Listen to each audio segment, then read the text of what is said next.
I mean, Icon has been pressed. look how quickly I got it together in just the shape that it's in now. Yeah. Like, look at what it looked like when I first got on the call. Like, what, an hour ago? Yeah. Would the wind fuck it up though? Nope. Really? Nope. Interesting.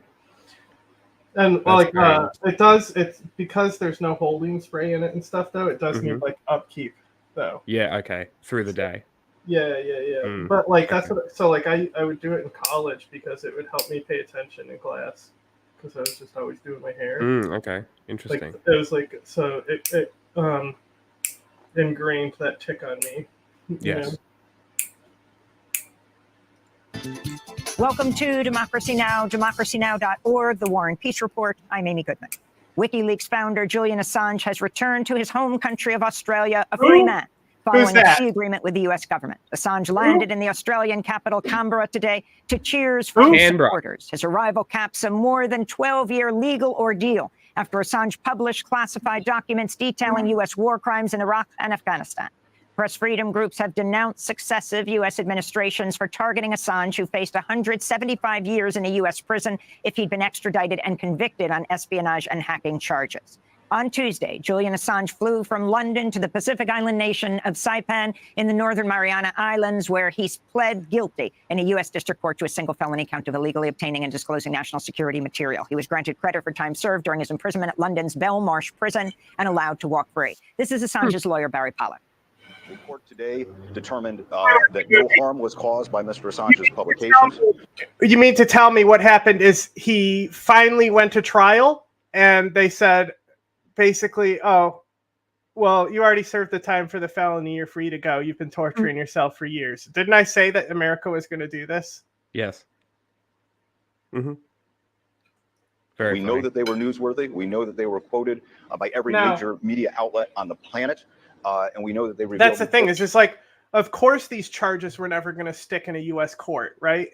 So why did Julian Assange torture himself for so long? Publicity. Propaganda narratives. Right? Like, to sacrifice yourself. You know, like I gotta give it to him. You know, like the commitment to like regimes and fascist dictatorships. Something else to like, you know, just be a fucking tokenized guy all that time. Yeah. To be the one example that all these people point to. Because they're like, look, they do it too. The US, right? Like the charges, like they'll go into a court and then the court will be like, no, none of this is illegal. Right? It's almost like they overcharge people. Yes. And then when they actually get to court, it all like gets thrown out because it's like two separate systems. You know, what's it called? Law and order. Oh, that's right. You know, directed by Penis Wolf. Written and directed by Penis Wolf. That is called journalism. The United States prosecuted that. He also didn't release things on Syria. So that's the thing. This is like, was he like, obviously he was working for people, but who cares? Like, show me what harm he actually caused. Yeah. Like, who was compromised? Like, how many CIA identities were compromised, right? Like, that's what I want to know. Show me actual harm done. They can't. Years in prison. Like Chelsea Manning did time because she actually took documents from the U.S. Army. Yes. There was another whistleblower as well that did the same thing, wasn't there? Yeah. Because like it's a completely different thing than a journalist publishing those. Didn't Chelsea Manning literally download them from the computer? Like took them from the computer? Yeah, the drone. It was direct, I would say, espionage. And more of a right for the US to prosecute. She was a drone pilot, and as I've made this argument before, that those leaks wouldn't have happened if her gender identity was respected by the military. You reckon? No. That's literally why she did it. Interesting. It was out of spite. Yeah, that's hilarious. Because this is like pre-transition. Yes. So like, when somebody is like, you know, because like it's trans was still in the closet socially, you know, but like when somebody is like when clearly it was easy to be trans, well, like when somebody is clearly like a trans woman looking back on the past, you know, how you like just like how flamboyant, you know, so like the never fitting in as a boy, constantly being teased. Yeah. Because of how girly and flamboyant they are. And the military with the tough guy culture kept calling him a sissy or her a sissy, pansy, that type of stuff. You know, F slurs, these types of things. And she got like suicidal from it. And, you know, so when we talk about this whole stuff about how the military is gay now, well, it makes it safer. It makes it safer because she was one hell of a kid murderer. Let me tell you. Today, a decision. Literally, she was a drone pilot. Assange to go home. That doesn't have a chilling effect. The chilling effect is the United States pursuing journalism as a crime. I hope this is the first and last time that ever occurs. We'll have more on the historic release of Julian Assange. Journalists get charged in this country all the time. It's how many have actually been in prison for it? Not Julian Assange. He didn't go to prison for journalism. Not in America. No. Stella, his wife, his attorneys, and people from Canberra to Britain to New York. Headlines. It's the fact that the way that is like, oh, just plead guilty. It's totally fine. Like they worked out a plea bargain, right? Like, obviously, this would have happened. Like, you think he would have, like, been in prison for 153 years? They would have got that sentence, a life sentence? Come on. Come on. Israeli airstrike on a residential building in Beit Lahia has killed at least 15 people, with others feared trapped under the rubble. Dozens more were injured in the assault. Elsewhere, more than a dozen like Palestinians Snowden. were rescued. You know how much with time Snowden would do? Not much. No. Because, like, how much did John... let me see. Oh, I didn't do my tweets yet. I want to see how much time John Kiriakou did. I'm pretty sure Snowden was working for Russia the entire time. I agree. Israeli assault on Gaza City's Daraj neighborhood. Why would they so quickly give him asylum? Why Russia? You know what I mean? Go to Cuba. They're not going to send you back. There's South American countries, I'm sure. Report by a UN partner agency finds 500,000 people in the Gaza Strip face catastrophic levels of acute food insecurity, putting them at risk of severe malnutrition and death. The report found nearly all of Gaza's 2.3 million people are experiencing acute hunger. Maximo Toredo is chief economist at the UN's Food and Agriculture Organization. Bro. So, you know how I constantly am talking shit about John Kiriakou because he's like upheld as this whistleblower who like blew the whistle on torture, even though he was the one facilitating it and he was just trying to get out of it. Bro, now he's a columnist with reader-supported news and co-host of Political Misfits on Sputnik Radio. Awesome. That's fucking awesome. Okay, so in 2012, Kiriakou became the only CIA officer convicted for exposing CIA's enhanced interrogation program. That's not true.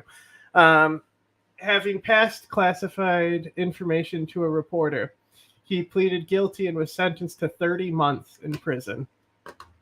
30 months? Yeah, that's it. Literally, like, this guy is also, like, they learned with him. They're like, wow, we fucked up letting John go back to America. You know, we need these people to be tortured for the rest of their lives for our interests. I don't get it. Like, I don't get why, like, there's definitely another CIA guy who leaked. The population, more than half of the population does not have any food to eat in the house, and over 20% going entire days and nights without eating. Members of the medical aid charity Doctors Without Borders have strongly condemned the killing of their colleague Fadi Awadia. Oh, what the fuck? A 33-year-old physiotherapist. Awadia was killed along with 5 other people, including 3 children, as he was riding his bicycle to work. His killing came... A doctor and 3 children. Good job, Israel. Hamas. Fucking unbelievable. Unfucking believable. Does this mean I donate to Hamas now because I give to Doctors Without Borders?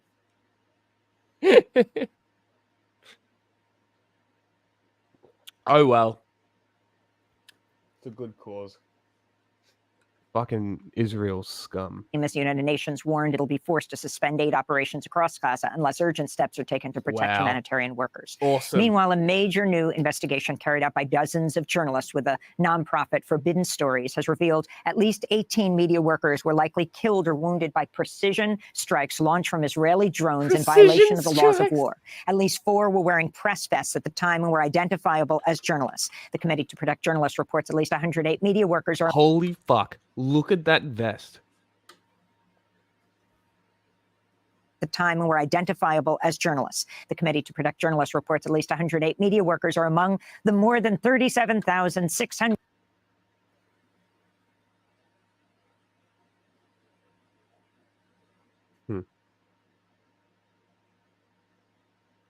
Siege it when? Like the whole thing? Because that's pretty much what it's been, has it not?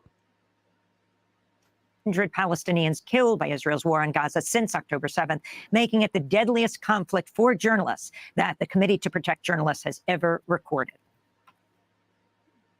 In Kenya, at least 22 people have been killed and dozens more injured as nationwide protests intensify against a highly unpopular tax hike. Kenyan lawmakers approved the bill Tuesday as police fired live rounds, rubber bullets, and tear gas at thousands of protesters who stormed Kenya's parliament in Nairobi, angered by the measure, which would skyrocket the cost of goods and services in Kenya to help pay off billions in foreign debt, including to the International Monetary Fund and World Bank.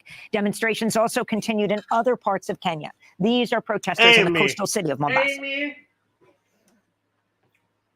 Those are like 1% of their loan. What do you mean? What? Demonstrations also including the IMF, right? By the measure, which is like 1% of the loan, when like over like 70 to 60% is from China. Yes.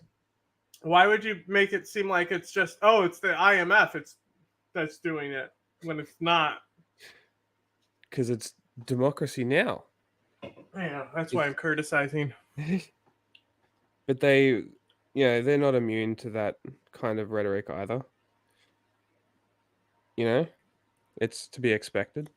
God, who is this other guy who came forward about torture?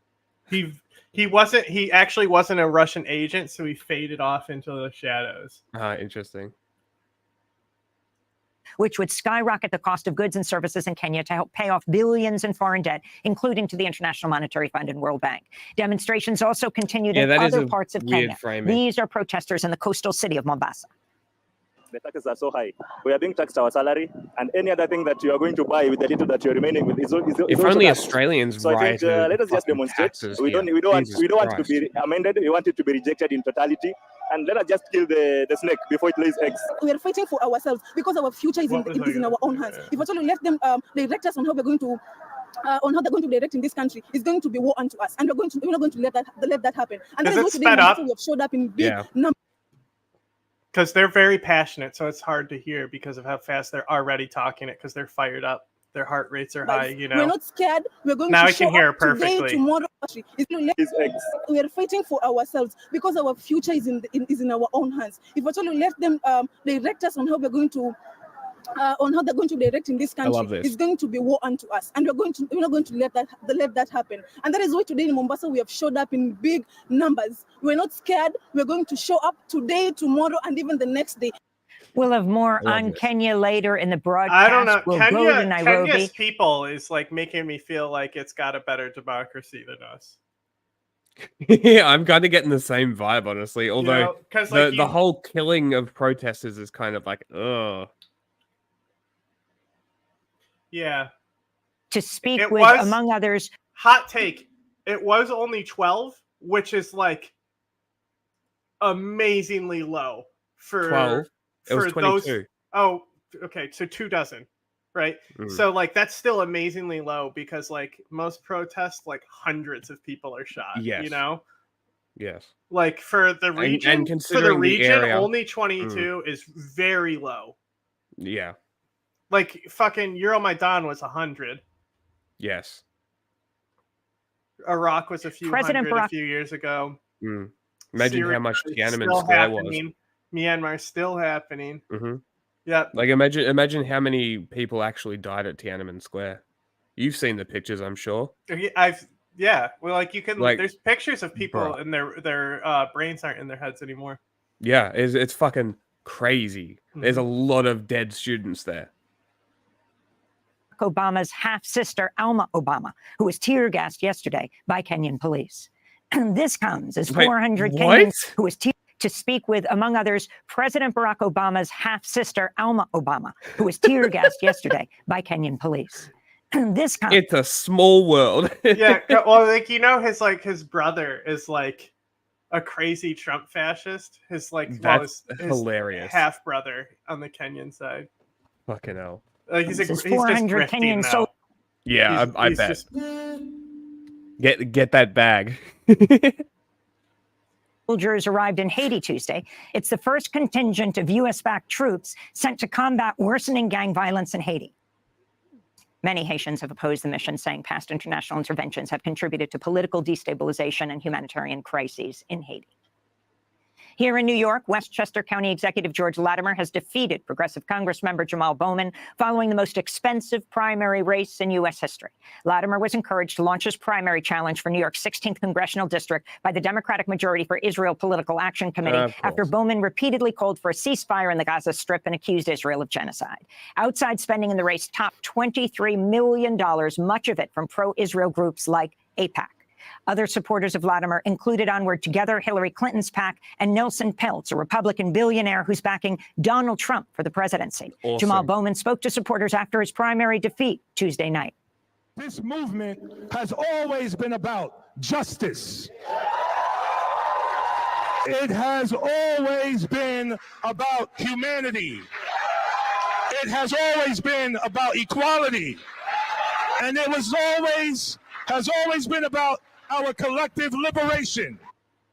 In Colorado, far-right Republican Congressmember Lauren Boebert has won the Republican primary race for the 4th congressional district. Boebert moved to a more solidly Republican district after she narrowly won re-election to represent Colorado's 3rd district in 2022.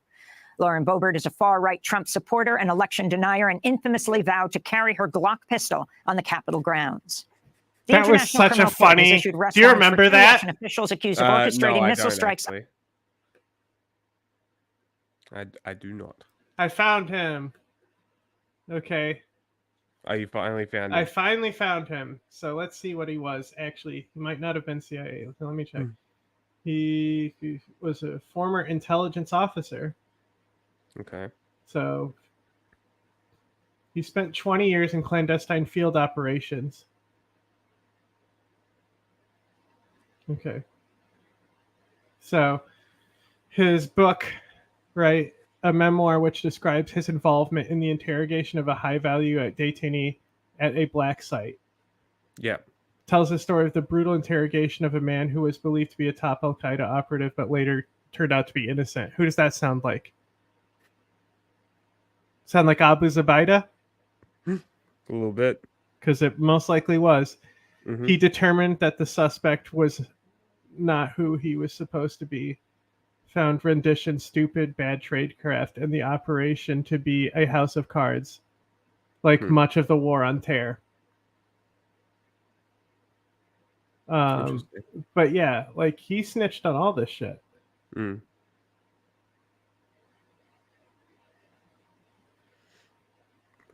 Like he snitched on all this shit. It's almost like he wasn't a fucking Russian agent though. Yeah. But like when he's tortured, like when they look at the reports, right? And they come back. There's a great front line on it about Abu Zubaydah, right? And they come back and they're like, it's not working. And they're like his denial is an admission. Keep doing it, right?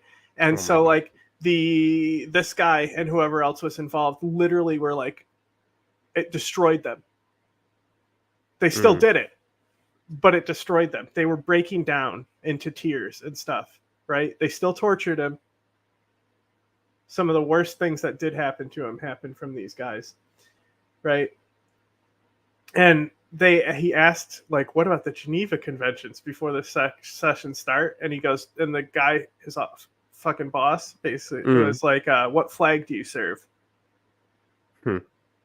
Because the Geneva Conventions, they're like, you don't serve the UN, you serve America.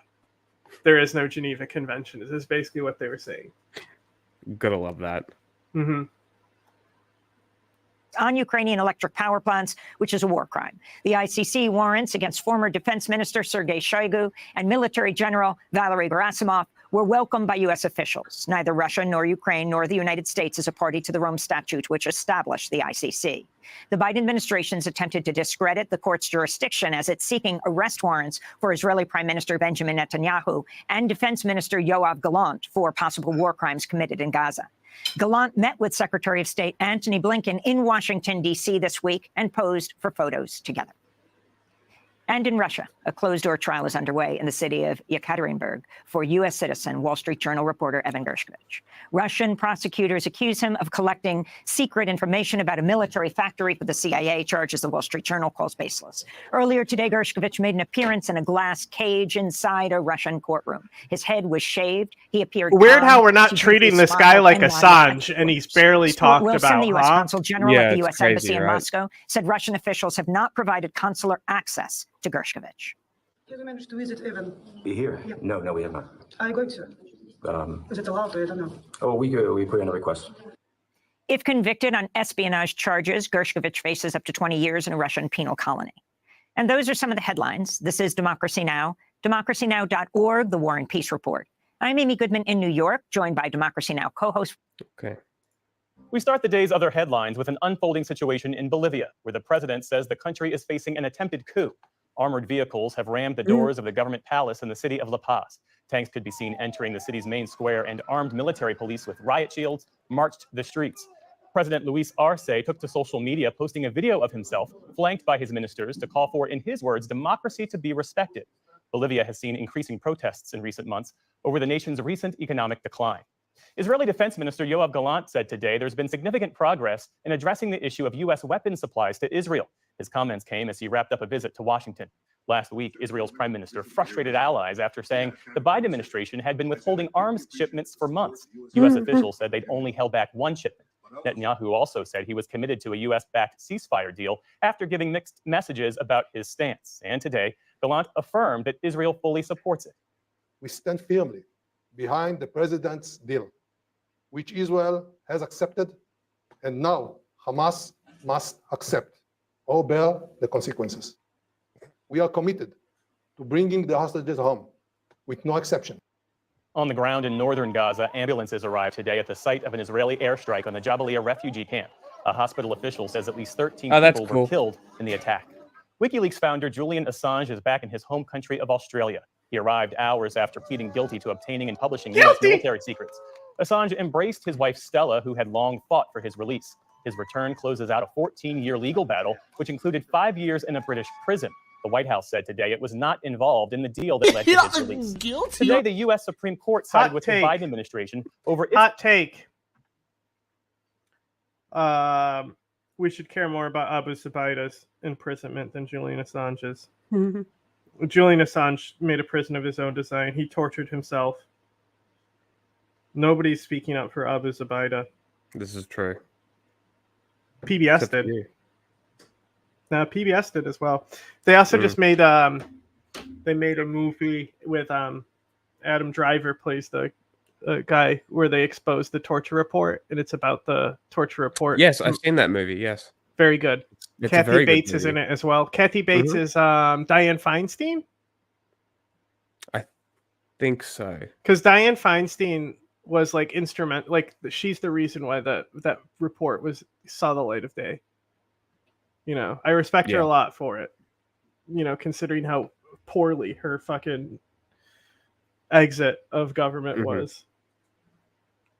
Its ability to communicate with social media platforms. In a 6-3 ruling, the justices rejected a challenge from 2 Republican states that would have prevented officials from contacting companies to remove posts seen to contain misinformation.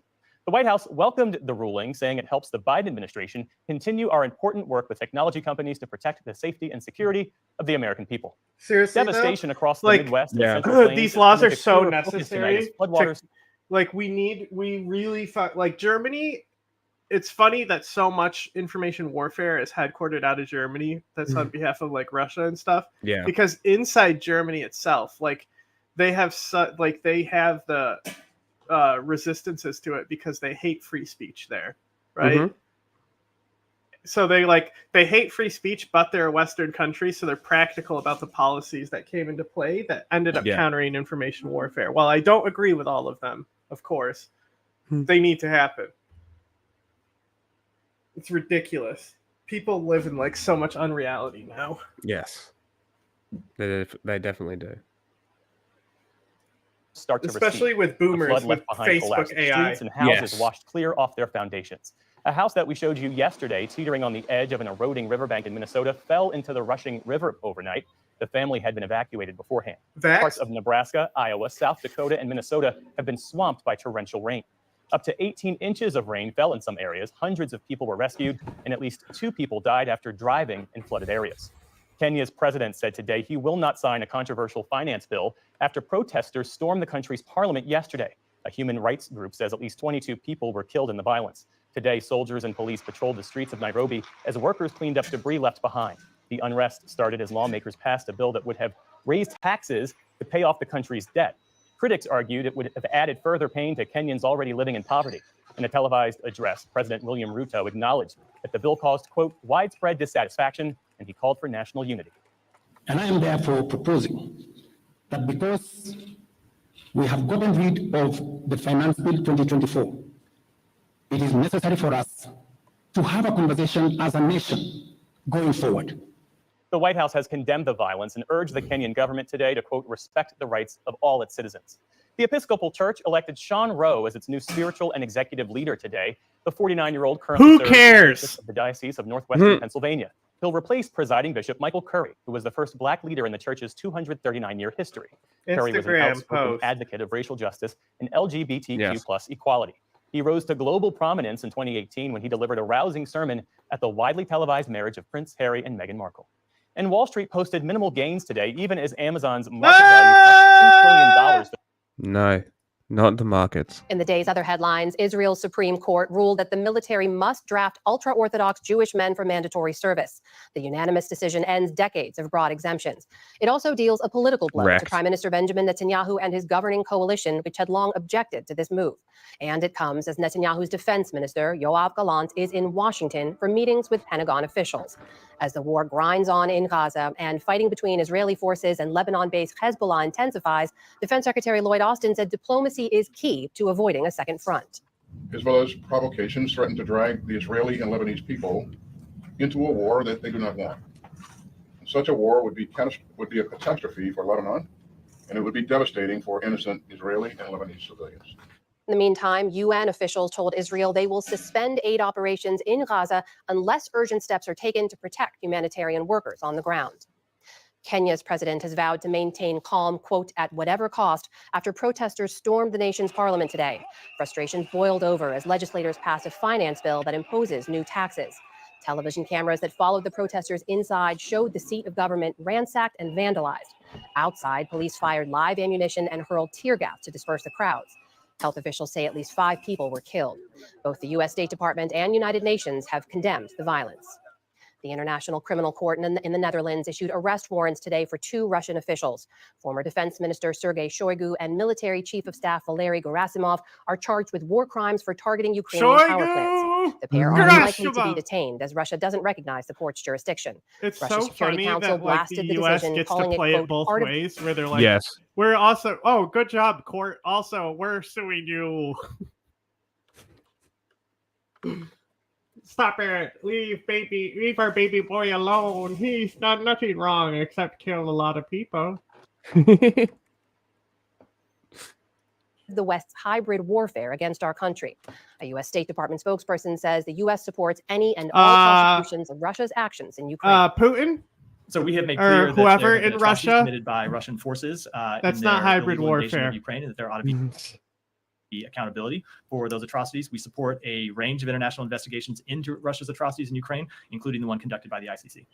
Meanwhile, European Union officials started membership talks with Ukraine today, as well as with Moldova. It's a major milestone for both nations, though the talks could take years to wrap up. Ukraine hopes to be a full EU member by 2030.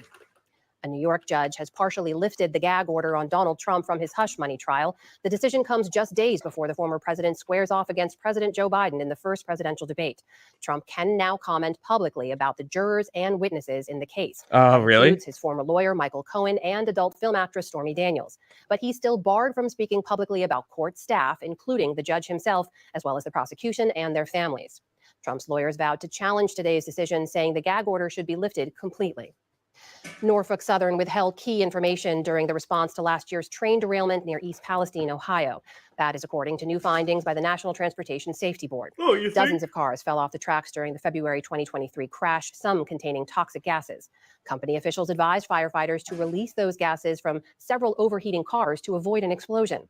That so-called vent and burn sent toxic smoke into the sky. At a hearing today, NTSB members addressed evidence that Norfolk Southern held back data that the cars were actually cooling after the crash, and as it turns out, an explosion was not imminent. Had there been more thought given to the evidence that was available at the time, had there been more opportunity for contrasting views to be shared and discussed, I feel like we might still be here today talking about a derailment, but I don't think we would be talking about a vent and burn. I think it's really unfortunate. The investigation also found that a trackside heat sensor failed to detect a burning wheel bearing ahead of the derailment. That wheel bearing is suspected to have caused the incident. Epic. Oklahoma's Supreme Court ruled today that a state board's approval last year of the nation's first religious charter school was unconstitutional. The decision comes after a coalition of parents and faith leaders sued to stop its establishment. In its ruling, the court wrote, quote, "Under Oklahoma law, a charter school is a public school. As such, a charter school must be non-sectarian." The case comes after recent U.S. Supreme Court rulings that indicate a willingness to allow the use of public funds for religious entities. There's more rain in the forecast for parts of the Midwest already drenched by floodwaters. At least 2 people have died. In Minnesota, south of Minneapolis, county officials say a dam along the Blue Earth River, already damaged, will survive the flooding. Homes have been evacuated downstream, including this one left teetering as the ground beneath it erodes. Residents could only watch and hope that their dwellings will survive. Epic. Now the threat of our house, my family house, where I grew up, is threatened by the force of Mother Nature. Governors of Iowa and South Dakota say the flooding has damaged roads and bridges, forced hospitals to evacuate, and left entire cities without power or safe drinking water. Officials have reported hundreds of water rescues.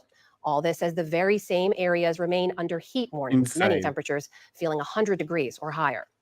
And on Wall Street today, stock. Hello, I'm Geeta Gurumurthy. Welcome to Hello. BBC News Now. It is the culmination of a 14-year legal battle. The WikiLeaks founder, Julian Assange, is back home in Australia after being freed by a US court in a remote Pacific Ocean territory. As he got off a plane in Canberra, he waved to cheering supporters and embraced his wife and father. Earlier, he reached a plea bargain with the American nature of authorities the people who are like his supporters that would go and see him as he gets off the plane. Weird.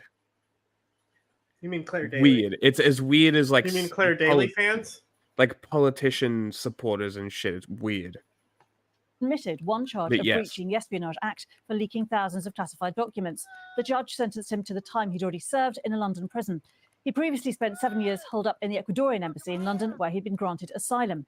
Julian Assange's wife, Stella, has been speaking at a press conference in the last few minutes. Here's what she said. Julian wanted me to sincerely thank everyone. He wanted to be here. But you have to understand what he's been through. He needs time. He needs to recuperate. And this is a process.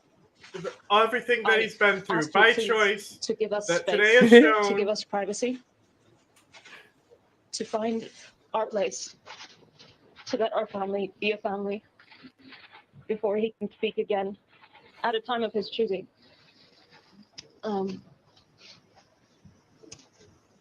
I think it's important to recognize that Julian's relief and the breakthrough in the negotiations came at a time when there had been a breakthrough in the legal case in the UK, in the extradition, where the High Court had allowed permission to appeal. There was a court date set for the 9th and 10th of July, an upcoming court date in which Julian would be able to raise the First Amendment argument at the High Court. He's not American. And it is in this context that things finally started to move.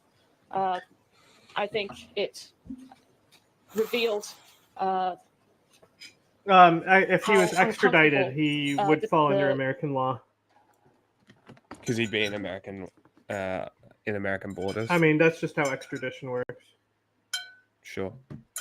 The United States government is in fact of having these arguments aired because this case, unless you're Abu is an Zubaydah, attack on journalism, it's an attack on the public's right to know, and it should never have been brought. Julian should never have spent a single day in prison.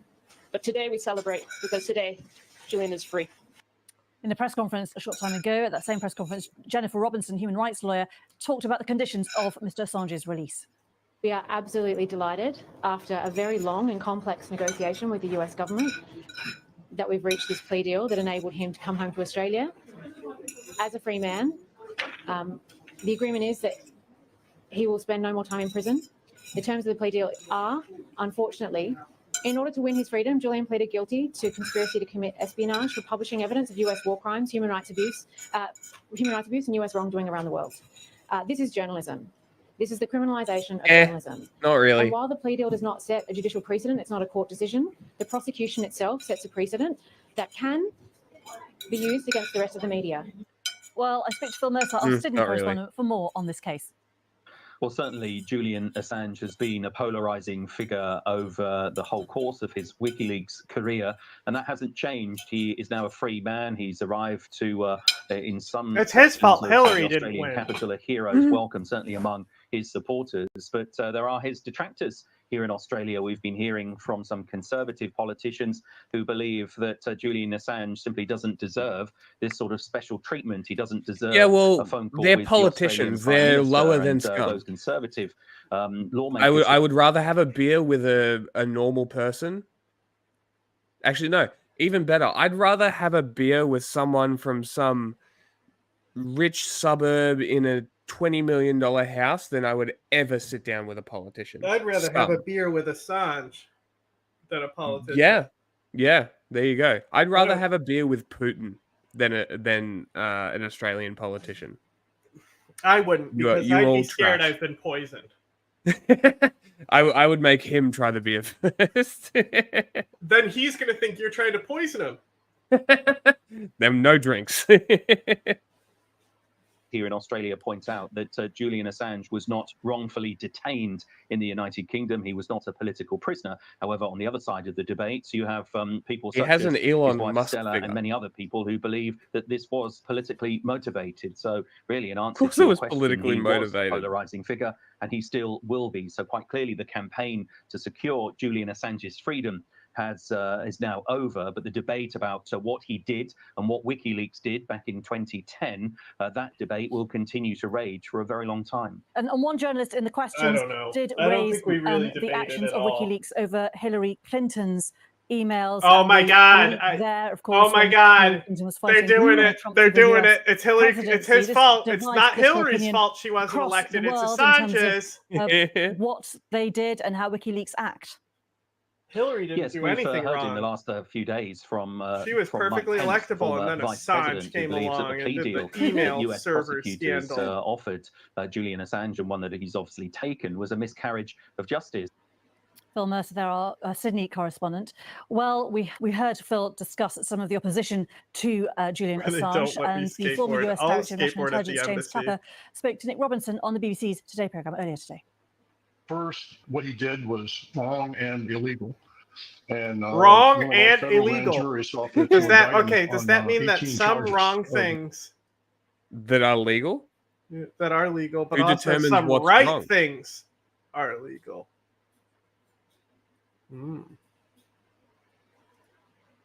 Espionage-related charges, and of course, the concern that we had, and I was in the government at the time, the potential identity and compromise of assets, Iraqis and Afghans who were helping us. I imagine there are. I don't know if because they were it's identified as all having wrapped up helped us, and in they were together with on- Hillary's controversies and shit. Oh my God. You know, there's like, now people. But like, I know the narrative going around that like one of the reasons Hillary didn't get elected was because of him, and that he's working for Donald Trump in Russia. You know, that's like the first narratives I heard. There is now a narrative saying that Sevastopol was hit with cluster munitions. So what? Like, no, they weren't. Like, why even make shit up? I don't understand. Like, I just don't get it. What were they hit with? And when they're sort of outed, I imagine some of them lost their Probably lives. regular I don't know that, ammunition, given the situation regular in missiles. Afghanistan. So what do you say to people who think he's a hero? I don't agree with that at all. I think he did some serious Did damage. you see the video? But I also have to acknowledge that he spent 5 years No, in, I didn't. hard time UK jail there in London. And before that, 7 years ago. But like they're acting like this little clip that they're saying here, like these guys were in any danger. Like there's nothing happening around them. Who? This video that he shared is just like a zoomed in clip of someone doing something, and they're just making up a narrative. If this happens to not be the attack, this is just what I saw. I had like it's an Indian source. I didn't like check how backed up this one is, but I saw the video earlier. See all the water, and there's smoke on the beach as well. Interesting. Can we get better quality? Jesus Christ.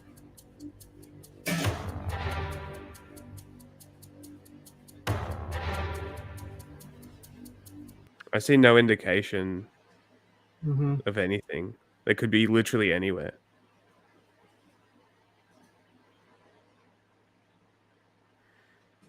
That's pretty interesting.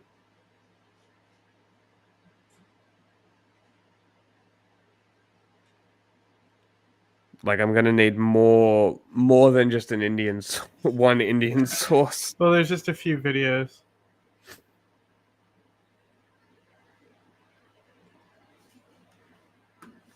It could have been a cluster munition. They could have. But also, nobody died, right? 4 people. 2 people? So a few 4 people died, but a bunch of people got injured. Injured. Okay. Interesting. Can find in the Ecuadorian embassy. James Clapper there, former head of the US, director of the US National Intelligence. Well, of course, as we've been hearing, Julian Assange appeared in court earlier today on There the you go. Saipan, which is a So there you go. He was part of it. Fucking Anthony Weiner, though. territory in the Pacific Ocean. Our Southeast Asia correspondent Jonathan Head was there and sent us this report. Julian Assange walked into the courtroom on this remote Pacific island to hear whether the agreement he'd struck with US prosecutors would stick. After 2 hours of very careful consideration by the judge, it did. He pleaded guilty, and she agreed to a sentence equal to the time he'd already served in Britain. But his lawyers still insist his prosecution for breaking an espionage law was unjust. We firmly believe okay. Mr. Assange never should have been charged under the Espionage Act. And remember how I in was making assumptions on like if they hit the beach on purpose or anything? Mm. It was actually the reason why people got injured wasn't because of Ukraine. It was because the missile was intercepted and the fragments scattered on the beachgoers. Those were missile fragments because it was intercepted. Okay. So interesting. Okay. So what they were running from was the explosion. What we saw was missile fragments. Okay. Mm-hmm. That makes more sense. That explains why there was no explosions from the cluster munitions, which is why I hit doubt immediately. I'm like, I need to see. Killed I need 4, to see including these 2 civilians. Okay. Interesting.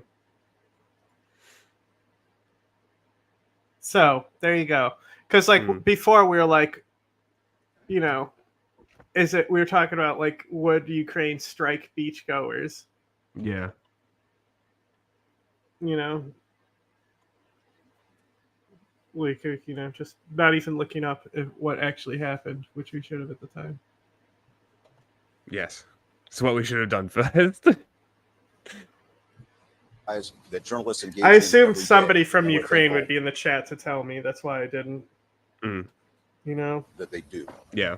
It is appropriate, though, for this fight to end, and it is appropriate for the judge, as she did today, to determine that no additional incarceration of Mr. Assange would be fair, would be appropriate, and it is time for him to be reunited with his family. His decision to leak thousands of classified documents and videos like this one, showing a US. Whoa!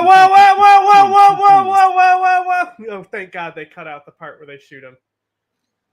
The taste of freedom after 14 years. Julian Assange received an emotional welcome as he arrived in Canberra, in Australia, Wednesday. Yep. Julian wanted me to sincerely thank everyone. He wanted to be here. But you have to understand what he's been through. He needs time. He needs to recuperate. Assange had spent more than 5 years in London's high-security Belmarsh prison as he fought a legal battle over extradition to the United States. Britain's High Court ruled in May how that WikiLeaks Assange could didn't do appeal anything the about extradition Trump, order. though. That Even decision though, prompted come on, US, how British. easy could it be? It would be so easy, surely. Like, his password must be like Melania123 or something. It has to be.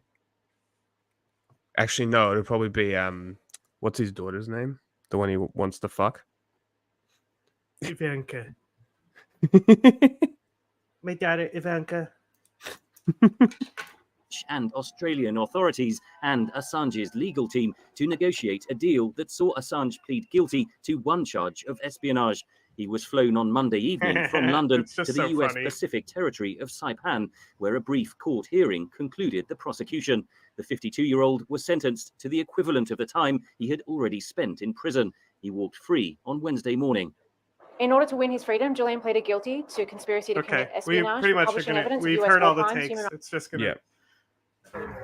Let's get to some dumb people talking about Julian it. Assange is moments away from being back on Australian soil. Today, a US court. This is peak shit Australian like tabloid news journalism shit. Hassan and shit. See them. Deal, and with time served, Let's hear Vosh's takes on it. for which he's won journalism their time. It's not an outright victory for him, and it's not an outright victory for journalists. Showing a fact is the United States. I'm just interested to see how they cover it. Regardless of what this Didn't means for somebody Mr. guess Assange, his Twitter password? for the United States, this Trump's prosecution Twitter's did not happen. password. Today, That's on funny. US territory, a precedent was set for the charging and conviction of a journalist for doing their job. That's hysterical. Crime. He is an innocent man. Julian Assange has left Saipan and is on his way to Canberra. I have no idea what Assange will do now. I'm sure he'll want a break from living in solitary confinement. And we encourage everyone who stood to fight for Julian. Australian soil. As someone who's been supporting him for years, I've been joking that he's going to die next Well, week. we knew it was He's in just the going to wind. blow We his didn't know brains exactly out, what was you going know? to happen, so I didn't hear until I was Oh, here we go. They've got an actual supporter. So I had no idea who this is. yesterday that he was on the plane, and I was as elated as that aeroplane that he's finally got out, because it's been such psychological torture what he's been put through. See what I mean? Weird vibes. So, you know, I'm hoping he's boomeranging back to Botany Bay. I hope he's going to be welcome with open arms, slices of pavlova, veggie on toast, Tim Tams, whatever. And he will become, you know, a hero in Australia. I think we'll have to call him the creme de la creme, the creme de la criminal. So, yeah, he's going to become. Kathy, it's been such a long time in incarceration for Julian. Her name but he would actually be stayed Kathy. with you in London. Particularly, we're not counting that as part of the incarceration. But what was he like as a house guest? I mean, let me just say, he's an intriguing and fascinating and brilliant house guest and dinner party guest, but not domesticated. I think giving a room a sweeping glance is the closest he ever came to housework. I got to know him so well, and we became such good friends that when The Simpsons were doing their 500th episode, they wanted to star Julian, and Julian asked me would I write his dialogue for the show, which I did, which was, as a writer, there's no higher accolade than getting your name on in the Simpsons credits. Although I've got to tell you guys, they cut my favorite line. I had quite a good line I thought about Julian when he's on the run with Homer and Marge, and he cooks a barbecue, you know, and Marge is in love with the marinade, and she asks him for the recipe, to which he replies, "I'm sorry, but I never reveal my sources." Oh, come on, it wasn't bad. Come on, That's cruel. That should have stayed.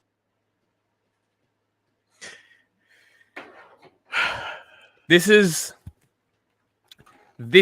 the most popular show on Australian television, just so you're all aware. I'm in Spain without the S.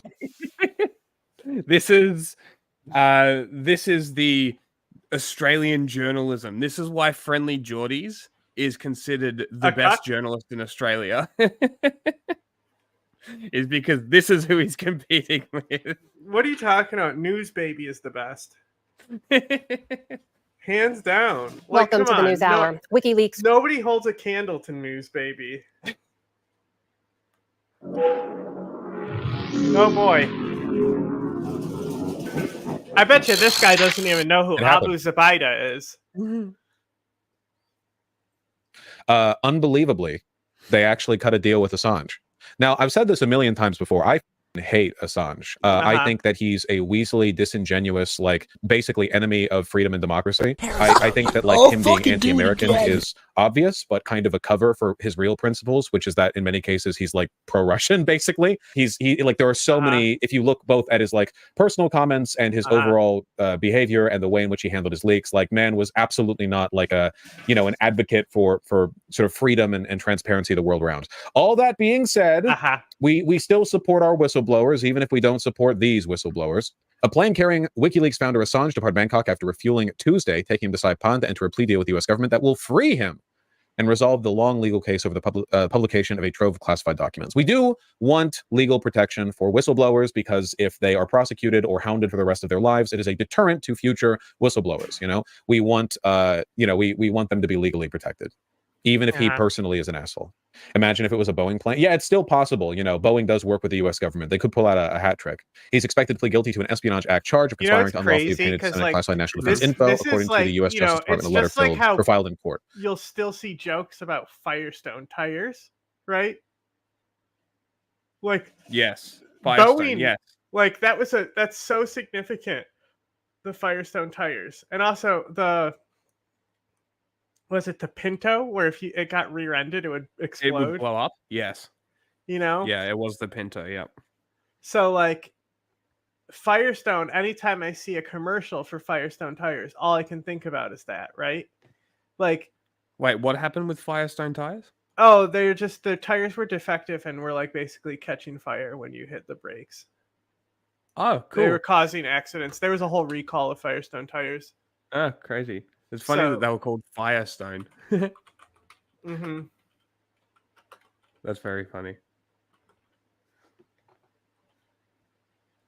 But it's a much better deal than what he was facing what I'm saying previously. is that like Boeing is like they're never gonna like not be they're never gonna have like good public standing again. Like if people still remember Firestone when they see Firestone commercials. Big Z31. The plea deal brings about an abrupt conclusion to a criminal case of international intrigue and to the U.S. government's years-long pursuit of a publisher whose hugely popular secret sharing website made him a cause célèbre. 1990 saw hundreds of people die in automobile crashes caused by the failure of the tires installed on light trucks and SUVs made by Ford Motor Company. So... Wow. Installed the first generation of the Ford Explorer and similar vehicles caused crashes that killed 238 people and injured 500 others in the United States alone. More died in other countries. Interesting. Because I didn't know about this. I had no idea. I don't even think we have that brand here. Well, it's an American brand, so... Yeah. Among press freedom advocates who hailed his work exposing U.S. military wrongdoings, U.S. prosecutors, in contrast, have repeatedly assured that his actions broke the law and put the country's national security at risk. But just like Boeing, they've killed hundreds of people with a defective product, not just in America, too. Well, actually, Boeing didn't kill people in America. That's why they've been able to get away with it for so long. Yep. Sentence there. Unfortunately, not actually possible, as it turns out, to be a whistleblower without compromising national security, because that's what whistleblowers do. He paid $500,000 for a plane just to not land in the United States. Like, he chartered it himself specifically so that he could choose his own route. Chartered flight from Stansted to Saipan, capital of the North Mariana Islands, U.S. Commonwealth. He'll plead guilty to Interesting. Okay, well, he'll do some fundraising. He'll get the funds for it. It was the favoritism he showed the GOP that was the cherry.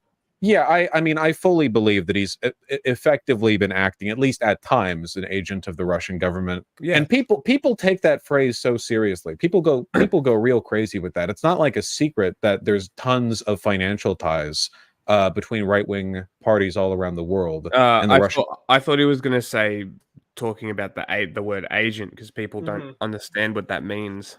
Like, you know, not Vosh though. Never been an agent for Russia. No, not even once. But at least there were. Not so many now because of the sanctions, but it's not like a crazy conspiracy bit. Like it's not difficult to make the case that Julian Assange was not exactly acting in the interests of the free world there, you know. But that being said, again, we got to protect our whistleblowers, folks. We can't go, oh, just because this one is like an enemy whistleblower, you know, we want to throw him to the wolves in a way that really is like fucking whiplash with this cunt, isn't it? Like one day he'll be like, I don't like things, ban everything, fuck you. And now it's like, people who ride motorcycles. We're gonna protect whistleblowers, even though he's a Russian agent. Like, what the fuck? Pick a lane. Pick a moral standing. Pick a principle. Fucking hell. Implicate him and make him more vulnerable in the future, right? And others more vulnerable in the future. Exactly, Deep Sea Vision, 100%. Anyway, this is going to have the libertarians real happy. I just sent you they put out the 60, best graph for explaining Europe on Instagram. Okay. Oh, no, they republished a 60 minutes on this. Yeah, that's quite an old video. 1 second. What does Fox have to say about this? They're no post. Well, let's get back to our breaking news. This is the Fox News alert. The U.S. government has entered into a plea deal with WikiLeaks founder Julian Assange. They're alerting. It's in my brain now. Oh, really? Yeah, because because when I have to edit and trim, you know, like I'm hearing it every time to find the start of the clip, you know? So it's gotten to the point where it's just in my brain where the little phoom, ding, and just like how intense it is for them to be like, alert, breaking news, nothing. Continually saying nothing. We're just talking in circles. We don't even know what we're talking about. WikiLeaks. Fox News senior national correspondent Kevin Cork has more details. Kevin, what are the odds? You think Kaylee, Assange specifically, the collateral murder video would not have come out.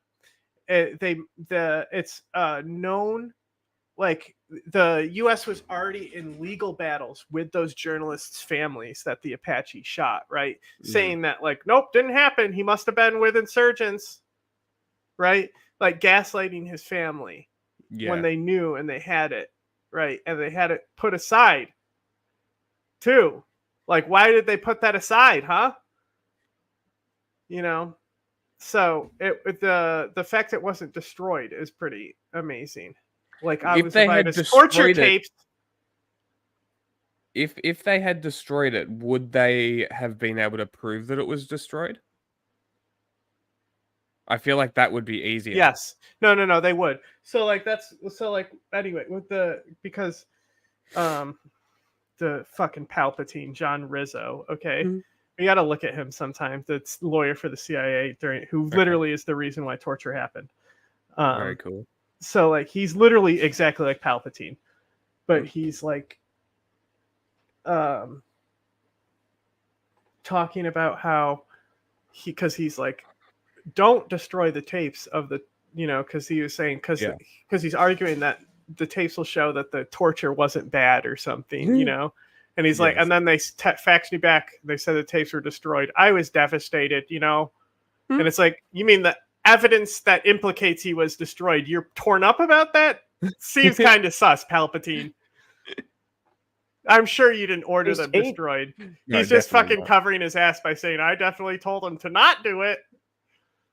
18 counts from a 2019 indictment for his alleged role in a breach. And that, of course, carried a maximum of up to 175 years in prison. Now, you'll recall Assange was being pursued by U.S. authorities for publishing confidential records supplied by former Army intel analyst Chelsea Manning. That happened back in 2010 and 2011. Literally, and we are, of course, massive Chelsea Manning stands in this community. There's no. They went in, so like Rizzo was like, okay, because he's the lawyer, so he's like, this is legally, like he basically outlined the torture program legally on what could happen. Yes, right, which wasn't true. It was not legal. And they literally went to Bush, right, and Bush goes, wait, guys, is this any of this fucking legal?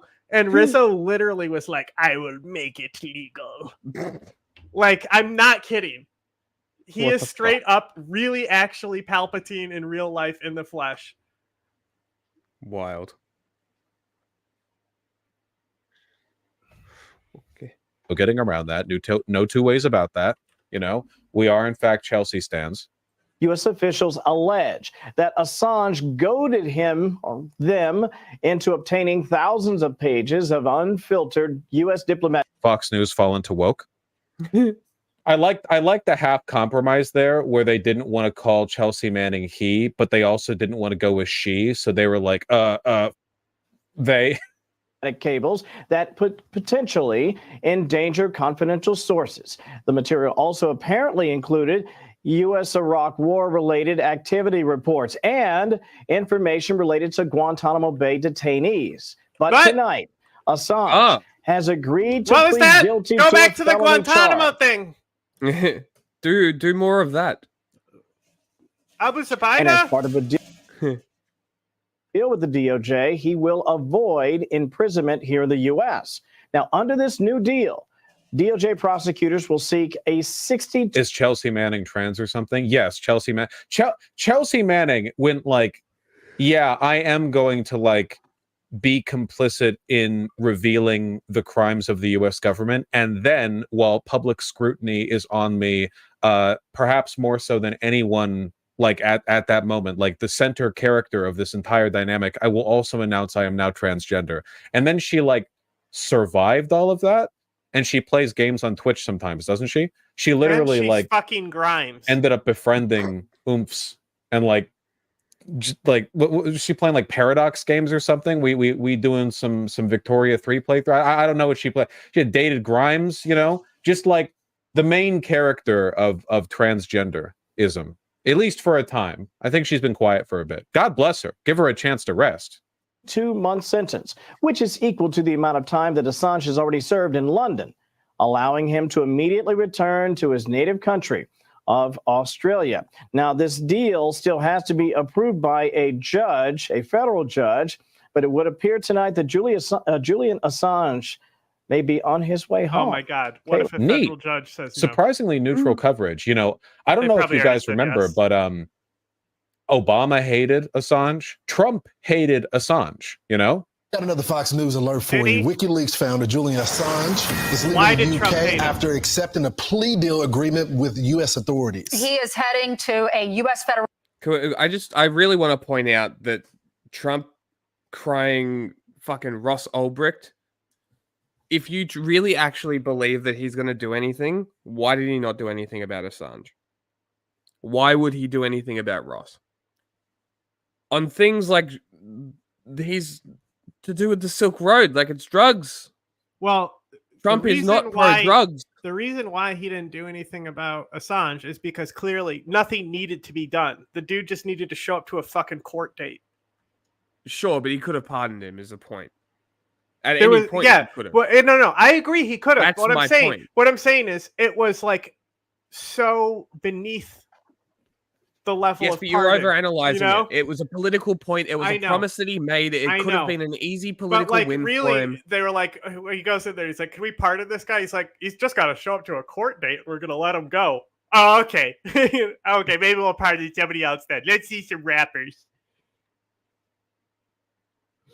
But it's just like. And now you can call back on it to be like, you didn't do it. Why would we trust you?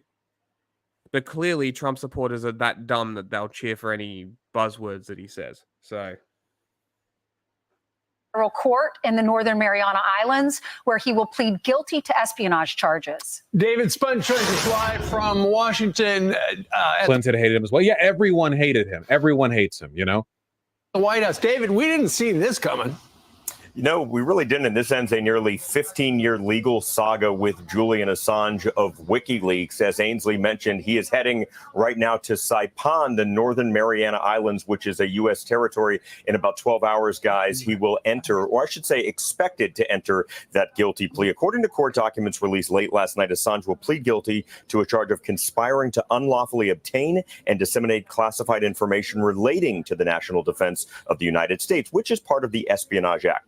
He was behind the They're just covering the information. I kind of want to see some punditry here. I'm interested. That's what I'm looking Taking for. a turn here, we're getting some breaking news now involving WikiLeaks founder Julian Assange and a plea. And after he's served 5 years in prison. Now, Sam, court documents reveal that the plea deal was filed tonight in the U.S. District Court for the Northern Mariana Islands. That's an intelligence analyst who disclosed tens of thousands of activity reports about the U.S. war in.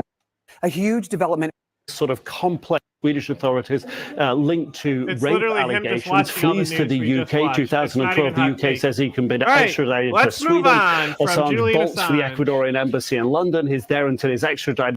I might have something. What about the hostage man on his weird other channel? Let's see. Will publish classified material. I had the deal too. I think the prosecution of Julian Assange was fundamentally wrong. He has been in prison for years. Again, his alleged is he out of the closet, Robbie? You gaydars going off. I mean, look at him, bro.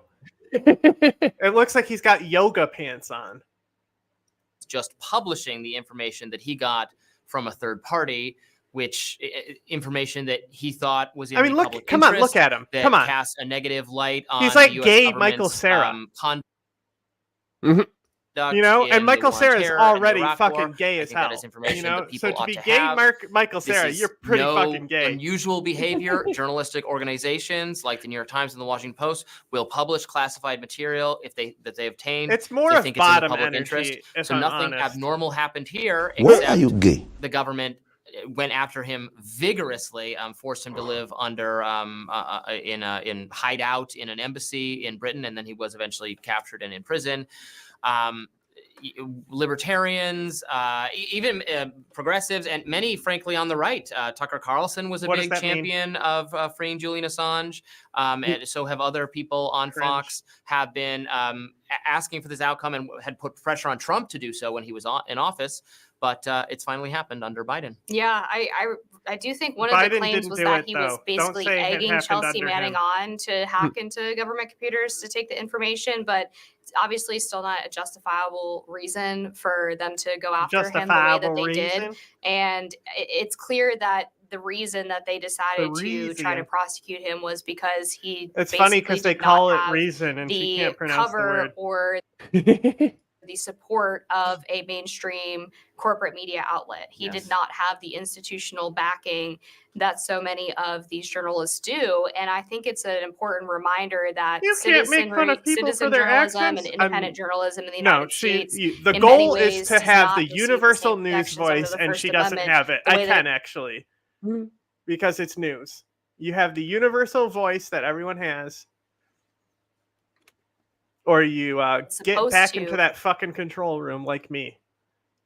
Right, it's supposed to. Right, exactly. In practice, it doesn't because you don't have the high-profile lawyers or the millions of dollars to fight lawsuits or to defend yourself in court against these allegations that if you worked at the New York Times, your institution or the guild, the union that you're a part of would support you. And we've seen this repeatedly over time. That's why we're going to partner with all those guilds and unions. Mm-hmm. Oh, something as benign as a journalist getting kicked out of a White House. Like I sent an explainer. Like it's funny, but I sent an explainer to one of my old colleagues that I worked with on like films and stuff. He also has broadcasting experience because like he did the he took over and did the crew for like the Mass for the Shut-ins, and I used to do that as well. I did that like as part of an internship. And the guy who was running it, like he had 2 interns, and they'd never had interns before. And turns out he knew the entire time he was going to die from cancer. Huh.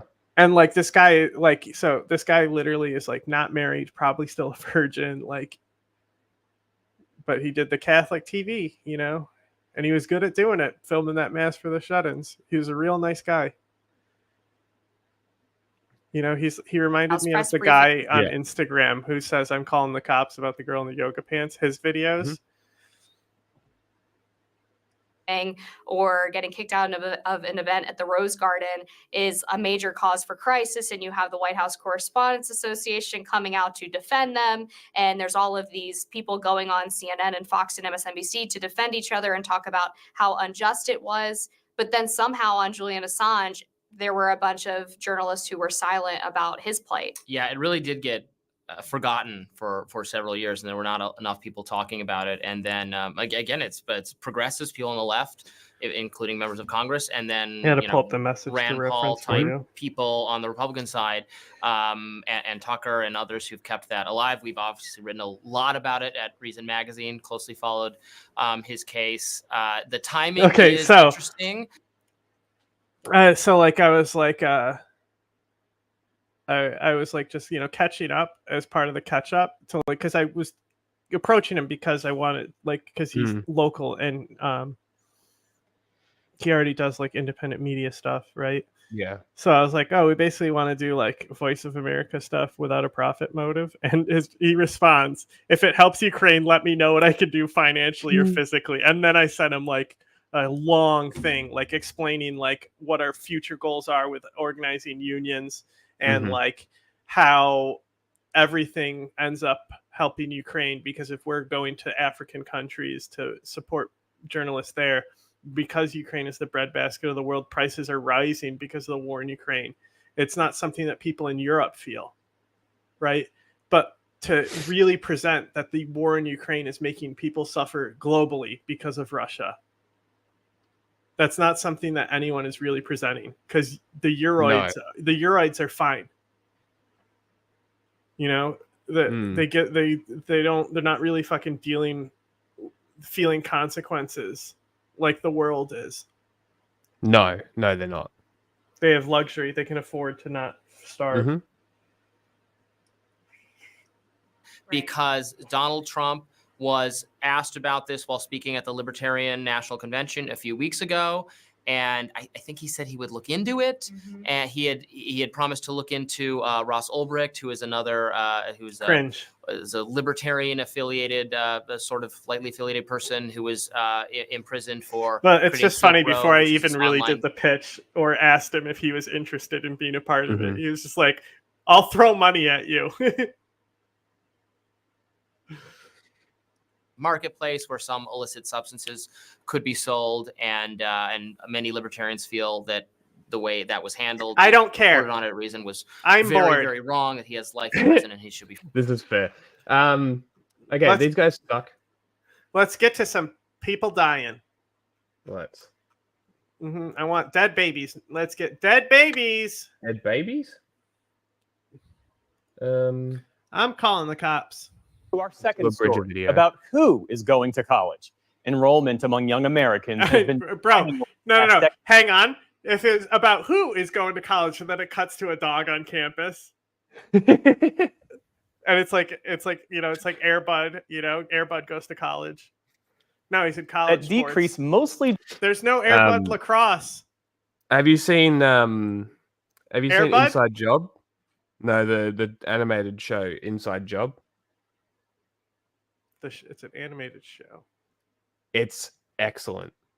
It's really good. You should watch it. It's literally they are a secrets, like one of the they're called Cognito Inc. It's basically a stand-in for the CIA, and their big rival is the Illuminati. And they like do all this. There's like Black Ops secret shit, but it's like a meme show. It's great. I described it awfully, but you should watch it. It's great. But they do something about Air Bud. That's why I'm bringing it up. There's a whole episode about the dog growing opposable thumbs and taking over the earth. It's very funny. Driven by fewer young men pursuing degrees. A Pew Research study finds there's about 1 million fewer young men now enrolled in college as compared to 2011. We took a closer look at why. That's the second part of our focus tonight on Rethinking College. Interesting. Tomorrow morning in Brentwood, New York, Yordi Velasquez will graduate. It's crazy because like Fudge is an avatar that's a brick, but then people who are actually bricks come in here and make comments too. High school.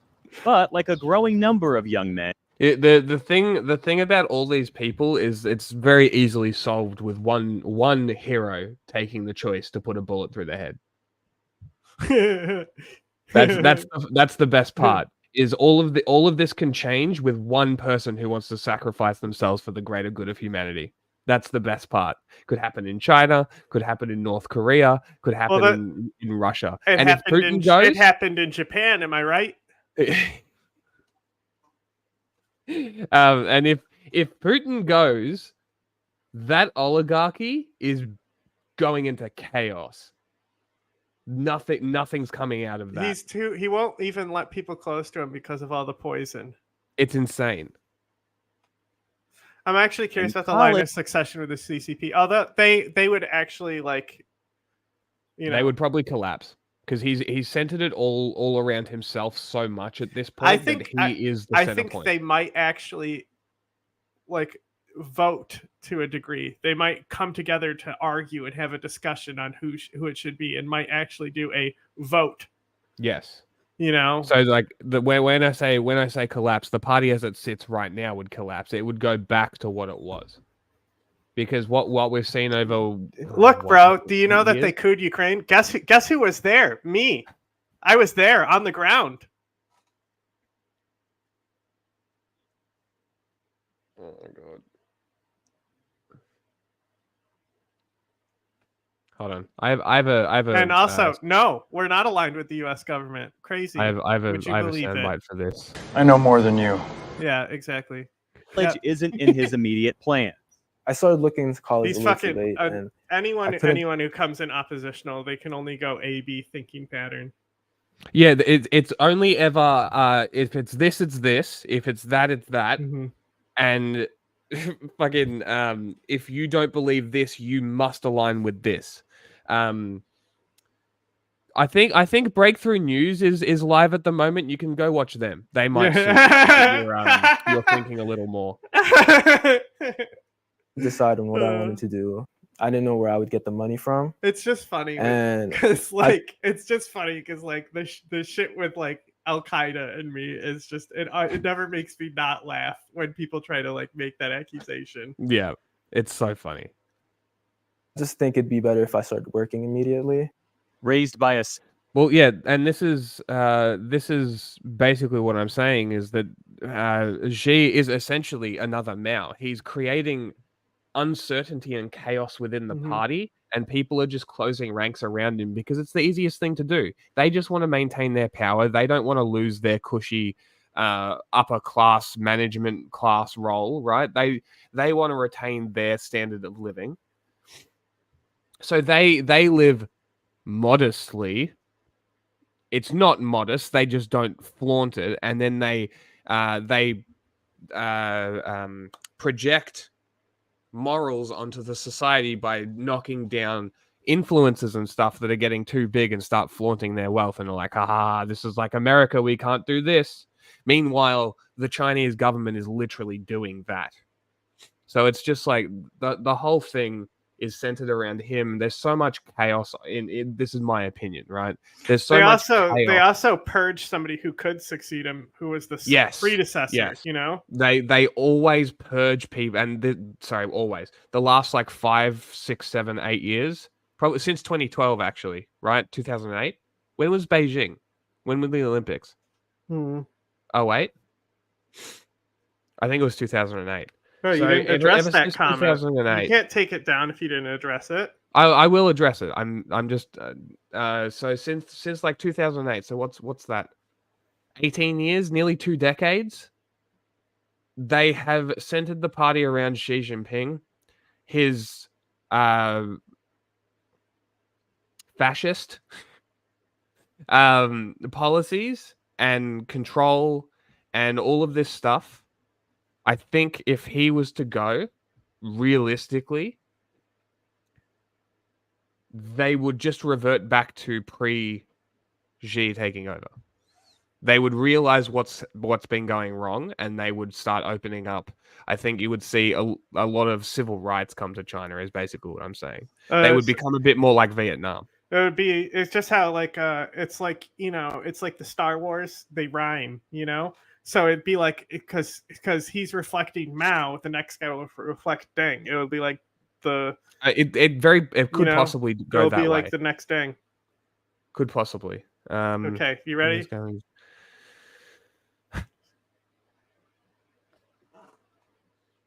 You're pretty U.S. aligned because you're against governments, bro. Don't you know? I liked what was funny is last stream when we weren't criticizing North Korea for giving Russia weapons at all. Like there was not even not one criticism. We were actually criticizing the Americans for the double speak, how they're crying and acting like it's such a big deal. Like, oh my God, weapon facilitation.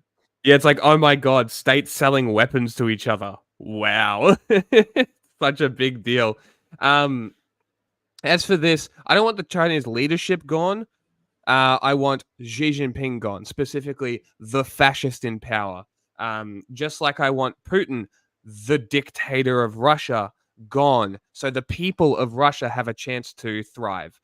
Just like I want the Ayatollah of the Islamic regime gone, so the Iranian people can thrive. You see, there's a trend here, one that you can't comprehend because you're just like, I'm a statist. Government must exist. Shut the fuck up. Single mother who also cares for his disabled brother. Velasquez says he plans to become. That Russians actually want Putin as their political leader. Did you ever think of that? Do you ever think that even though there's no democracy or representation to back it, and this is just claimed, do you ever think that it could be true? Yes. Crimea voted for Putin. Yeah, definitely didn't ethnically cleanse the region and then bust Russians in and there's literally video of them going in the fucking place with guns. Actually, you should not go anywhere. We've got a video later on that will show Georgians equating what happened to them in 2008 to what Russia is doing to Ukraine. These are people who lived through Russian occupation, lived through a Russian invasion, and then are now seeing the similarities in another Russian invasion of imperial conquest. Go fuck yourself.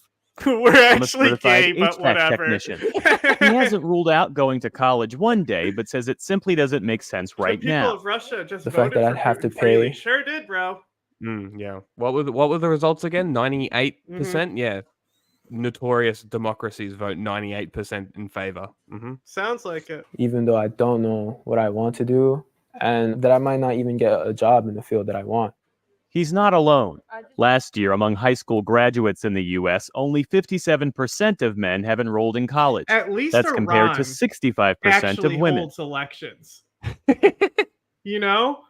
But they just select the candidates. Well, sure, but they have been open about it in the past, letting more like like they literally like let the people that were more like aligned. It's really the green movement, the green revolution, where they're like those people were pushed off the ballot and when people started getting pissed. But like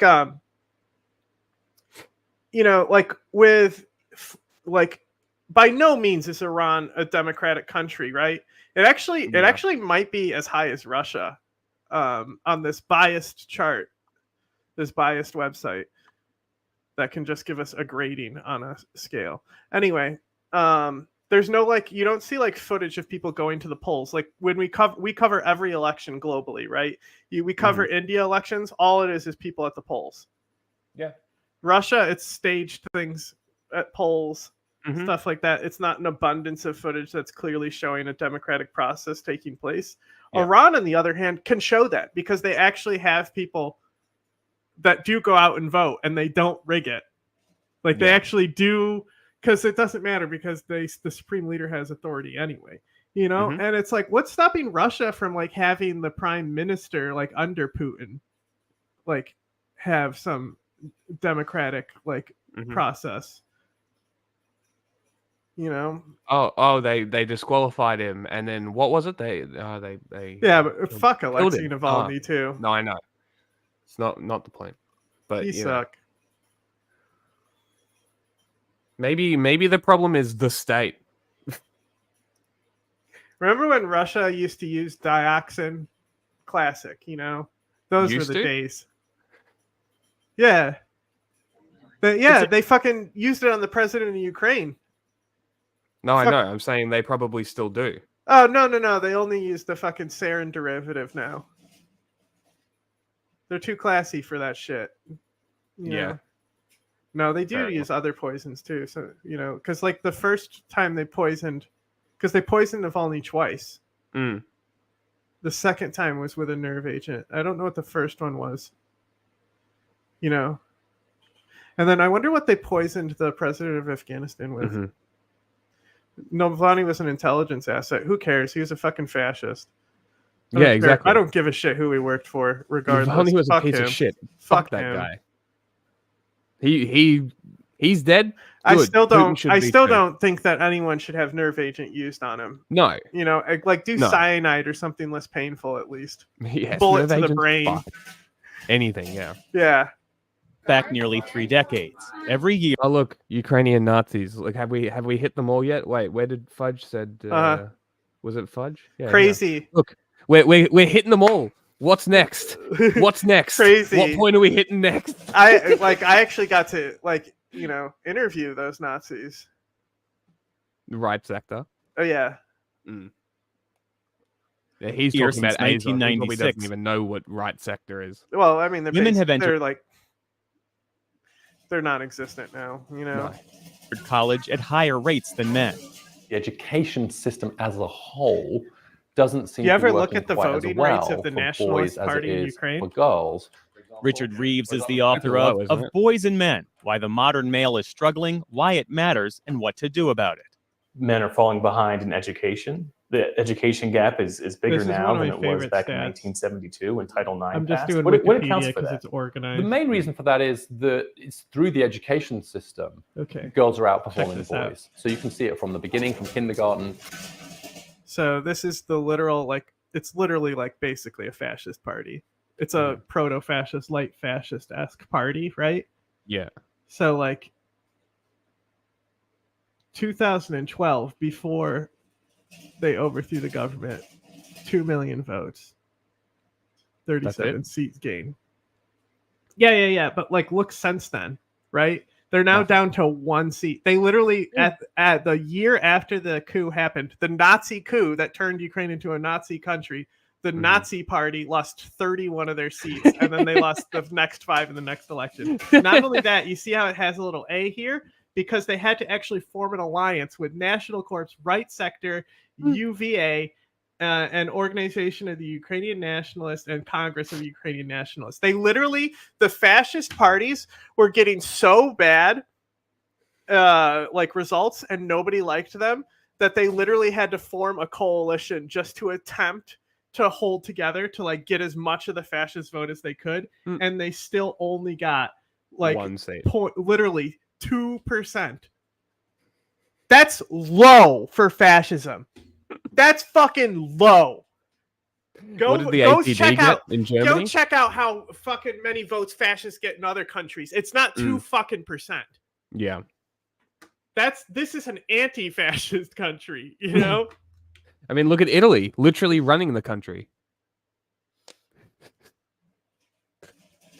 All the way through high school. And so if you look at, for example, high school GPA, which is a very good measure of success, C14. Take the top 10% of high school students. We're not talking about Combat 14, which is not a girls. Ukrainian group. That obviously affects what's going to happen in the college system too. Today, men make up. I mean, let's not even talk about the Russian imperial movement and Wagner. Mm-hmm. Yeah, we won't talk about those guys, or the fact that Donetsk and Luhansk basically told them to go fuck themselves before they started shipping Russians in. Yeah, that never happened. Yeah, okay. Only 42% of undergraduate students, and for young men of color, the gap is especially alarming. Sounds about There are right. now 50,000 fewer black men enrolled in college compared to pre-pandemic levels. I think that college is becoming a tough call for a lot of men. Not necessarily because college isn't a compelling idea, but rather because there are so many other competing factors that might be equally, if not more so, desirable. Roderick Carey is like an the military. professor Throw at the your life away, University of kid. Delaware. He studies how Black and Latino adolescent boys experience school. Serve the Carey Imperial says Corps. for the young men he works with, problems often begin long before college. Black and Latino boys grow up in a society that stereotypes them as non-academic, as socially threatening. This guy's speaking and many my of those types language. of This is all the shit I stereotypes talk shape about. Yeah. This is what they mean by the educators systemic. Like, if anybody wants to know what systemic means, it's low representation in universities. You know what I mean? Even that, it's just like how many end up graduating because their schools are Yeah. so underfunded, the staff is so shitty. I mean, think about that story we watched the other day about that girl, the native girl in Arizona. She dropped out because she couldn't afford it, because she thought that the scholarships were going to help her enough. They didn't. She dropped out. Literal Native American. Like, it's a You problem. can serve really on is. the council, but you will not have the rank of Jedi Master. Engage with them in schools. More women than men now have college degrees, Blonde, according blonde, to U.S. blonde, Census blonde, data, blonde, blonde, and they're more blonde, likely What school was this? A lot of honkies. than men now have college degrees. They're literally all the same. According to U.S. Census Might be data, UST. and they're more they're probably all sorority girls. They have a cloning program same. over there. It is a cloning program. likely to graduate within 4 years compared to men. It's led some colleges to target male students in 4 year degrees, according to U.S. Engage with them in school. And they're more likely to graduate within 4 years compared to men. Okay. It's led some colleges to target male students as a group in need of extra support. Interesting. We're not pretending the problem doesn't exist. We're trying to address it head on. Jonathan Coppell is president of Montclair State University. Is this anti-woke? Uh-oh, don't tell Jordan Peterson about this. How do you craft a program that works to help men that doesn't come at the expense of women? Oh, I don't think that this is a matter of either or, and I don't think this is a matter Excellent of fucking answer. putting the needs of female students second. I think it's a matter of asking the basic question, why do we see differential graduation rates when we sort by gender and race? And that's where you really start to see this gender gap and race. widen. Interesting. More than half of Great. Excellent. This is actually analyzing the problem at the deeper fucking level. This is good. This is really good. We need more people looking at shit this way. Montclair State students come from underrepresented groups, and men make up just 40% of total enrollment. So what are some of the consequences if more young men choose not to go to college? There's so many consequences. I don't think that means everybody should get a 4-year degree. I don't think colleges soon women will for be everyone. the overlords. But if you look at the data says in terms of income, in terms of health, in terms of happiness, in terms of life, and then the sissification your odds will are better begin. with. I mean, look, realistically, if we're looking at this from a job prospects, money to power to controlling everything, women are pretty set up for it. Like, college degrees do get you higher paying jobs on average. They also get you into qualified jobs, like administration jobs, management jobs, politics, this sort of shit. If women want these jobs, I see no reason why they couldn't be getting them. However, are these degrees 60% nursing degrees? That would be an issue because it's just an example, right? Because that would be an issue having an overrepresentation of degrees. So let's say, okay, 60% of entrants into this university are women, but only 10% of them are in STEM. That's still a problem, right? You see, get my head this whole time has been like, cool, more women in STEM. I'm saying there's less. That's I the know, problem. but the entire time listening to this story, that's where my head has been. It's like, yeah, they're going into STEM. All of them going to STEM. Right, but I feel like that's a problem as well. Like you have to, and this is why I like what this guy's saying, because I feel like he's actually looking at the problem, at the actual problem, not just like doing his job as a quota fucking level of shit like most universities do. I just want people to have health care, honey. A 4-year degree. In 2022, Montclair State launched what's known as the Male Enrollment and Graduation Alliance, a task force that's now developing programs. Or maybe it's you that have the weird foreign policy ideas. Have you ever thought of that? Like,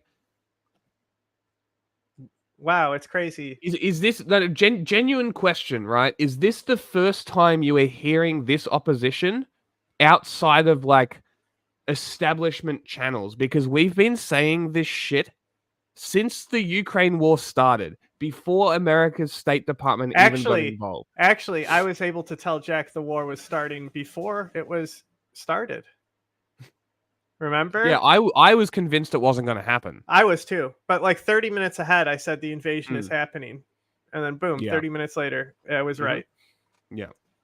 And it was like, we basically started this at the start of the Ukraine war. We've been covering this the whole time. We've seen every event. We've spoken to so many people. We have so much experience covering Ukraine. I literally, my career started during the revolution. Right? Everything you have said is one of multiple information narratives that we have been tracking coming from the Kremlin, coming from Russia's State Department, the Russian propagandists. They have now partnered with China's information warfare networks to now attack from two angles and solidify their support for each other, which backs up their own narratives, which then leads people like you who may have you may not see China one way, you may see Russia another way. Let's say you don't like China. You start seeing Russia promote Chinese propaganda. You like Russia. So you start associating China with being good as well, right? And now you see, let's say the EV thing, because it's topical and it's current. So the EVs, Biden put 100% sanctions on them, right?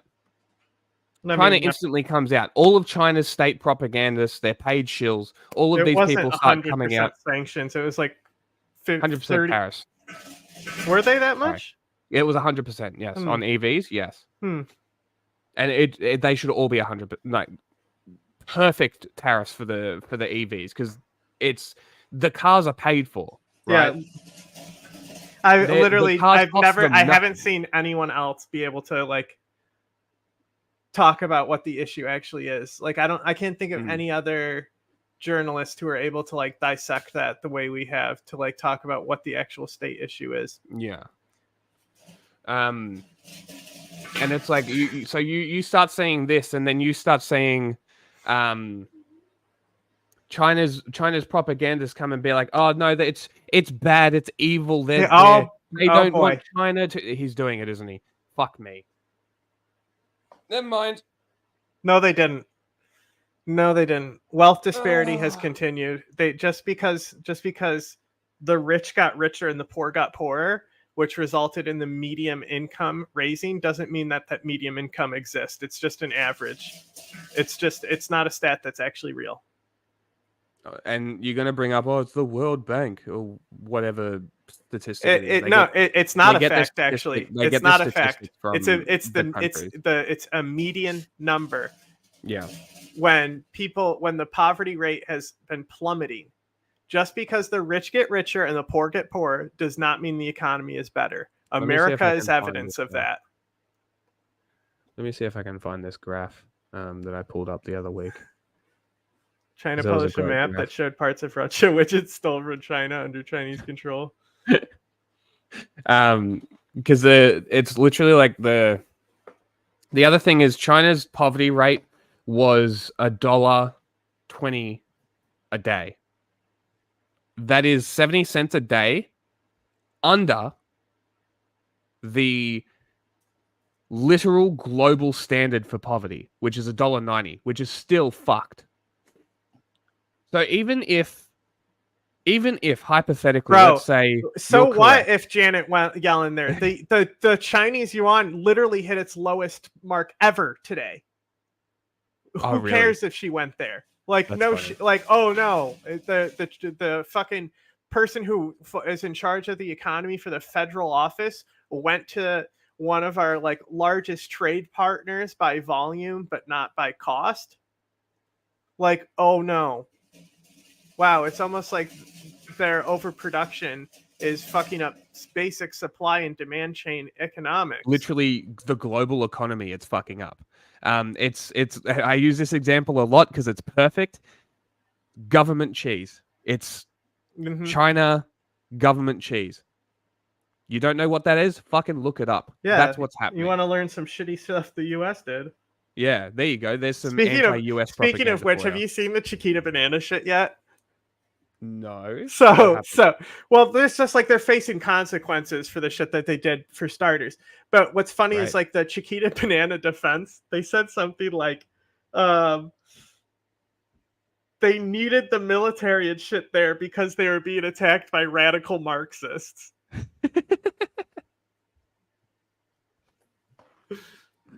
Okay. Anyway, back to the EV thing and the poverty thing. China's poverty rate was like $1.20. Even if they just changed the poverty rates from their standard to the international standard, that raises a lot of people out of poverty, not actually changing anything.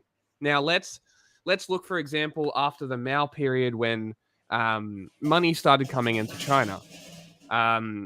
The poor people didn't start getting rich. In fact, they got poorer. Abject poverty even, while the party and the party members all got really rich and monopolized like to think that somehow industry. Capitalism didn't do capitalism when China let in capitalism. Exactly. Like, who are we kidding? We know how capitalism works. It's not a fucking magical country that figured out a way how to that people fucking pretend that it's communist. Yeah. When it's not. State capitalist. And then on top of that, the EV thing outstripping the US in terms of EVs. Outstripping what? Africa of its resources? What are you talking about? The cars are literally rotting in fields because they're paid for, because these companies use Chinese government subsidies to fucking line their pockets. It's literally at the higher level of China. It is rampant capitalism. If you send it to me, I'll pull it up. But like it's just insane. Depends what it is. But it tracks. It tracks that you would have. No, you can't send links in chat. It just doesn't work. It tracks that you would have these opinions, because as I was explaining before, I got interrupted by you having the exact opinions that I was explaining about. I was explaining to you how you come to these conclusions because I'm aware of how you start in one place and end up in another, because the information networks that we literally track. But yeah. What do you mean? They're not. There's no demand. Again, we just explained it. Yeah. Why would we want to import government cheese? Yeah. Also, there's no demand for them. And this started in Europe, especially in the Balkans, where China would park these containers full of EVs that nobody wanted, and they would clog up the shipping infrastructure for these countries that have fragile economies because they're Eastern Europe, right? And then they would have to buy these containers and buy all the EVs. So basically China's forcibly throwing government cheese at people, and people don't want it. So they regulated it. It's really not that fucking hard to understand. Solar panels is to help Mexico. Steel is to help Japan, who are also trade allies of ours. We trade with more than just China. So we're going to do things that benefit other trade partners. So it's not just all going to China. And also, even then, we didn't sell the steel company to Japan when they were here. When the whole reason they came to this country was to buy the steel company. And from a business and capitalist perspective, Japan is like, why wouldn't you sell it? You know, it's just business. But America's like, because we feel like it, because we're dumb in America and doing American things. Like it really is not that hard to understand. I do have a question though, before we continue on with this video. Where do you stand on the Philippines and China thing? Because this is an interesting question that I've not asked anybody that's compromised yet. So I'm actually curious. What do you think of the Congo?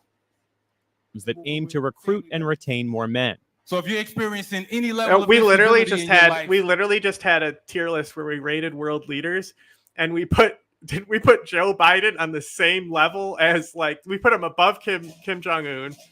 I think we put him on it was A tier, right? We put him on the level with Xi. Yes. As in they're just as bad. Yeah. That's you are not alone. That's what I thought. Danny Jean, the university's assistant provost for special programs, helps lead the initiative. Last spring, he welcomed 300 high schoolers from nearby cities in New Jersey. For many, it was their first time on a college campus. Please give all of them a round of applause. For Gene, who grew up in inner city Newark and later earned a PhD, it was a chance to share his own story. My family moved over 12 times before I graduated from high school. We were actually homeless at one time and had to move in with family members. I graduated high school with a 1.9 GPA. A teacher that told me I wouldn't be alive to see 25. Alcoholics in my family, drug users in my family. You gotta love that. His head teacher said that? Bro. How make peace with China? How do they make peace with China? What should they do specifically? Where's the no peace? I wasn't aware they were at war. I'm very yeah. Do you want to see where this happened? Where this conflict happened? I'm just going to show you. Hold on. I'll get a Google Earth out. How about that? Earth. Although maybe he thinks the Earth is flat. Who fucking knows? Yeah, living in unreality. Who fucking knows? All right, that is Africa. Oh, okay, where are we? United States. Cool. Saudi Arabia. Here we go. We want to be down here. Okay. We're getting there. It's slow. Cool. Great. All right. Here we are. Cool. The Asia Pacific. Here is China. Right here. Right here. You can see my mouse? Yes? Right here? Can I put a thing? Can I use a marker? You can drop pins, yes. Boom, pin, boom, right here. Go away. Boom, this is China. This is the second Thomas Shoal. Right here. All the way down here. All the way down here. This is where it happened. Can you draw a line to see how many miles it is? Maybe. Let's see. Either way, it's a long fucking way. We're still zooming out. Here we go. All right, lines. Nope, no lines. Anyway, you get the point. This is not China. This is the Philippines. This is China. This is not China. So you're aware. Very personal for me. So what have you found that works? What's the key to providing access, and then once students do get admitted, making sure that they're successful? They really need to understand the benefit of college and help them understand exactly what college can offer. Oh, here we go. They're teaming up together now. So the Philippines just acting on their own in their own territory is now run by corporate and geopolitical interests. They're fishing, bro. These people are just trying to feed their families. Well, they're trying to also they do hit the supply a military contingent on a ship that they crashed into an island because of China's imperial aggression. So, also the Philippines kicked the US out. Wow, it's almost like if one country is mean to you, you go to another country for help. No, it's like how Russia just went to North Korea to get ammunition. Yeah, and then they went to Vietnam and signed a partnership with Vietnam. Crazy, right? Vietnam now has partnerships with China. It's getting US. on Djibouti level at this point with Vietnam. It really you know what is. I'm saying? It really Marco Duterte's like I almost said he's dead. He's dead to me. Like freshman year. And beyond academic help, Gene says some of the men also need. Wasn't Duterte like way more pro-China? Yes. That's what I thought. I'm pretty sure he was, because it was... I just know that he literally filmed campaign ads of him shooting people former on the Philippines street. leader Rodrigo Duterte allegedly made a gentleman's agreement with Xi Jinping to maintain the status quo in the South China Sea while he was in office. Interesting. So, yeah. That's what I thought. With analysts suggesting Beijing could be using... He's the only guy who's made a creepier Christmas video than Kevin Spacey. Oh, and this is from the South China Morning Post as well, by the way, what I'm reading. So, so analysts suggesting Beijing could be using the broken pact because they didn't maintain the status quo. Or was that China that broke the status quo with their, oh, look, old map have line on it? I don't know. Which one? You tell Social me. and emotional support once they arrive on campus. McDonald's and Walmart created the Philippines in aims to do just that. But it has allowed me to be confident. Also, like, it's also insulting because of what America did there. The Philippines fucking hate America. The fact that they had to like then turn to the Americans is like crazy, because there's no reason the Philippines should have any respect or any dealings with America after what America did there. Yep. And you know what's even funnier now is the Filipinos not a fan of the Chinese anymore. They are not. No. I was talking to one of my Filipino friends, and she was saying that nobody's impressed. Not a single person. So you telling me that the Philippines needs to make peace with China is like Trump telling everybody that Ukraine needs to make peace with that the Putin. war wouldn't happen if he was there. That's basically fucking what ridiculous. It basically is what it is. Mitchell helped lead this group known as the Brotherhood. So it's important that men get if support these were white from each people, other, because we of don't that get name. enough. You know, Everybody bottles in their emotions. You have to keep this persona of being a tough guy. Wow, you mean bro? Marcus Did you being not just murdered? hear me Crazy. talk about how he did campaign videos where he literally killed people on the street and posted them as campaign ads? Do you think I'm fucking defending Duterte? Remember when I literally just said that he's the only guy who made a creepier Christmas video than Kevin Spacey, who continually makes these weird, creepy videos.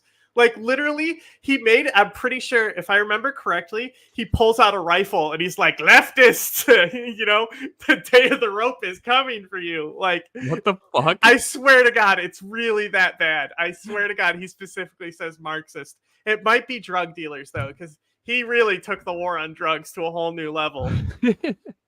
He should honestly be, like, he should have been fucking, like, I guess because it's his own people, you don't get hit with the fucking war crime charges.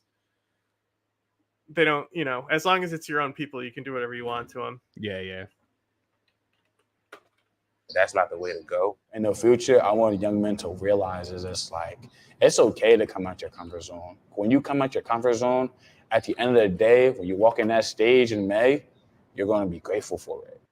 Last month, Mitchell did graduate with a degree in family science. Akenna, a business administration major, will do the same later this year. They say beyond the degree, college is already paying off. Professionalism, time management, respect among others, how to work with other people, all of that you can learn in college if you do college the right way. Meantime, back in Brentwood, New York, Yordi Velasquez says he's comfortable with his own decision. I feel like I'm entering a new chapter of my life, and it's always exciting. You know, I've always wondered what it's like to be a grown-up, So now I get to experience it. Not fun. As colleges around the country try to figure out why so many young men are choosing a different path. And that's right. We're watching a video about why men don't go to school. Whoops. Maybe you should. You can join us. Okay. Okay, Kenya. Gotta this video. Because like I said before this, there's videos of him personally killing people with a rifle from a moving vehicle, stopping, just shooting people who are allegedly drug dealers on the street, right? Alam ninyo, ako'y tao lamang. Kaya binabati ko pa rin, Merry Christmas. Kayong mga durugista, magnanakaw, mga korap, mga kriminal. That's you, corrupt criminal. At yung napapahirap sa Pilipino. Kaya kung ayaw ninyong minto at patuloy pa rin ang karahasan, ito na ang huli ninyong Merry Christmas. Oh, he got him. It's my special talent. He took the war on drugs literally. Bro, he's fucking insane. Okay, all good. Psycho. Oh my god. I didn't even realize you put that in there. Good god. What? What'd you find in there? I sent you some stuff in chat too.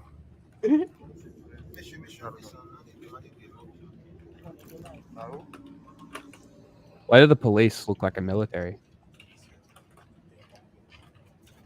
Also, I feel like having a force with another country's flag on your arm is a bad move. Why? Like taking the I understand it for like identification purposes, but for trust purposes, I feel like that's kind of like. I mean, we have our military police will have flags. Also, I thought it was a UN mission, but they're not Blue Helms. So it's just like a UN police backed from Kenya. It's not like a UN. It must be mission. Yeah. Mm. I know. I think that was always the case, wasn't it? It was like I just thought they were going to be like club? under the UN mission, not under Kenyan. Yeah, I don't know. I guess we'll find out.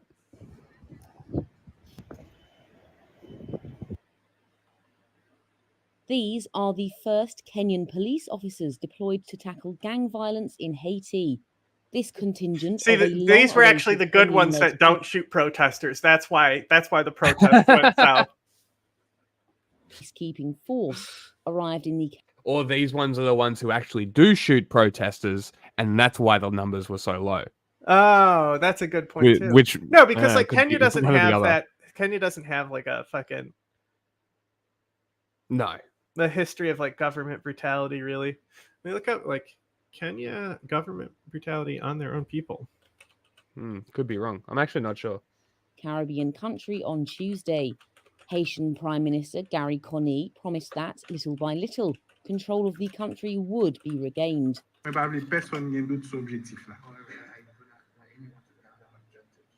didn't think they had a president. The state will regain power and reaffirm its authority, so all Haitians can live peacefully in this country. Why do you need a government? Kenya's National Security Advisor, Monica Juma, said the force would prioritize protecting civilians, opening up routes for movement of people, goods, and I don't see anything.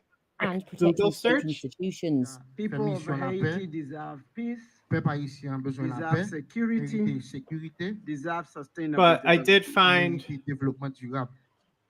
gang wars in Haiti have now displaced 500,000 people. International Justice Mission has an interesting page. It's got some handy stats on it too. So pull that up real quick. So this is abuse. It's police abuse of power in Kenya. 1 in 3 Kenyans have experienced police assault or harassment. Over 500 killings by police in Kenya have been documented between 2019 and 2021. Worldwide, 35% of the youth have been abused by the police. So that's not even about Kenya, but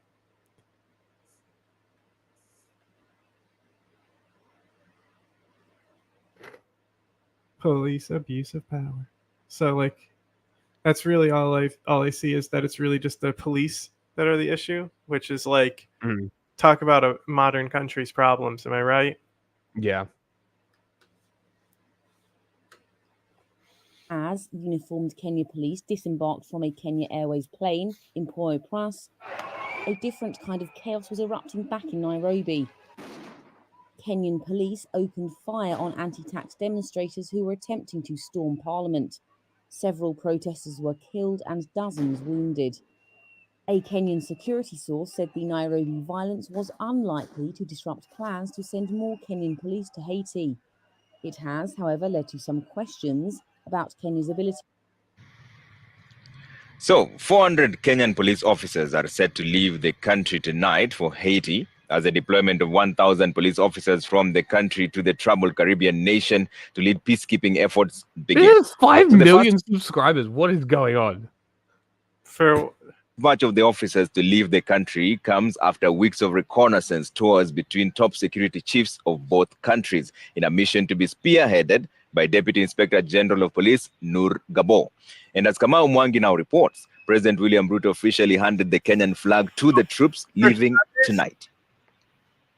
Like the violence that I found from within Kenya, it's a war against the British in the 50s, right? And they lost and they didn't get independence, I guess. So like it's also like, so Kenya's got to be like a really young country, you know? So that's part of why you can give them a better human rights record. But a lot of the African countries are young. They're on their like third generation of like independent government in many cases.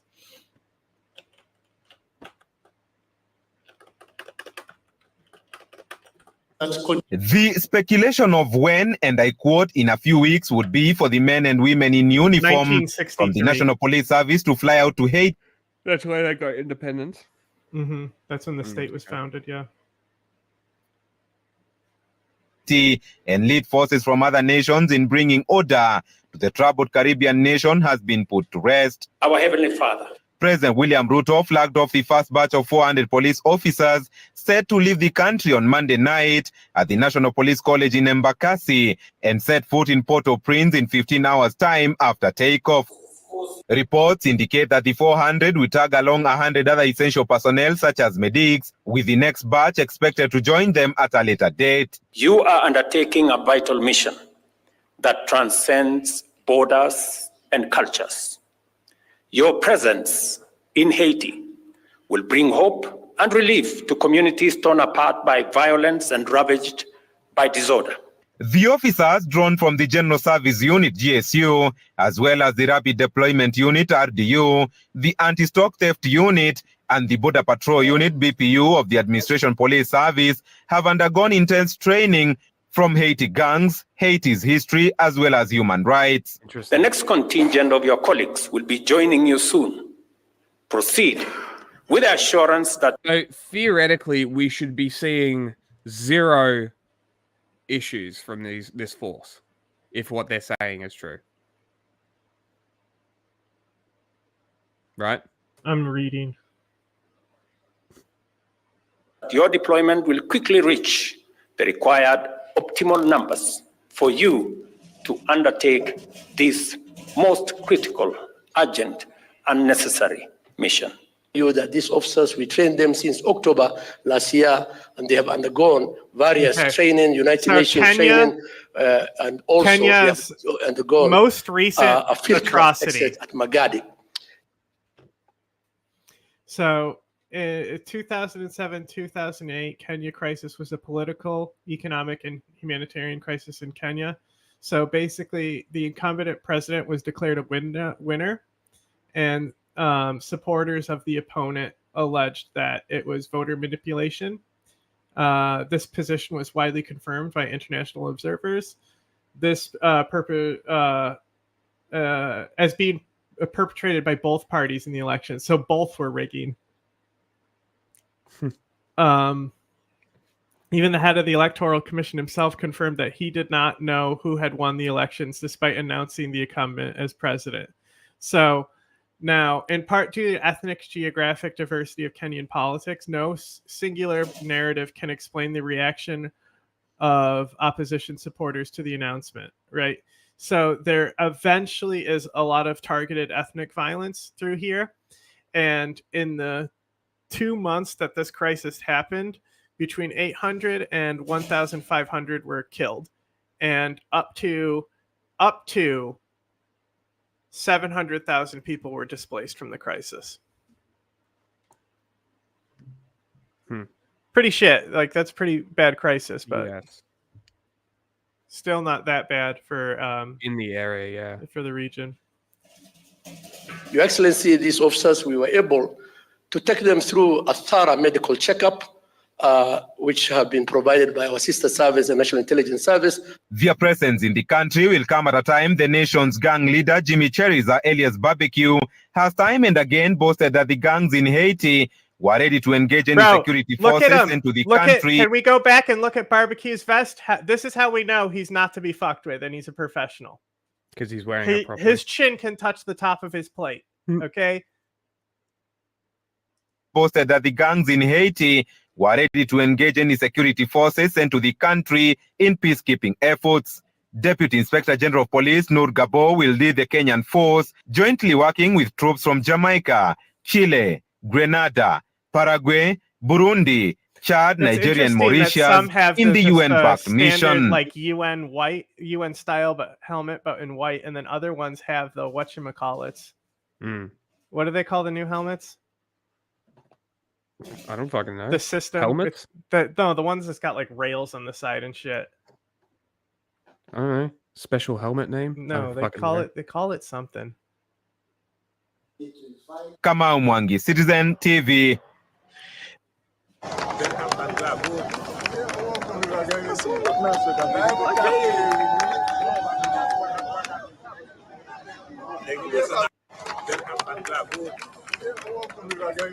Guys, just no. Yeah, so all right, hello everybody. Oh, news format. That's why you said I have a chair. Okay, anyways. Excited to be with you. This is a good one, a good highlight that I missed. So, not a United Nations operation. Okay. Ways. And because today's topic is very, very when we crucial say intercommunal violence, I mean, are we talking about I saw what was going on last week and a half. I start reading a few things. I usually read ahead of time, and that's when I make a decision as to which topic to address for you. And by the way, guys, I don't do random. There is a reason to why I do certain topics. Like, for example, remember the video I did for you about Tunisia? Guess what just happened now? The European Union is concerned about Tunisia. Hang on. Why did he do quotes for the European Union there?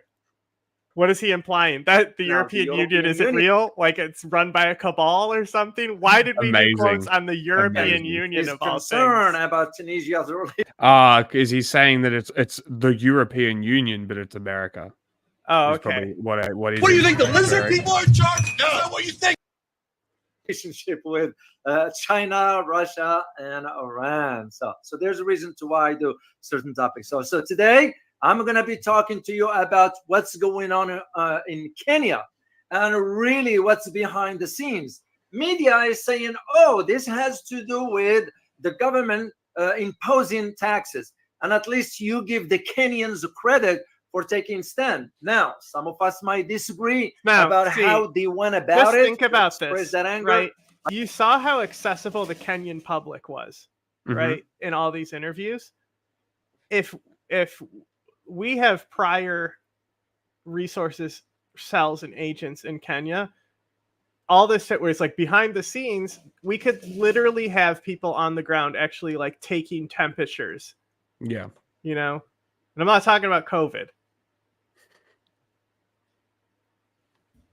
But you can only understand when people are taxed to the max. We all know what's going to happen. Taxed to the max. In my opinion, only, that they took stand, and it means a lot. I wish my fellow citizens here in the United States will understand and wake up. But it's too late for that. Anyway, let's say hi to everybody before I'll dive in, because we got a lot to cover. today. So I'm gonna just zoom through quickly here. Truth Seeker, good to see you. Truth Seeker, good to see you. Scott, you have Giant Bahandari come to channel. Please question him about Hindu imperialism. I will do that. Samuel Williams, good to see you. Hang NG, good to see you. Marian Yudiapo, my apology if I mispronounce it.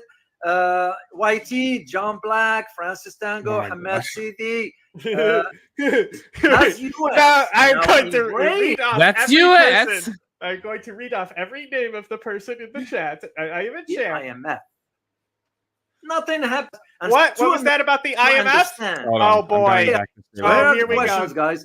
How significant is this development? You can link The this one to that what the we already chaos that covered is with taking Democracy place Now, in, right? Kenya What I pointed right out now. earlier, how I pointed out the weird narrative that she said, including the IMF and like something else, right? Yes. And I said, yes. that's weird to take Yes. that angle.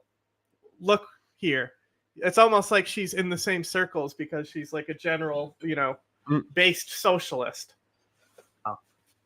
Second thing is the timing of it. And here is what you need to understand. The timing of it was also had to do with two announcements, major ones. One by NATO, okay, which is through the US. And second one has to do with the IMF. Nothing happens in a vacuum. I'll tell you guys this. The third question is, does US now embrace Kenya? Because we all know when they invited William Ruto, the president of Kenya, to the White House, that wasn't just to have dinner with Biden. That was for a reason. And No this is way. why the question we need to ask is, does this embrace means that Kenya's pro-China look East policy days are over? Because remember, the three previous presidents, which I will get into, they pivoted east. And the fourth question is, where do we go from here?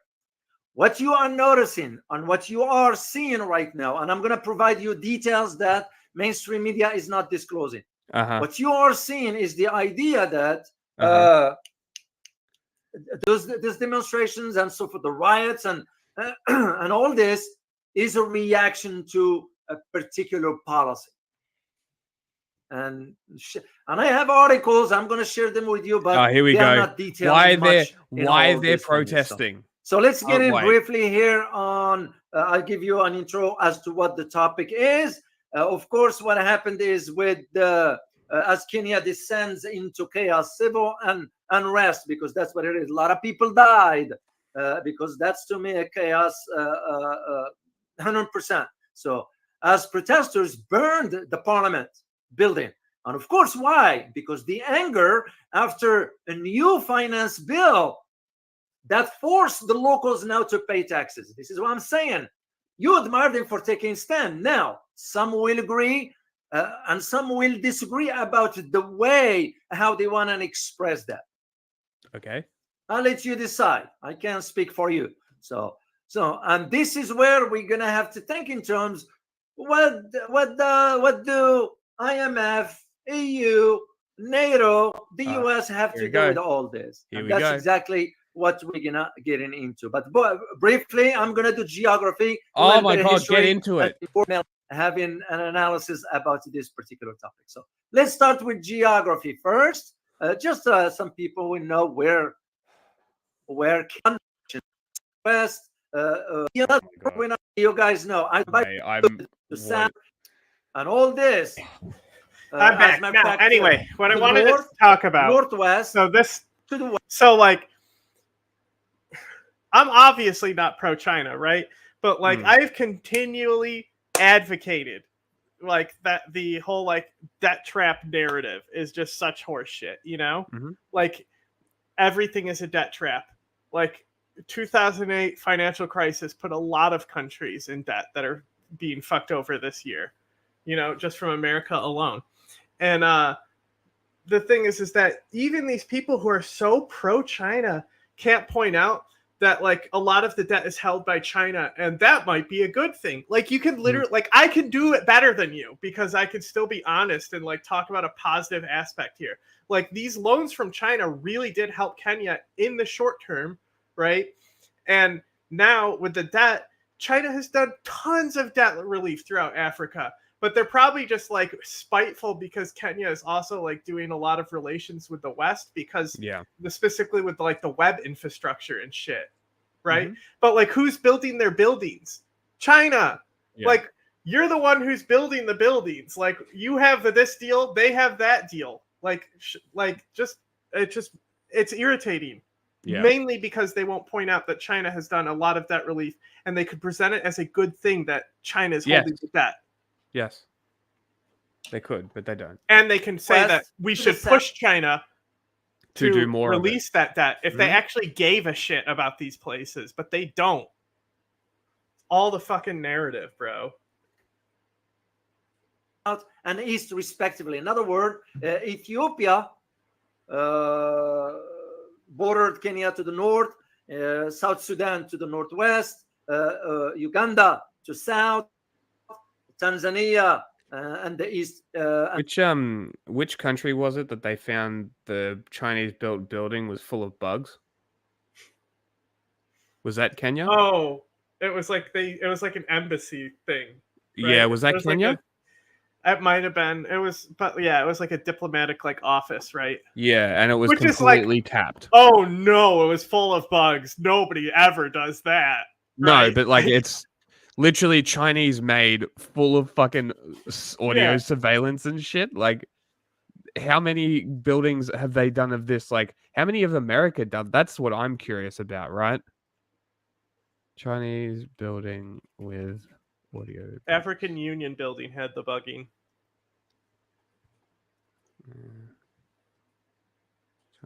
Oh, it's just giving me. That's the real shame of Xi. Is that like, you know, he's literally destroying anything that could be good about the country over his own like wacky interests of imperialism and greatness. Brother, they don't own anything.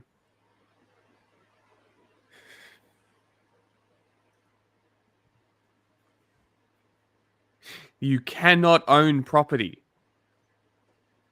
And Somalia to the east, respectively. Kenya has a coastline on the Indian Ocean to the southeast. This is why it's very, very important to understand the geography of Kenya. Also, China's housing bubble is like 10 times the 2008 one. If you thought China and Russia are not doing imperialism at all. Okay, bozo take. You just don't know what imperialism is. That's okay. I think that's what it is. Give me a second. I will get the definition. I'll get the definition. Anime is imperialism. Yes. You know what else is? You know what else I learned about? Do you know about the Thai restaurant shit? Yeah. So like the Thai government subsidizes Thai restaurants everywhere, and they actually customize the menu by taking an interest in like what the culture is to make sure the menu is catered perfectly to the culture of that area. That's awesome. So like the Thai restaurants, it's all a government front. That's epic. Isn't that fucking fascinating? I love that. That's great. Because it's like, you know, it's interesting how different countries do it. You know, like Armenia does it in an interesting way as well. Yeah. Okay, so imperialism from Britannica. It is state policy, practice, or advocacy of extending power, or dominion. Dominion, that means land and borders, especially by direct territorial acquisition or by gaining political and economic control of other areas, because it always involves the use of power, whether military or economic, or some subtler form. Imperialism has often been considered morally reprehensible, and the term is frequently employed in international propaganda to denounce and discredit an opponent's foreign policy. Now, let me guess. You, the genius brain thinking China and Russia aren't imperialist, likely think America is an imperialist core, something like this. I'm gonna guess. Yes. Let me know how close I am. It is. Here we go. Yes, they are. Anything about imposing? Did you? No, did you Russia forget what I said? Russia literally is, though. Not as bad. Like France sucks worse in Africa specifically, but like Russia, like holding up grain in the Black Sea, has everything to do with their imperialism in these countries. Oh look! Look! Remember what I said? It's like we're talking to a robot. Here, I'll say it again for you so you can understand. Imperialism is state, policy, practice, or advocacy. Please shut up. You know nothing. So, and you see why. Is Turkey a Western power? What do you think? Is Turkey a Western power? Even our biggest China stan agrees that Russia's imperialist. Is Turkey the West? Do we consider Turkey the West now? Yeah, they're part of NATO. They're just doing America's duty. They're just doing imperialism America's is will. very common. Yes, it is. Yes, it is. Mm-hmm. I would say it's the prime tactic of states. All of a sudden, the EU, NATO, the US are all interested. Now, Actually, here is what I want. There is only one country that is not imperialist, and it's Vietnam. Bhutan. Bhutan. Yeah, it's the one that still has a king. It's like a Buddhist Brunei, country. No. He's a king, but he's like cool. Ah, okay. There is some like speech freedoms controversies, but they're like. Look, I say one country, but there's obviously more. But you know where Nepal is, and how there's another chunk between India and China. Yeah. The other chunk is Bhutan. It's a mountainous Buddhist country. It's really cool. And like it's like they call it the happiest country in the world. It's really propaganda and stuff, but they like they're stuck between India and China. Yeah. They can't really be imperialist. But like Nepal is able to do it with tourism and Everest and stuff. Like they're able to like do a lot of stuff with that. Yeah. Also Tibet. Yeah, but they had slaves, don't you know? Oh, that justifies it, right? To know about Kenya, archaeologists. Oh, you're defending slavery now, huh? Anti-imperialism is subjugating and committing genocide to stop slaves. Yes. Anti-imperialism. That about the front. Anti-imperialism is invading Vietnam. Anti-imperialism sounds a lot like imperialism. Yeah, anti-imperialism is telling a country that it can't exist because of a civil war that ended 70 years ago. Yeah, cool. Yeah, that's not imperialism.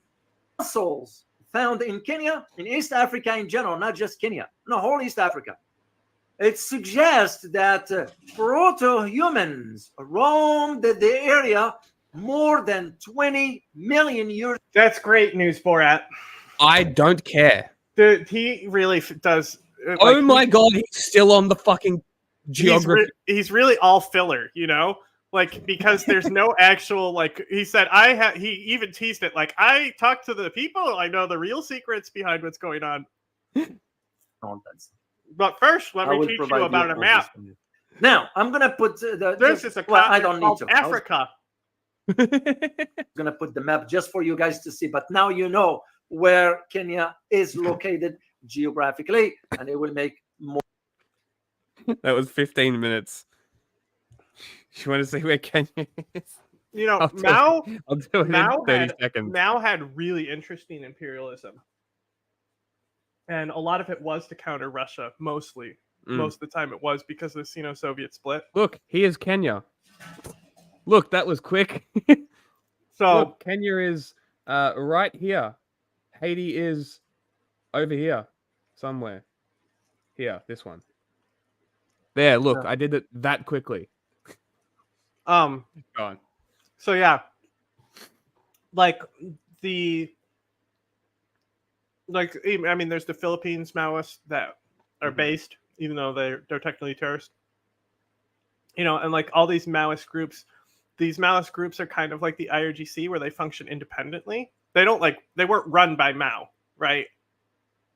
But the Chinese government and the Maoists backed all these groups for Chinese interests. Yes.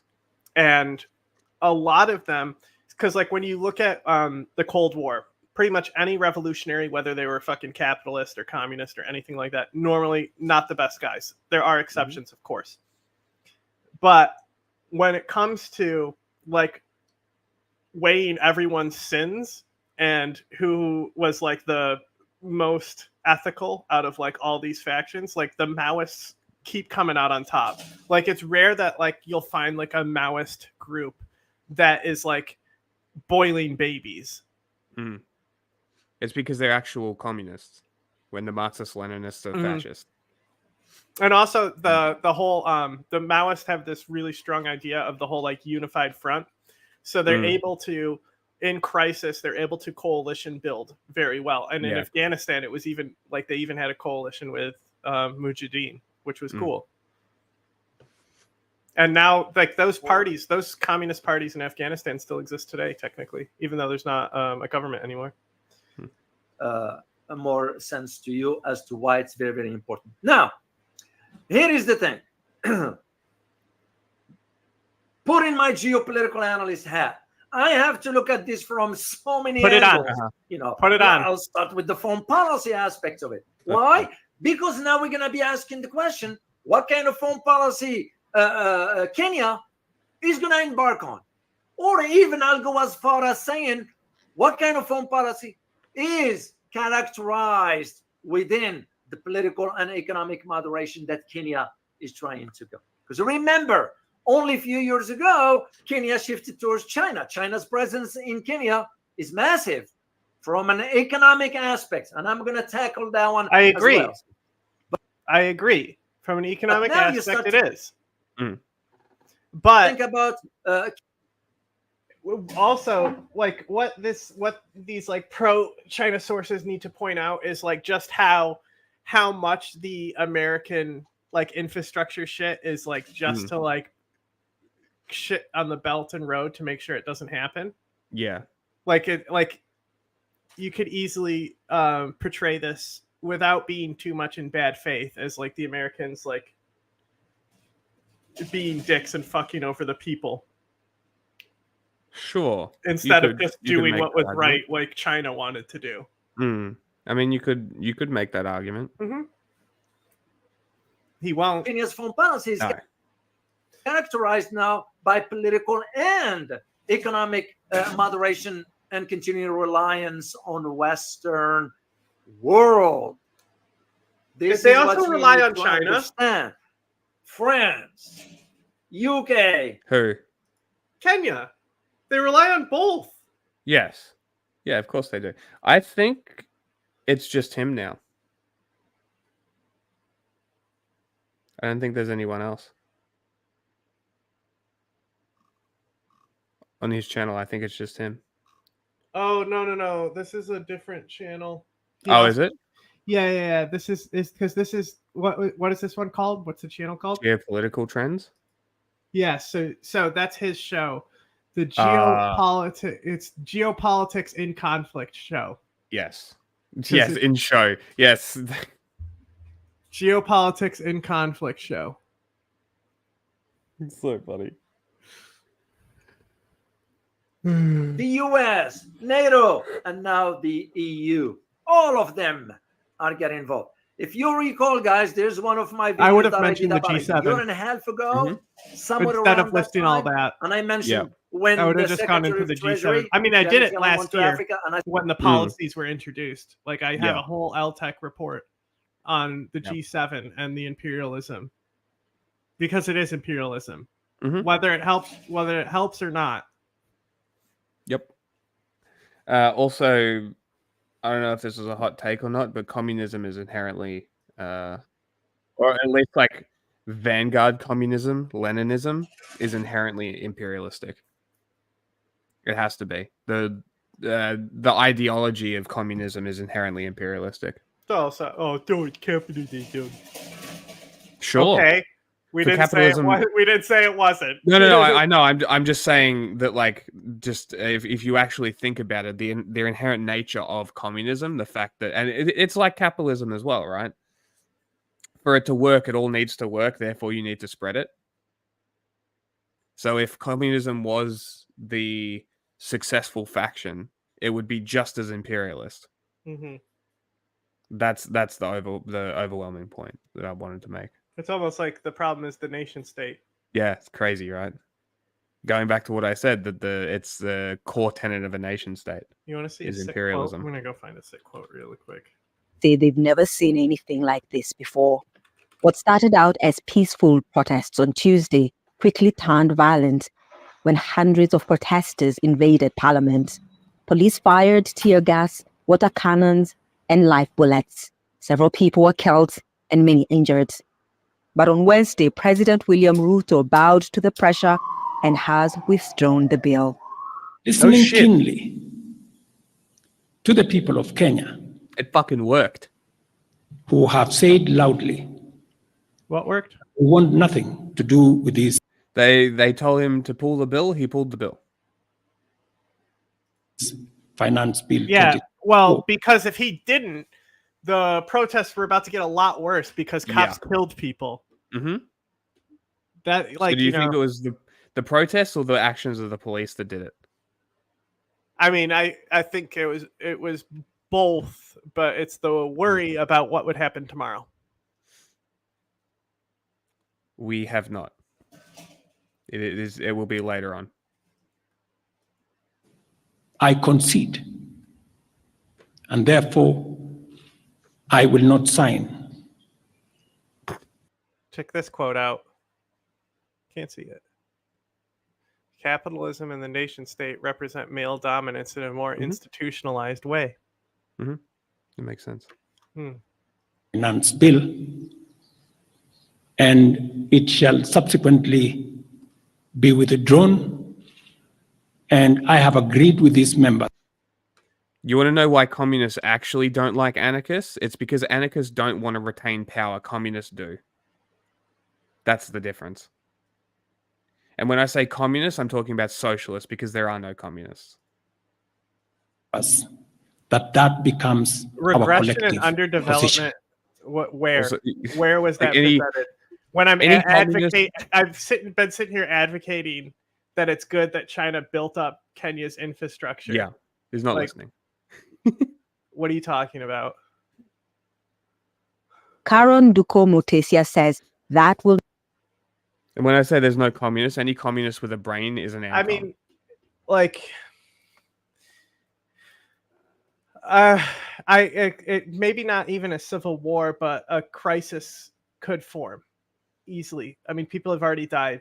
Like, as soon as protesters die from police firing, governments need to take immediate action. And when they don't, that's normally when governments start civil wars. It's not the people who do it. It's the governments who keep unrelenting using force. So, yeah, well, we're talking about Leninism. Yeah. Not I don't Marx. give a shit about Marx. Marxism is outdated. Yeah. For a time that's gone. So Hegel didn't run any states either, so will not bring back her 20-year-old son who was shot in the chest. As a mother, I feel. Also, communist state is an oxymoron. Just so you're aware. Yeah. Communism, the ultimate end goal of communism, just like anarchism, is a stateless society. Which is why I say that there are no communists. Any communist with a brain is an anarchist. Feel terrible. Every communist is a tanky. There's a reason. It's a stateless economic, Yeah. No state, no economic structure. You can trying to hammer after work. Children needs to stop. Commie bastards. Most Kenyans are We're believed not to communists support the anymore. protest They're a federation of against a independent finance bill liberated states. that will Don't make increase me hurt taxes. you, Mikey. Some, like this man from a neighborhood in Nairobi, decided to take matters into their own hands. This is a county office of an MP who voted yes to the bill. They literally say are he doesn't- bashing it to pieces with the rocks that are made up of the building. Like to dismantle the building and then use the building to smash the building is fucking awesome. Kenya, these protests in Kenya continue to be like the most base protest I might have ever seen. Don't represent them anymore. They're Look, angry again, and they're frustrated. We're talking about Leninism. Yeah. Marxism is just a theory. It's not something that was ever actually implemented by anyone. Yeah. Because it's always been Marxist something. It's like saying that fucking something is a Hegel country. Hegelian country, yeah. Yeah. It just all countries have elements of Hegelianism and Marxism and other things. And as you said multiple different times, it requires a balance of top down, bottom up, and horizontal. So both of them are wrong. And this idea Marxism is outdated. Like read Öcalan. Yeah. Like there's if you like Marx, you should go and you should read Öcalan has 3 primary books to start on his theory. You can go to just Öcalan books. Yeah, they'd probably be on the Anarchist Library as well, I imagine. They probably are there for free. But yeah, OecalanBooks.com. And like this one right here is probably one of the places to start, Beyond State Power and Violence. And then there's this one as well. So the Sociology of Freedom. See, this is the Manifesto of Democratic Civilization, Volume 3. Right. So that's, you just want to, and then I don't know what's Volume 2. I'm trying to remember. This one is like this is like basically like the basic manifesto. This is just the political thought. This is like your Communist Manifesto, that one. Like, what one is this? This one doesn't say what volume it is. Anyway, definitely Sociology of Freedom, Beyond State Power, and this one, just the Öcalan one. And then also, do they have fucking I don't know if they have it on here, but there's there's also, these are all a lot of essays and stuff that that other people in the org has written. But then there's also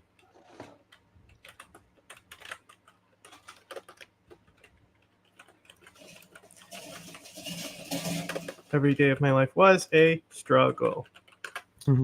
Okay, here we go. So this one you can definitely also find on like Anarchist Library, but this is Sarah. My whole life was a struggle, and this is like what she means by that is like struggle is actually like what jihad means, right? So she was the co-founder of the PKK, and she was assassinated in France by Turkey.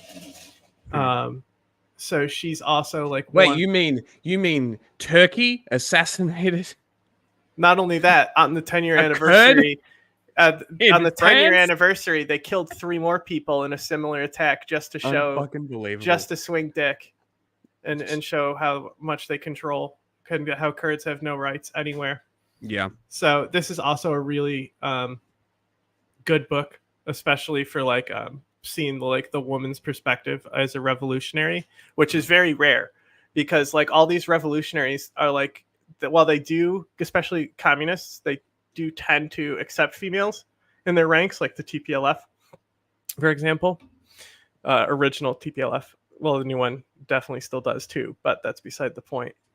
You don't see them actually taking roles inside the leadership of these parties, and these communist militia. And she was literally like, I'm not sure if Öcalan actually like went out and fought. She has killed people for sure.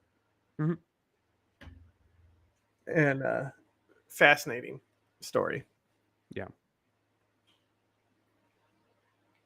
They are better than crazy because if you read That's it's really just Marxism for the modern day, because Yeah. Marxism was written in like the 1800s before the Great Depression.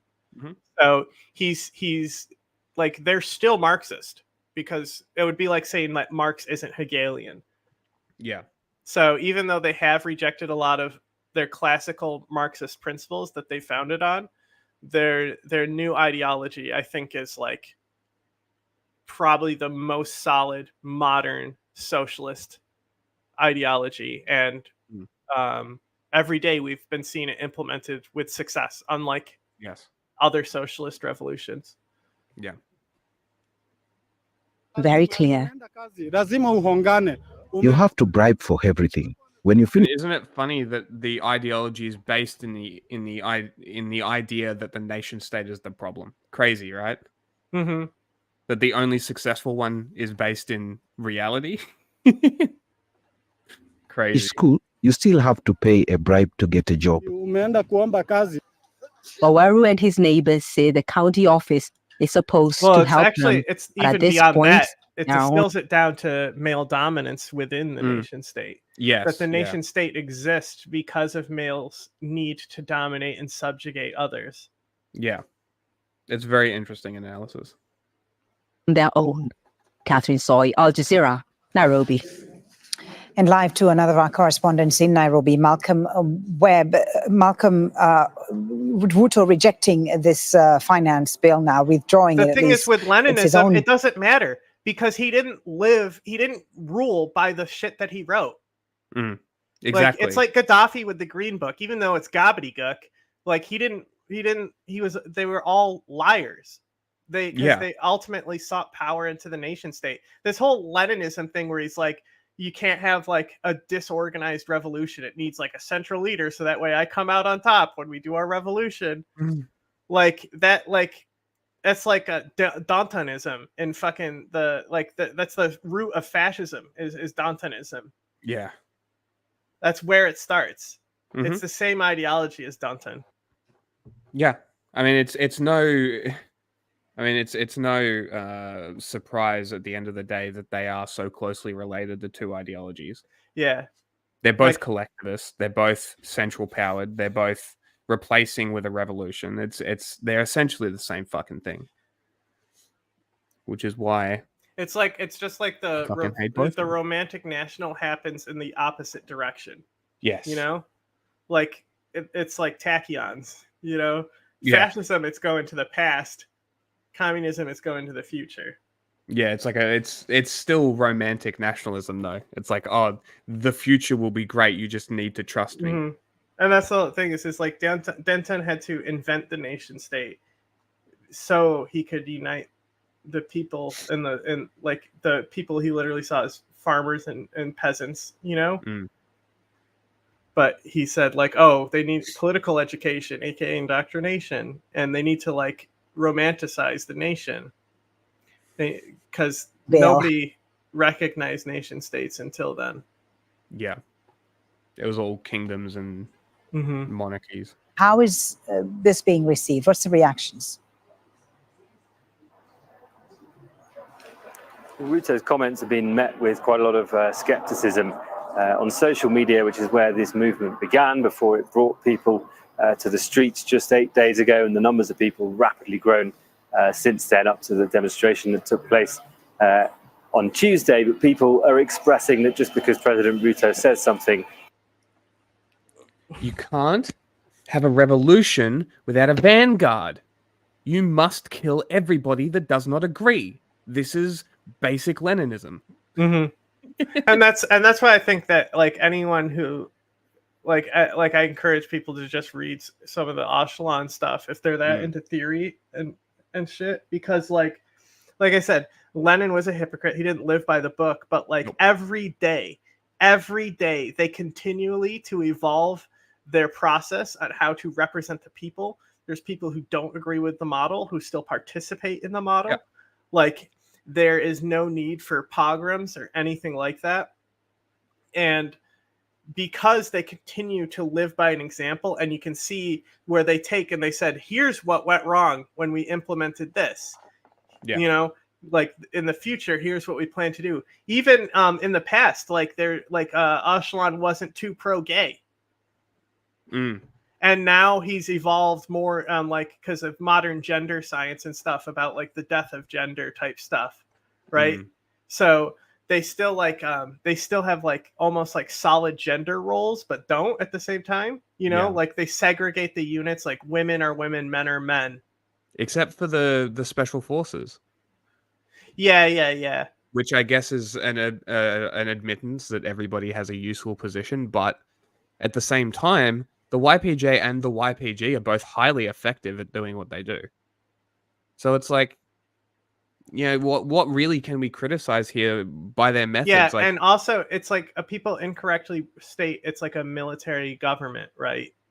When they're protectorate units, they're well, because AANES is like it's bigger than just the SDF. The SDF is just the military for it. It's very interesting.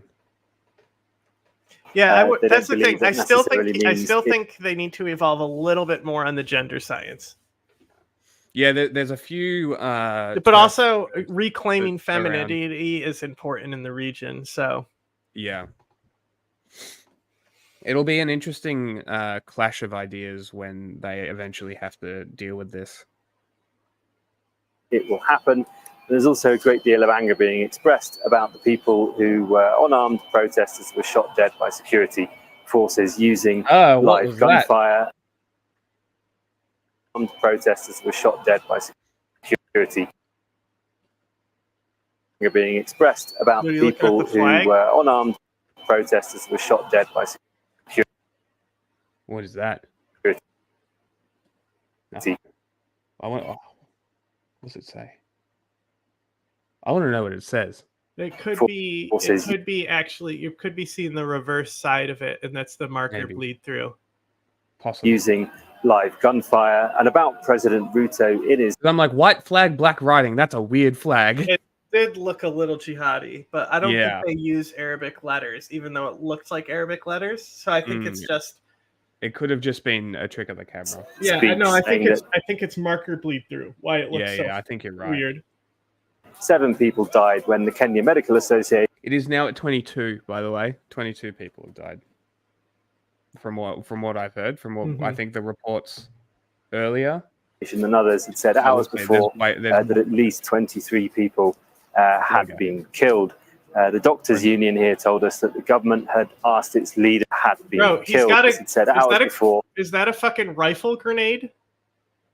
It might be, actually. That at least 23 I hope it's people had a suppressor. No. I mean like a fucking more of like a riot control grenade. Yeah. Not a fucking fragmentation device. Being killed. The doctors' union here told us that the government had asked its leaders to tell its members not to disclose the numbers of people injured or killed, but numbers have still been coming out. That's clearly caused a lot of frustration amongst people online who are still calling people to go to the streets and protest again. All right. We're going to push through. Having reflected on the continuing conversation around. So how does Kenya deal with this? Ultimately, as I've said, since the majority of their debt is coming from China, they need to work with China for debt relief. China just needs to give them debt relief. Yep. That'll fix everything. Kenya is shaken by mass demonstrations against proposed tax hikes. Protesters accuse the president of failing to live up to his election promises, but the government says the finance bill is needed to pay off debt. Will the unrest be contained? Are they trying to push the truck over? What's happening? Also, traffic cones. Traffic cones for tear gas, everybody. Traffic cones. Or will it escalate even further? This is in Inside the top, Story. I believe, that negates the tear gas, right, John? I think. Don't quote me on that. Look that up, but I'm pretty sure that's how you do it. I've never heard this. Interesting. You can also hit them back with tennis rackets and hockey sticks. I'm going to double check.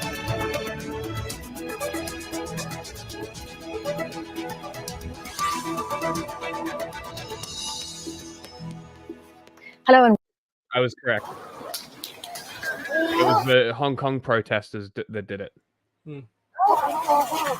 I just know carbon.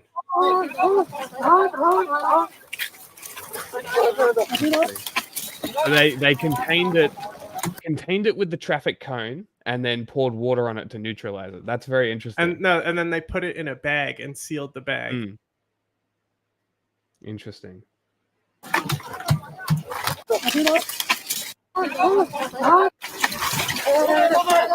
But see, they also I mean, those are just paint respirators. So you need not carbon but charcoal. You need charcoal filters in those to negate tear gas specifically. Really?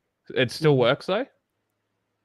Yeah, you can literally make like it's actually really easy to make gas masks.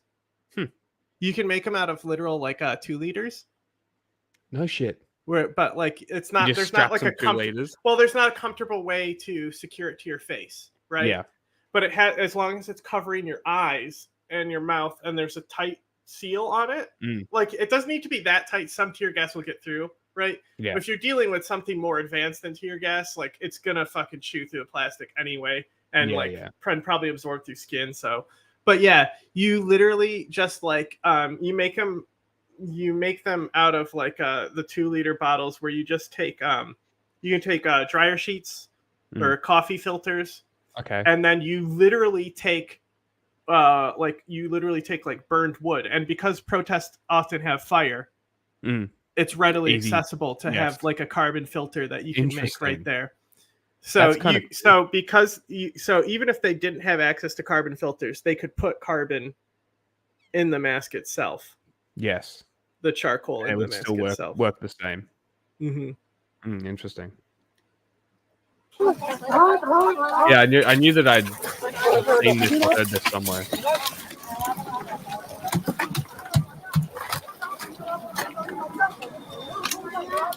They did that fucking quickly, too. Yeah, the Hong Kong protests were so interesting.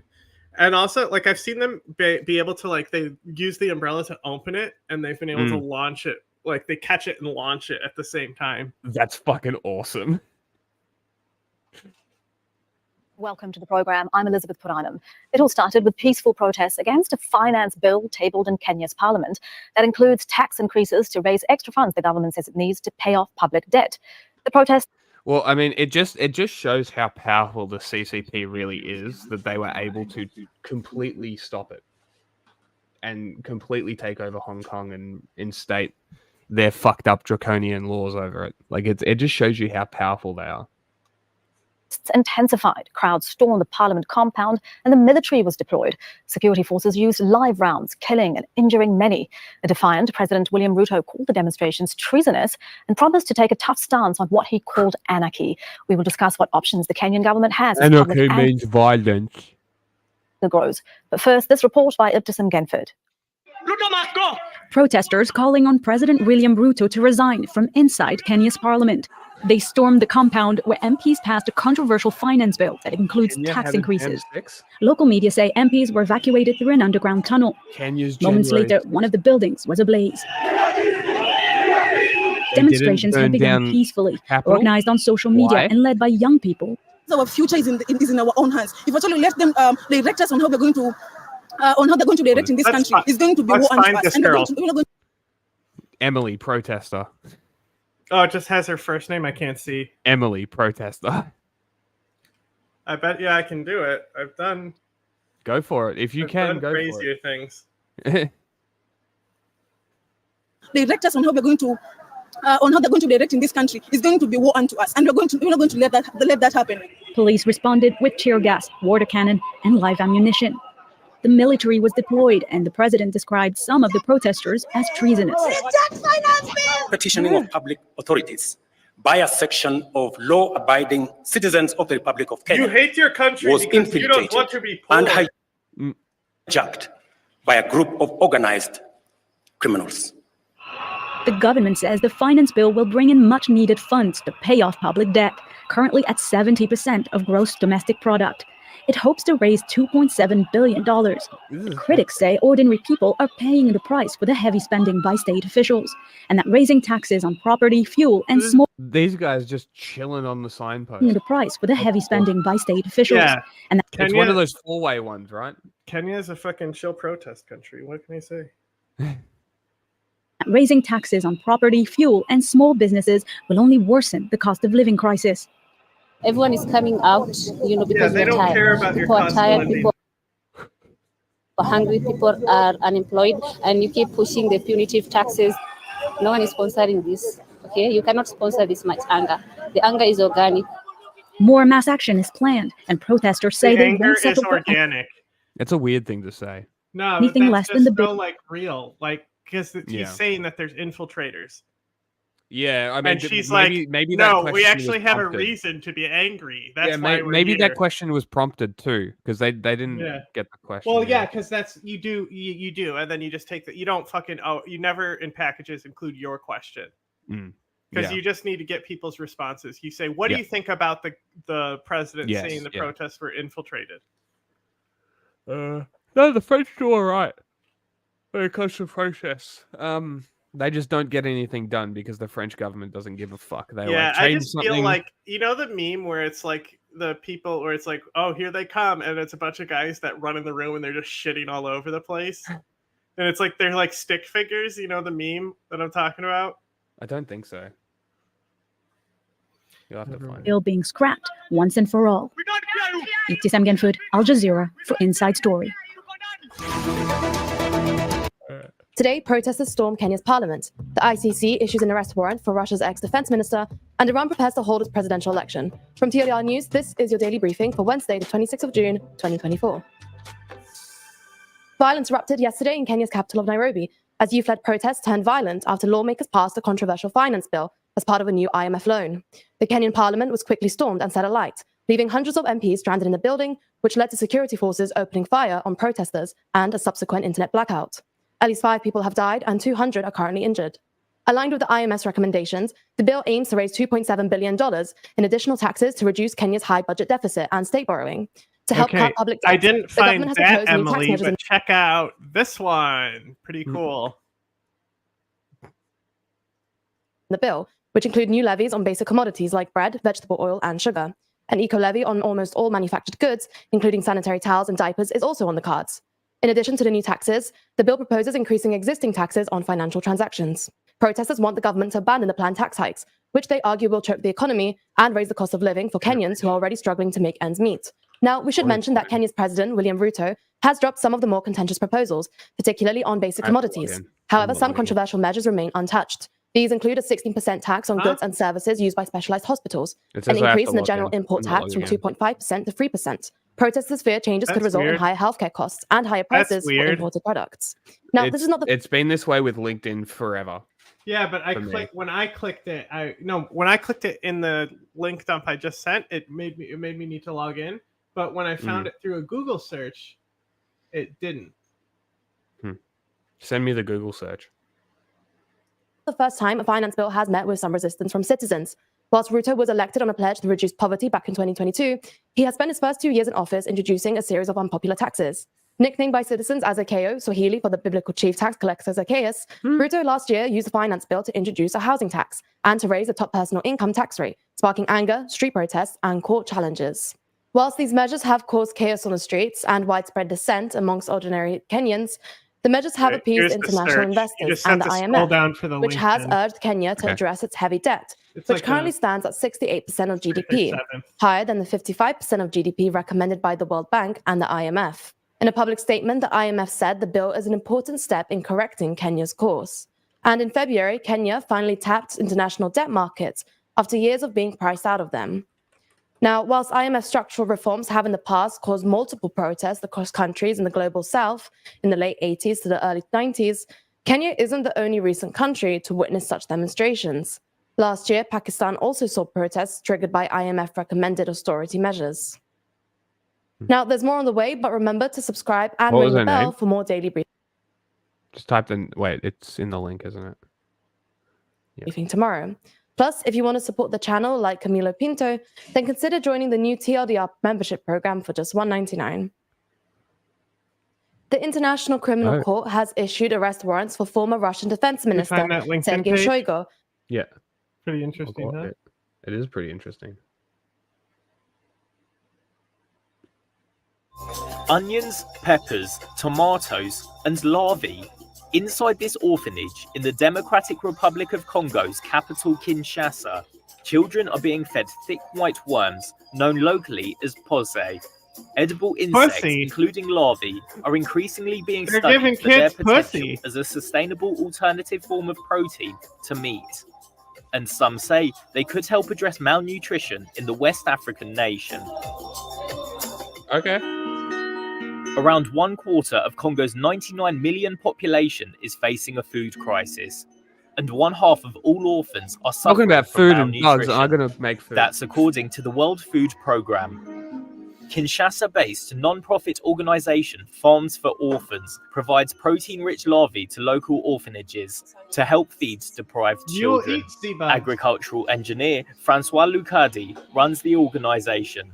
On a fait un constat qu'il y avait un sérieux problème de malnutrition et de carence en éléments nutritifs auprès des enfants, spécialement ceux de moins de 5 ans. Alors on s'est dit, voilà, comment on peut faire pour résoudre une fois pour toutes? Pourquoi ne pas mettre en place une solution durable qui puisse répondre aux problèmes de malnutrition des enfants et aux problèmes environnementaux à la fois. On s'est tourné vers les insectes. The UN Food and Agricultural Organization says insects can be a rich source of fat, protein, vitamins, fiber, and minerals. Some can be used either for human consumption, like in Congo, or for animal feed in Benin. Farms for Orphans produces up to 660 pounds of palm larvae per month and provides meals to several hundred children per quarter. The organization received funding from the Bill and Melinda Gates Foundation for its initial research and launch. I can explain it. Lucadi hopes to produce enough. Bill Gates. So let me explain. So actually these are like coconut weevils, but they're in palms instead. Okay. Right. So what you do is they get them before any organs develop inside, right? So all that's in there is the processed plant matter, whether it be the coconut or the palm, right? Interesting. So really they're just organic gushers, but the head is still has an exoskeleton and is crunchy. So you'll see a lot of people when they're eating coconut weevils in Southeast Asia, they'll cut the head off. No, they'll hold they'll hold it by the head with the chopstick and bite everything and leave the head behind. Ah, interesting. I don't imagine they would taste all that bad, honestly. No, they're fine. I've had them. Because I've had witchy grubs and shit. Yeah. Larvae to sell commercially. I think the same thing, a wood grub. Donations to orphanages. Her team currently supplies 4 restaurants in Kinshasa, where palm worms are becoming increasingly popular. The organization is also studying how to grow the larvae and harvest the larvae sustainably in laboratories. But some critics say it would be difficult to ramp up production to a commercial scale due to a lack of adequate resources. Several studies say commercial-scale insect farming could also pose food safety risks, as some require feed crops that could otherwise go directly towards human consumption. Well, you know, Mexico eats more bugs than any other nation,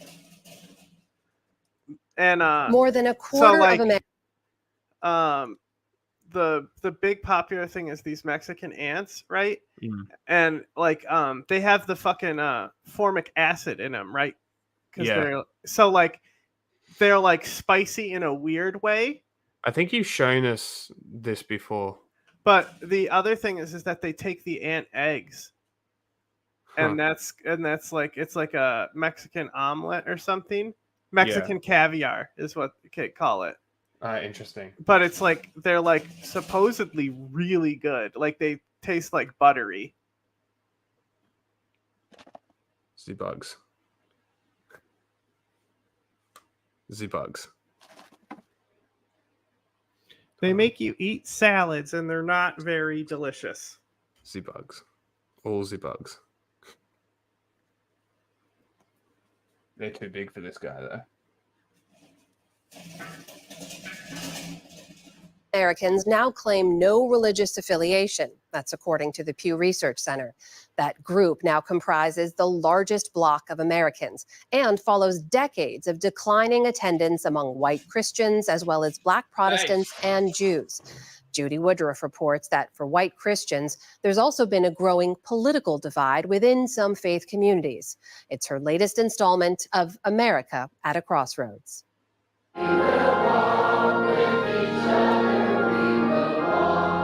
Across America, each week, a familiar sound. Christians of different denominations gathering to sing, worship, and find community. Yet, in a growing number of places in the country, especially away from major cities, that sound has been growing softer. And in some, like this American Baptist Church in Southern Illinois, which has existed in some form since 1868, it will soon grow quiet altogether. I've done a handful of baptisms while I've been pastor here, but I've done over 25 funerals. So we're just not offsetting the losses at this point.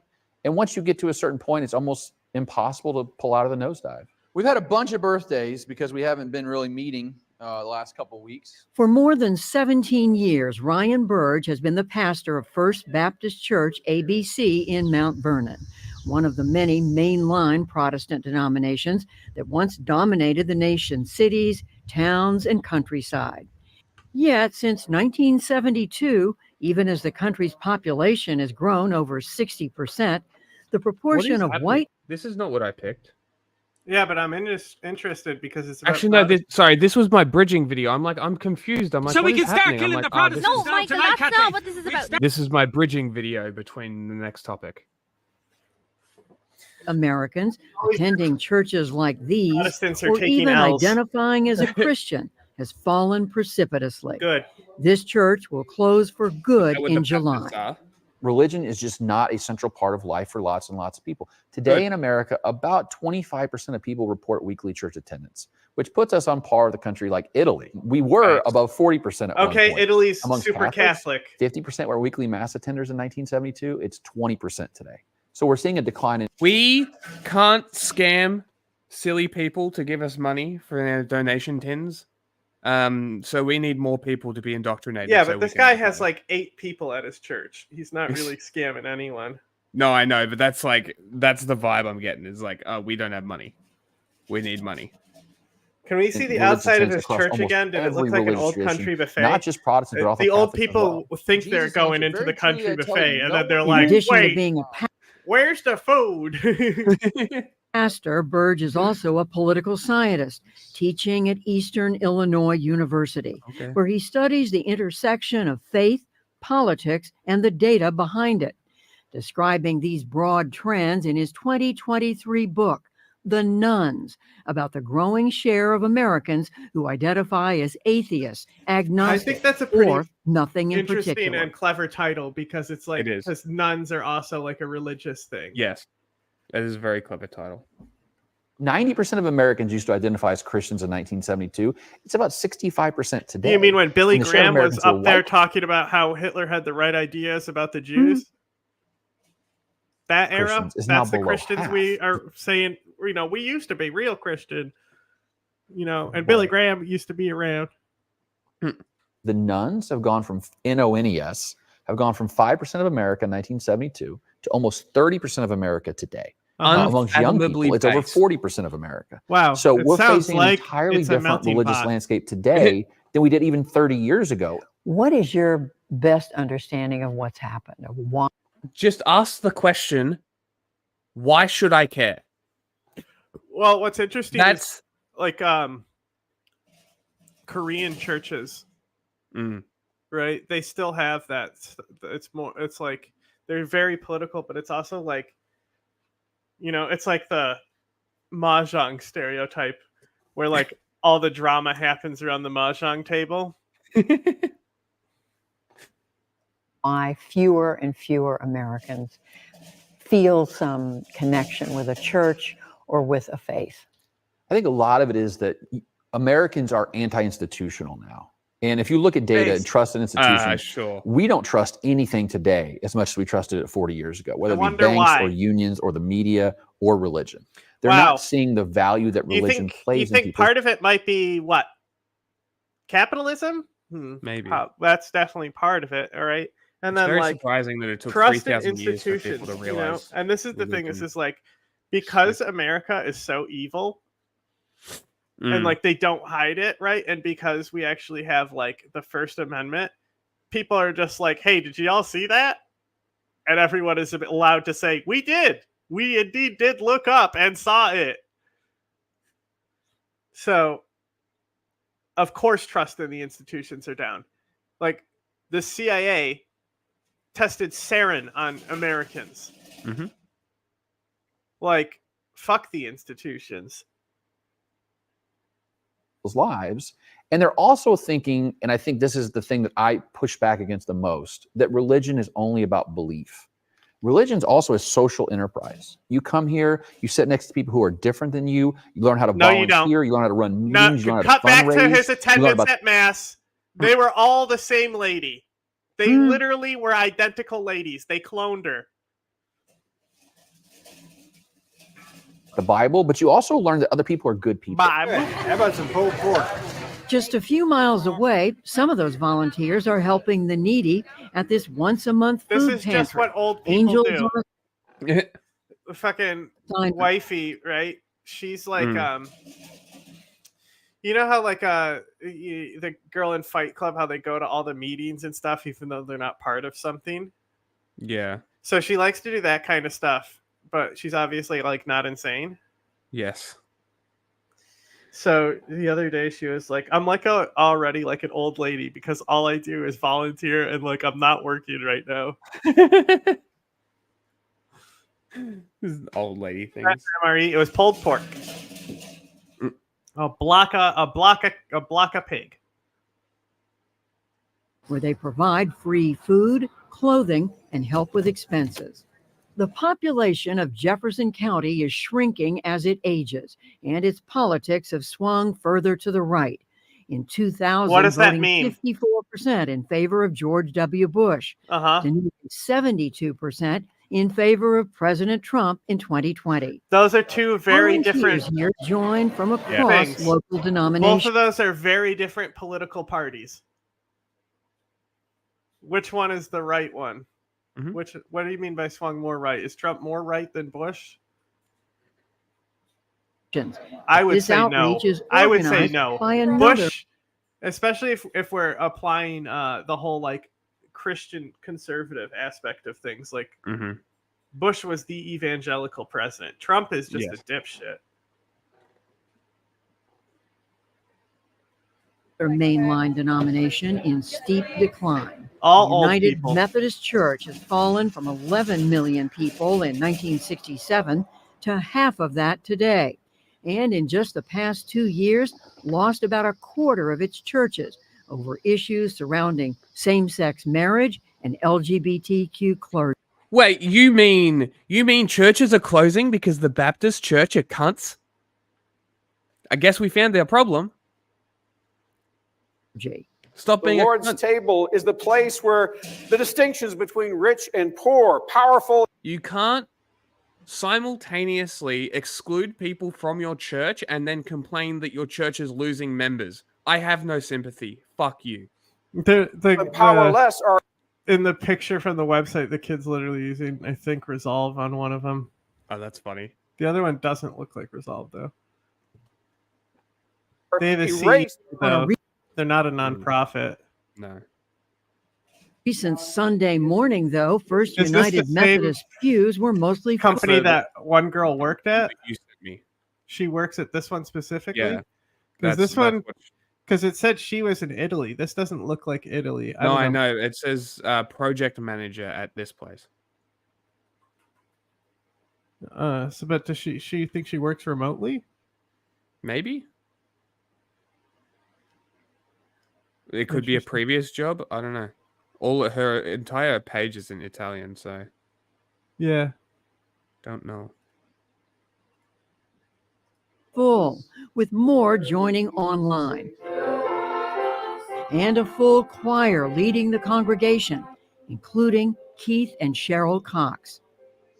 They're all very old and A white. decade ago, Keith, a retired choir director, and Cheryl, a former German teacher and school administrator, moved from northern Illinois to the family farm here. The first church they joined closed, with too few members to sustain it. Yeah. The next one, a Methodist church close to home, didn't align with their views on supporting border. Why do you need a building? Just do it in your bedroom. Just do it in your fucking lounge room. Okay, you're talking Priests like a would do it in Protestant their now. bedroom. I don't want to hear any of this talk. No, but like, why not just do that? Why do you need a specific church building? Because cathedrals are part of a cultural sector, right? That's not a reason. Cathedrals improve your city's culture, just like mosques do, right? They do. Okay. They're good. They're nice buildings, bruh. Sure. And you can go, this is our historic cathedral. If you say so. And then if you're Protestant, you're like, here, where are the back of this old country buffet? There's a little break room in the back.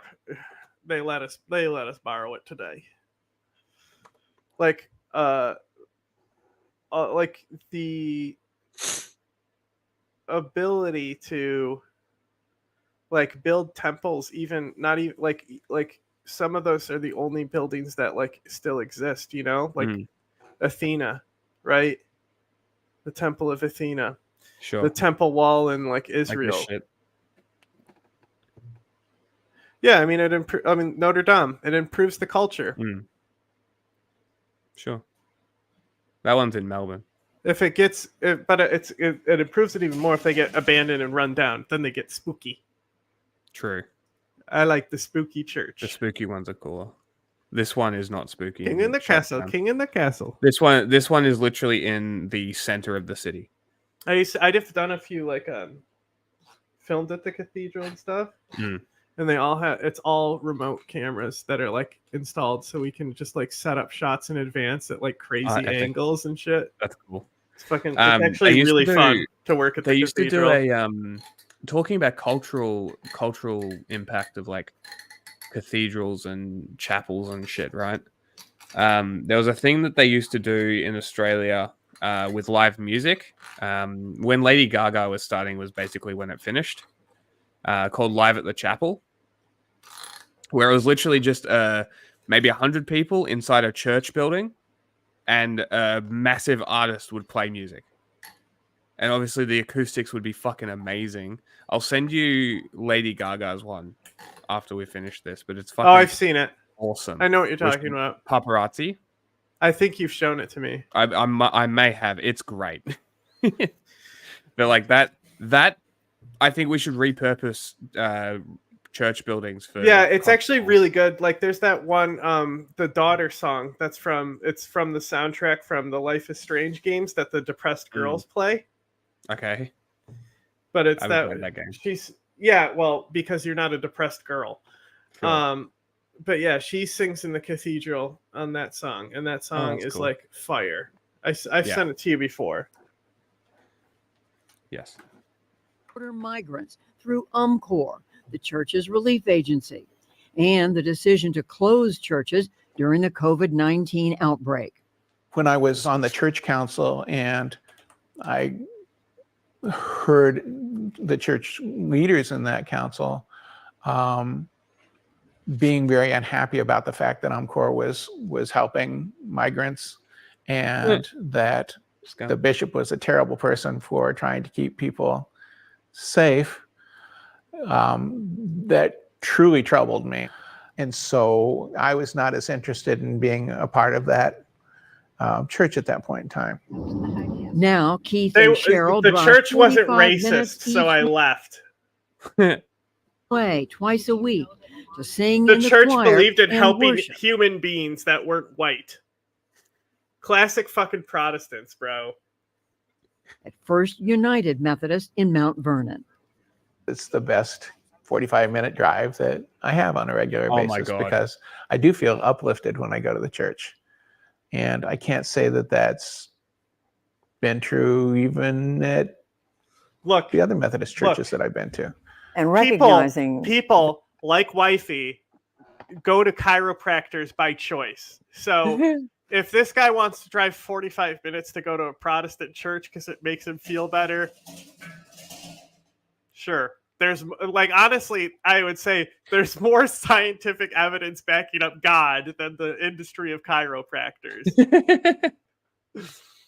that politics was now a part of the church set of beliefs.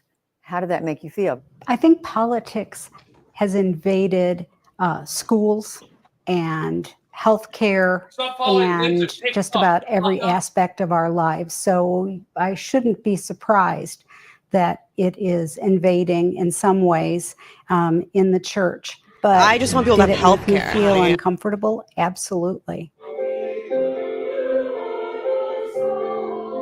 Singing alongside Keith and Cheryl Cox is Seth Calvert, who was drawn to this church first by its music, then by its message. The Lord's table is the place where gay and straight and every other orientation in between can discover and receive the gift of God's life-giving grace. Did he left the church because they wouldn't kind of feed rocks my migrants? world that there are people who are Christians Is this the same church? who are actually open-minded. That's the reasoning is they're going to... Calvert lives in Mount Vernon with his husband, Brandon. He was raised Southern Baptist, but felt increasingly... Maybe you misinterpreted. Let's go back.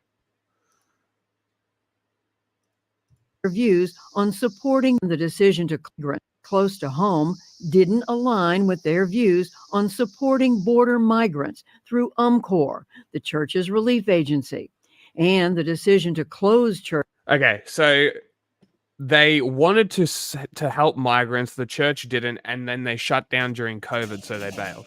Is what I'm gathering. Okay. Because it sounded like that they didn't like the church because they supported migrants, but now that I hear I think it was the church that didn't. Okay, I think so is what so I'm he wants to. So that's even better than the chiropractor now. Cheryl Cox is just about every aspect of The reasoning is they're going to... Calvert lives in Mount Vernon with his husband, Brandon.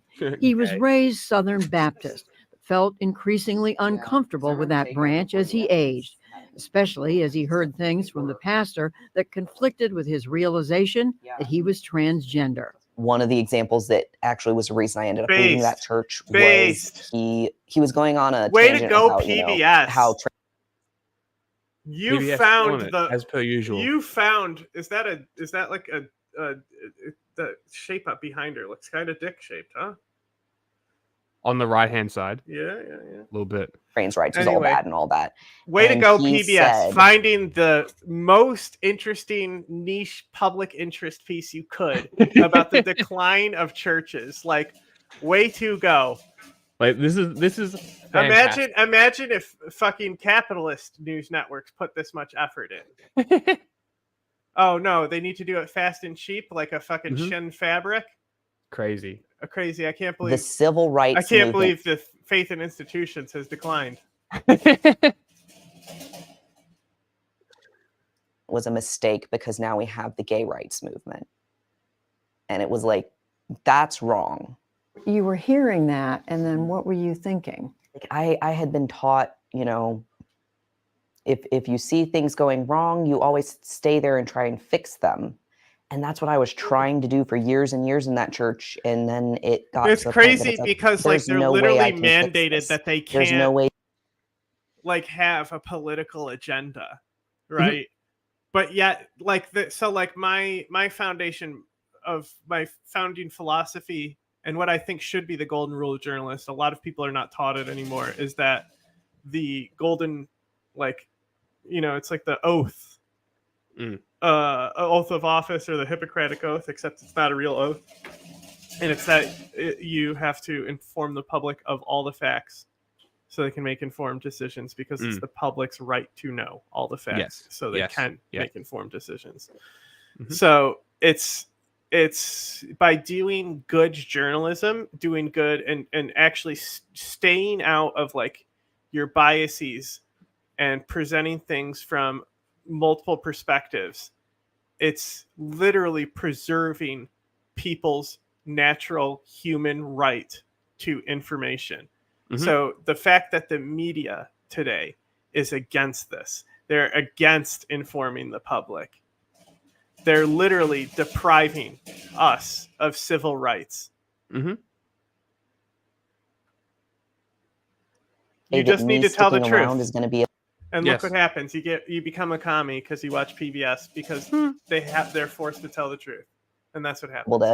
able to help these people see that what they're saying and doing is wrong. It's almost like we've become a safe haven for refugees from other traditions and even other United Methodist churches who have felt excluded. Based as fuck. Victor Long leads this congregation. Wait, at you United mean, Methodist mean this church is motto successful open minds, and the other open ones hearts, aren't? Open doors. What's the difference? It's almost like if you don't ostracize people, ostracize people, they'll come. Yeah, it's crazy, right? It's like, who knew? Yeah, well, the country, it's everyone's coming in, it's getting more diverse, but we just haven't changed, and nobody's following the faith like they used to in the 70s when Billy Graham was around and talked about killing Jews like Hitler did with the president. Really happened. Look it up. Dude, Mount Vernon, they made it look like it was fucking country Virginia. It's Mount Vernon is like right outside of DC. It's I mean, Mount Vernon's pretty rural. Get fucked. It is pretty rural for like the city itself. Pretty rural. Yeah, but no. I know the city. Pretty rural. I know, bro. I've been there. But that's the thing is that it gets rural the further out you go, obviously. Yes. Oh, it's right on the border of Maryland too. Yeah, it's literally but it's neat. I went to George Washington's slave plantation there. Oh, really? Yep. Is it the Woodlawn Manor? Oh, see, that's Mount Vernon down there. I don't know. That looks like a golf course to me. And a baseball diamond. Reclaim the golf courses. The churches they often come from are very rigid and narrow, and I know some have come from churches where... Yes, I think you're right. I think we're both idiots. What? What? Okay, that looks better. They're talking about Mount Vernon, Illinois, I believe. Yeah, we're both idiots. Oh, okay. It's right here. Pretty rural. It's probably an hour and a half. But also, like, were you zooming in on Baltimore or Washington? DC. Yeah, that's. But yeah, yes, okay, this is rural. Yes, okay. Hey, look at Nashville. Some funny fucking names in America. Weird. Politics was really the theme of the messages they heard, and they're looking for a safe place where they're not told what to believe, where they have freedom to ask questions and room to grow in their faith. On the day we visited, Long delivered a sermon on the importance of unity. I like this guy. This guy I can get behind. Provided this is knowing only what I've seen so far. Lord's table is the place where Democrats can kneel alongside Republicans. Where else in the world are you going to see that? I just felt like it was the right time for just don't people to be understand. reminded of that. Because the perfect setting. News crew is there. You reckon it's specifically for the news? When we come together as one. You're coming with people, huh? It's the right time. You're harvesting the jizz. Time, do you think?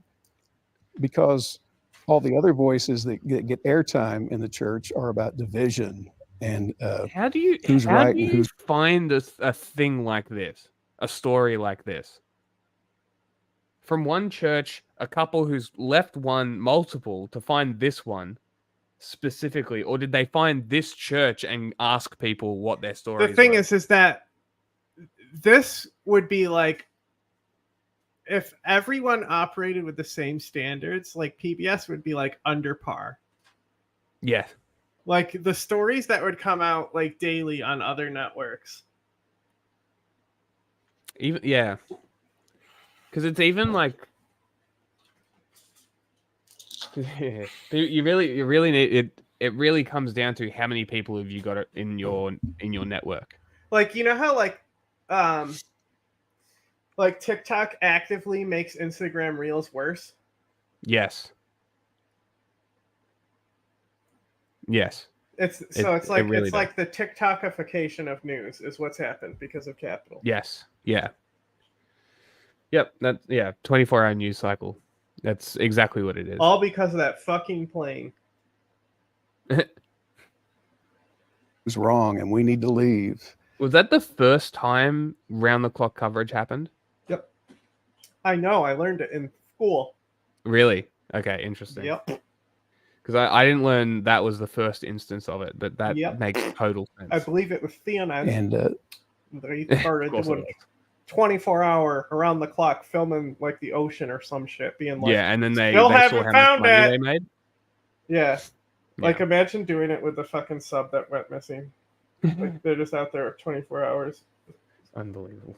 Still haven't found it. People need to hear that I believe Christ calls the church to unity. In spite of our differences, it's not uniformity, but it's unity. Yeah, okay. I don't agree, but I can get behind it. Okay, no. This guy is like, he's like one of them Salafis, where they're like, the radicals. We need to bring them in too, Oh, you reckon? Oh, that's when I hear unity and I'm talking about religion. All I'm thinking about is that caliphate, bruh. It's fair enough. No, body of Christ.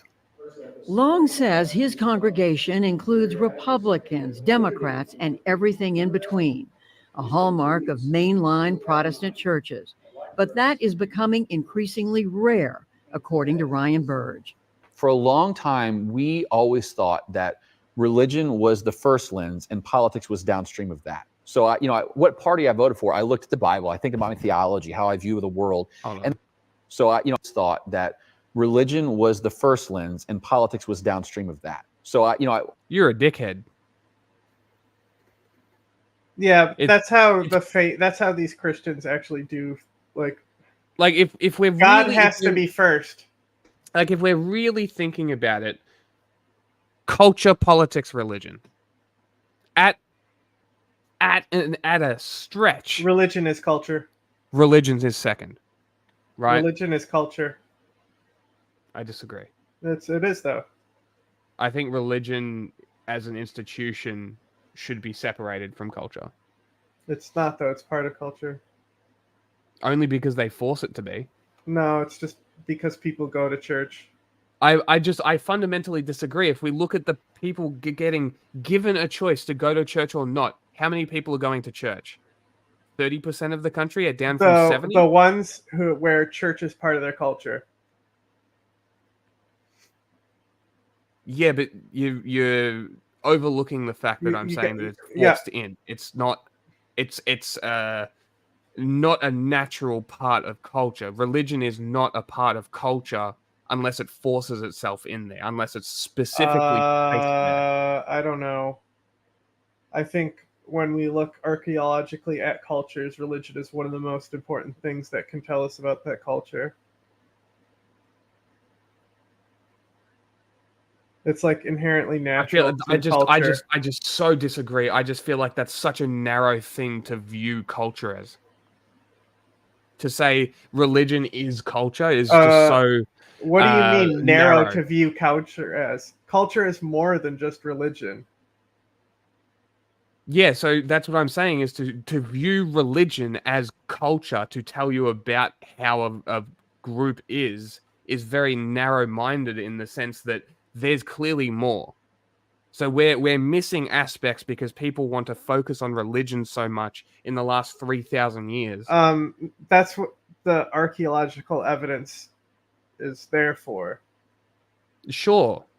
But now we are proving that religion is a small, insignificant part. Mm-hmm. And it will continue to become even more insignificant as we go. Mm-hmm. Because as technology and science becomes easier to at the same time, you look at Scythians and they're like, they like have like a more druidic, naturalistic type of thing. Modern day Scythians would think rocks are magic. Sure. And those crystal mummies are a culture. Sure. And it comes from a lack of understanding. Okay. And the religion forcing itself to be the culture. I mean, I think I just think it's silly to be like, if like they already cited how few people are going to church weekly, right? It's which is my point. No, listen to me. It's on par with Italy, right? So it's not actually forcing itself. The people who want to engage with it, that view it as part of their culture and their identity, do. And the people that don't. Like, music is culture, religion is culture, art is culture. Sure, under the umbrella of culture, sure. Yes, that's what I'm saying, though. But I'm talking specifically about the things that he just said, where it's religion to politics. I come from an Irish Catholic family, and I can tell you now, you're focusing on the wrong thing. Irish and Catholic thing are intrinsically linked. You cannot separate them. You're focusing on the wrong part. It doesn't matter if you're not Catholic. It's still part of your culture. On the wrong part. He's saying that religion influences politics. Culture influences politics. I would say culture influences religion. Partially, yeah. The way a people what I'm saying is that it depends, and people all don't see the world like you do, is what I'm telling you. I understand, but what I'm saying is that religion, the act, like religion as it is in a culture, Christianity by its nature forced its way into most of the world. Would we have Protestantism moronic specifically Christian culture without missionaries forcing it in an imperialistic way onto native cultures? Would it be the same? No. The culture would be completely independent of it. And I would say that what we're seeing is a trailing off of religion's control of culture. And that's why we're seeing such a change in culture right now. And that we are seeing religion lose its control over culture. Not so much that it is culture, that it had control over it, is what I'm saying. And that we should not be viewing the culture as it is right now in the aspect of religion. We just shouldn't be. In the West, at least. What about the Jippos? I'm surprised you went to them, because I'm like, if we're really talking about religion, culture, Mormons. Like, you look at I was gonna say the Mormons, right? Utah is a fucking enigma. It is an alien fucking planet there. It's fucking weird because of the Mormons. Like, they definitely have formed alongside, like, and you look at, like, you even look at that Honest Arts in Fallout and how much, like, that preserving of Mormonism influences the cultures that come up in Fallout. I think when, and also, like, Mormons tend not to actually be very political as well. They, like, basically say that don't participate in politics. Only talk about our cult and get involved with our cult. I mean, that makes sense to maintain the cult, right? Yeah. That's how it works. But then also, like, at the same time, like, you brought up the church extinguishing natives, right? Well, those natives are still practicing their religions, not necessarily because they actually believe in them, but because it's cultural preservation. Ireland, everyone speaks English, right? but they are mandating that kids learn Irish in school to preserve their culture. I mean, language is a bit different to religion. Yeah, I'm just saying that it's like there's different things that are intrinsically linked to culture like that. Sure, yeah, sure. I mean, the like the British are in like the British Church and the Crown are inherently linked, right? That's like their two parts of their imperialism, right? So it's it definitely used to be, but nowadays nobody gives a fuck about the British Church. Which is what goes back to my point. Yeah. That culture is forming independent of religion now, and we should be treating it as such. Well, I think it always has, especially if you look at the history of America. It was founded by people who like literally hated God. Yeah. And these people still think that the 10 Commandments are the real Constitution or something. Like it really comes about in the 70s era with Billy Graham and shit. Yeah. Like Billy Graham wasn't just he's going beyond culture where it's literal his everything. Dominion theology is their everything. It's more than culture then. Yeah. It consumes every aspect of politics, identity, everything, and it's entirely imperialistic at the same time. Yep. Well, I think that's a good place to finish this one because we can move on. Let's do gun violence.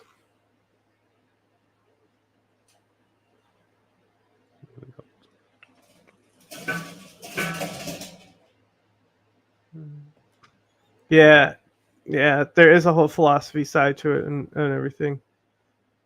Two key Trump advisors have released their I changed my mind. We'll go to Trump's peace plan.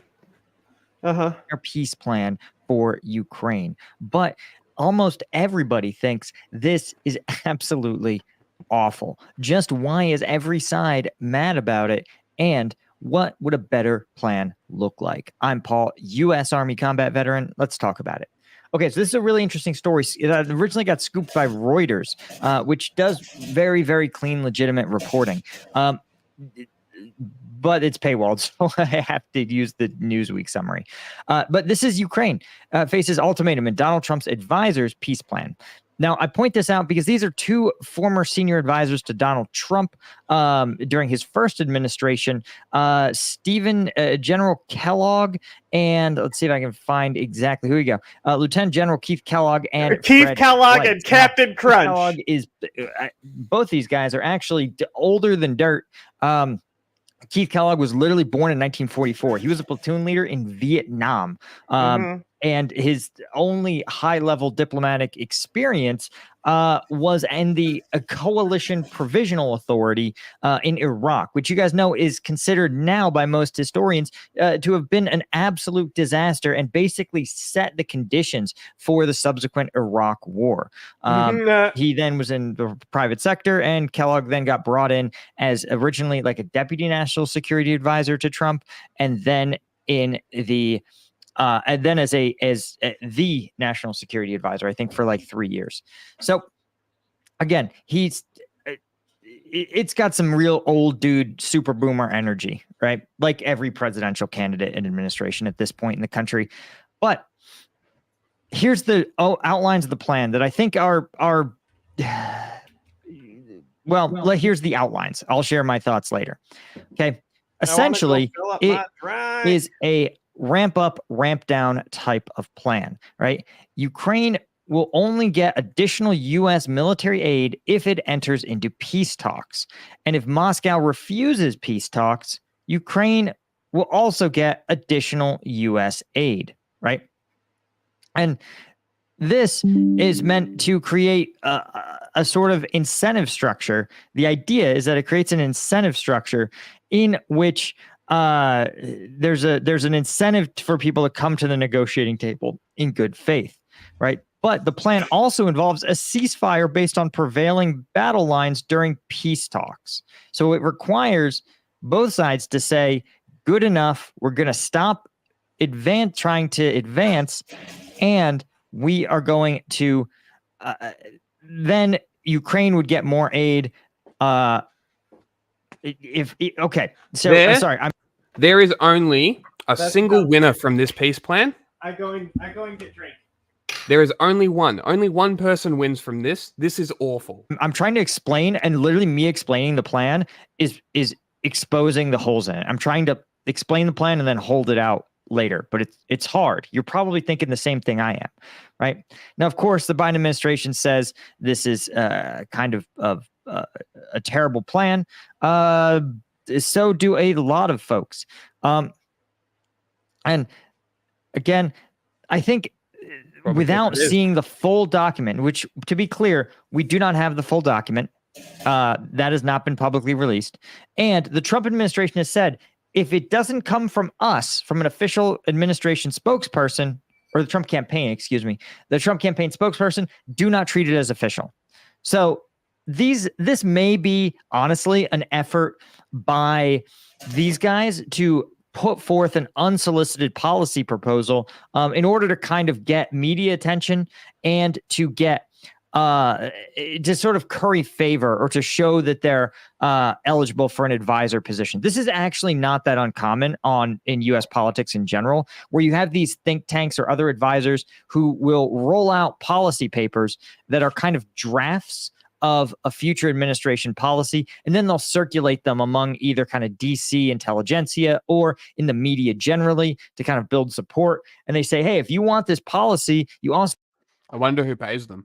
Have to bring me into your administration, right? That's often how kind of key, very senior positions end up filled. Right? Because, right, what does a Democratic deputy secretary of defense do during a Republican administration? They sit in a think tank or at a university and write these kind of future policies for a hypothetical party administration. Okay, so before we talk about the criticisms, I want to mention. Hey, can we just really just break this down? How dumb this is? Okay, so Ukraine can't get aid unless they enter peace plans, and that peace plans has to mean they surrender on the territorial lines they're on, and it's only if Russia engages in bad faith that they'll get aid in that case. That's what it sounds like. Yes. Okay.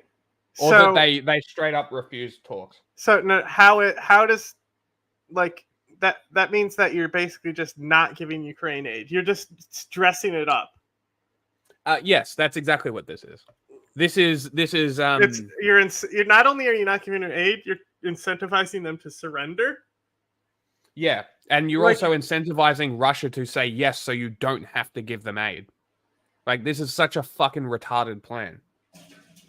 And then again, like he said in the beginning, this guy is like one of the reasons why Iraq was so bad. Mm-hmm. They didn't go with Joe Biden's just plan. to get what you want. Instead, you can double down. Strike gum, 90 milligrams of cannabis. To everyone that's left us a review, we need a weird lab-made encapsulated stuff. I'll allow it then. So, well, that explains why it was a physical thing. Caffeine gum, that's actually a pretty cool idea. Let's talk about the reactions to this. Again, they're saying Donald Trump's peace plan, and this kind of bothers me because it's not. That's and this is kind of disingenuous to call it that. That's right? Great framing to point out. Great analysis by pointing out that it's just like, when they say like it was Joe Biden's Afghanistan withdrawal. Yeah. Yeah, exactly. Right? It's an unsolicited proposal by two former advisors. Not the same thing, but actually this is probably what those advisors want. They want to feel like the Trump administration is stuck with this plan, and so they have to bring these guys back in the next administration. The fact that this isn't really on the books makes me think that these guys may actually have been like kind of on the outs. Even the Trump administration was like, yo, you people are idiots, right? And it's trashed by experts as incompatible. Okay. Why? Trump telling people they're idiots, all they have to do is First, tell him that he's smart because he's listening to their smart plan. First off, a ceasefire that locks the battle lines in their current positions is inherently biased against Ukraine. As you guys know, Putin's own peace proposal was not that different. Putin said, listen, if you want us to come to the negotiating table, if you want a ceasefire, you have to yield the remaining territories of Luhansk, Donetsk, and Zaporizhzhia oblasts, right? So Putin himself is like, if you want to come to the negotiating table, you cease fire on basically some. Hold on, he wanted Zaporizhia too? Mm-hmm. What the fuck? Yeah. Thing that's about. And then what? He's going to go for Odessa again? Fuck that guy. 80% of current battle lines. So this proposal says, well, it basically gives Putin 80% of what he wants. And the reason Putin wants this so badly is because in this conflict, and in actually all international conflicts, and actually almost all property disputes, possession is 9/10 of the law, right? Just like that's actually, just I like if you're a that squatter. This guy's Think of great. Putin And as reducing it to something as simple as property analysis is a really good. Yep. I'm definitely going to steal that. International squatter. Once the squatter has moved in and established, we're dealing with an American audience who like literally are, like only understand property. When they and you know what's funny? They cry because like defend Kyle Rittenhouse defending property and stuff. This is perfect because you're like, oh, okay, well, Russia's squatting in Ukraine. You don't like squatters, right? They have the right to shoot those squatters, right? And watch their brains break. That'll be great. Residency, it is very, very, very hard to get them out. And if there's dispute over who owns something, right? Let's say a piece of jewelry. You go, that you see your neighbor wearing it. You go, that's my jewelry. Your neighbor goes, no, it's my jewelry. Guess what, guys? Without some compelling evidence to the contrary, that person who possesses it is likely going to hold on to it, right? And that is true international relations all the way down, right? So if Putin knows that if he's the one who occupies this, right, and his military holds it, then there's only two possible outcomes for him. Either A, he has time to dig his forces in, using the ceasefire to prepare defensive positions, much like he did in Zaporizhia, but to the nth degree. And once he's done that, and Ukraine can't stop them because it's a ceasefire, then only two things happen. Putin gets everything he wants in the negotiations, or the war resumes with Putin in a way better position. Those are the only two possible outcomes of peace negotiations. Either a settlement that he likes, or protracted war, which he would be in a vastly better position to enact. Right? I like this guy. So very much favoring Putin just by starting those ceasefire conditions. Sure. Now let's talk about the weird kind of aid ramp up issue. The aid ramp up issue is a problem for just about everybody, right? And the biggest problem is that, okay, let's say, again, you're Putin and you say, all right, Ukraine will only get aid if they come to the negotiating table. And if they don't, the aid decreases or stays the same. So what is your incentive to do as Putin? You say, well, I'll do peace negotiations. I'll agree to peace negotiations, but they have to be held on the moon, right? Like you come up with some preposterous scenario where, and then you go, well, it's Ukraine's fault. I can meet them on the moon. I'm ready to. We have who describes it this way? Because that sounds like Israelis trying to justify themselves.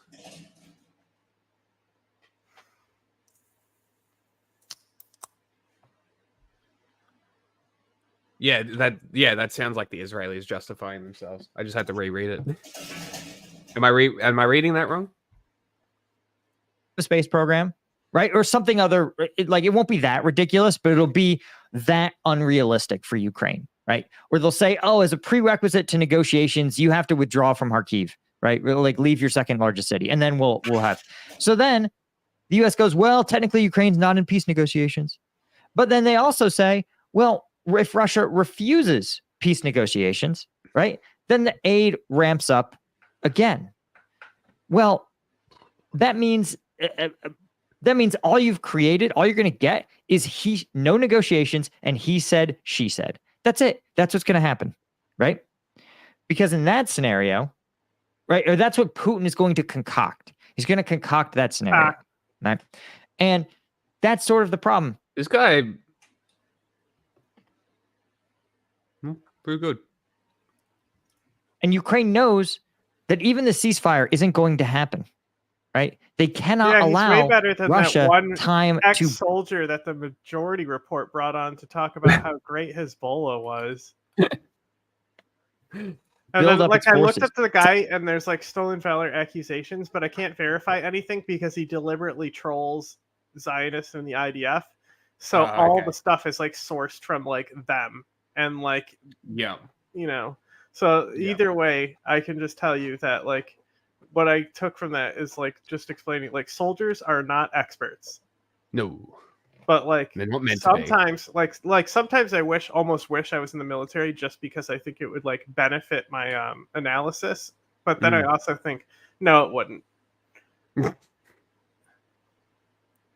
like mowing the grass. It really wouldn't. It really would just not affect anything. I would still just have as much of a grasp on things.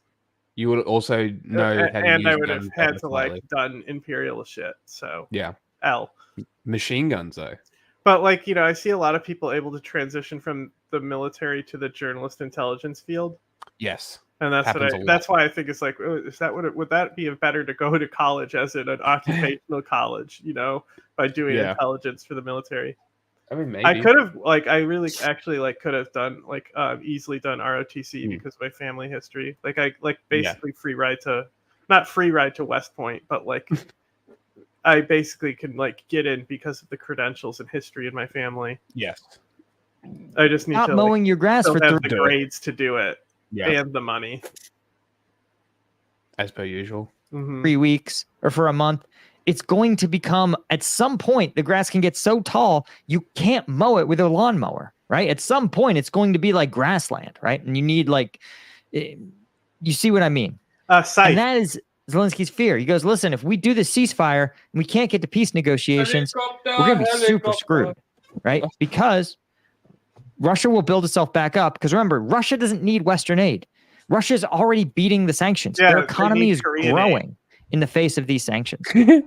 So for Putin, this isn't easy. I mean, the economy is growing, but you also have to realize that they've been 2 years of a wartime economy. Yeah, and also sanctions. what's funny is I'll watch certain stuff. I'll go and find Russians making media about Russia, but they can speak English, right? And they're just I'll go to one where it's just a guy and he's at the mall and he's just explaining that since the war has started, it's all shitty Chinese products. He's like, I don't want any of this. It's not even worth the price because it's shit fabric, you know? The economy has grown, but the quality of goods has declined. The quality of life has also declined with that economy growth. Yes. So the only reason the economy has grown is because they've become more dependent on countries like China, who sells them shit real cheap. And they're able to sell their gas to Europe by also funding the Armenian genocide. Yeah, great. Thing he wants, right? This is clear, and this is clearly meant to strong arm Ukraine into surrendering its territory. Because again, this ceasefire plus they maxed out. They got a fully saturated mineral line. You know, they focused. Because that's the thing is their micro is terrible. They constantly take battlefield L's. If there's one thing Russia can do, it is the macro game. And then after the macro is set up, everything goes down the chain in the field, continually gets fucked up because they have the worst micro of all time. America, on the other hand, diminished aid is going to do that. We got the micro, and this is the problem with the problem with the whole situation, right? Zelensky himself has said in this article that a ceasefire is a trap, right? Yeah. Sure. He says there's many, when talking about the idea that a ceasefire will cement Russian battlefield gains, there's many conditions to all the global north wants a ceasefire for is so that capitalism can resume and the corporations can go and chop up Ukraine and profit. That's the only reason they want a ceasefire, really. They don't give a shit. Mm-hmm. That's what you really need to understand, is they do not care. They just don't. They just want to chop up Ukraine and make money off it. You know, Shell, BP, and I think Chevron were all drilling for oil there before the war happened and couldn't continue drilling. Who do you think's going straight back after it's done? Insurance alone, bro. Yeah. Depending on how strong Putin is at the moment. Therefore, a ceasefire is a trap, right? And of course, Putin's own ceasefire conditions, you might recall, Ukraine withdrawing from Donetsk, Luhansk, Kherson, and Zaporizhzhia and abandoning any future NATO ambitions. Now, the only part of this plan that makes sense, which is why I think it was only included as a throwaway, is some kind of NATO timetabling, right? And the thing is that NATO is in a tough spot because the open door policy says anyone can appeal for membership. But membership can also be vetoed by anybody. It requires unanimous approval. Yep. So, one, I think Putin already knows that he can leverage at least one NATO member to block any new ascensions. Turkey. So that's why, obviously, I think NATO is a fig leaf. It's something Putin pretends to be an issue, but really isn't. Again, because Ukraine was never really going to. Wow, it seems like if you know half about anything about this conflict, that you realize that NATO is a non-issue and was never the problem in the first place. Around the globe, really going to move into NATO membership until while it was still technically fighting in the Donbass, which it had been for 10 years at this point. But Putin needs sometimes a symbolic victory, and that symbolic victory can take the form of, listen, the United States promises we will not ascend Ukraine as a full NATO member for 10 years, right? Now, that doesn't mean NATO can't cooperate. There's actually things called like NATO strategic partners, which are NATO members without the full NATO. Oh, really? I believe so. Or no. It might have been specifically America. Okay. And not NATO. Membership treatment. Ukraine can also sign mutual defense pacts with any country it wants. So it could sign a mutual defense pact with every individual NATO member and just not become a NATO member. So that is true. Again, that would be disingenuous, but Putin needs a symbolic victory. He knows that it's not really about Ukraine becoming a NATO member because that was never really close to happening. So that's the only part of a peace negotiation that sounds realistic, is a guaranteed timetable pausing Ukrainian and NATO membership. And that can come from Ukraine itself too.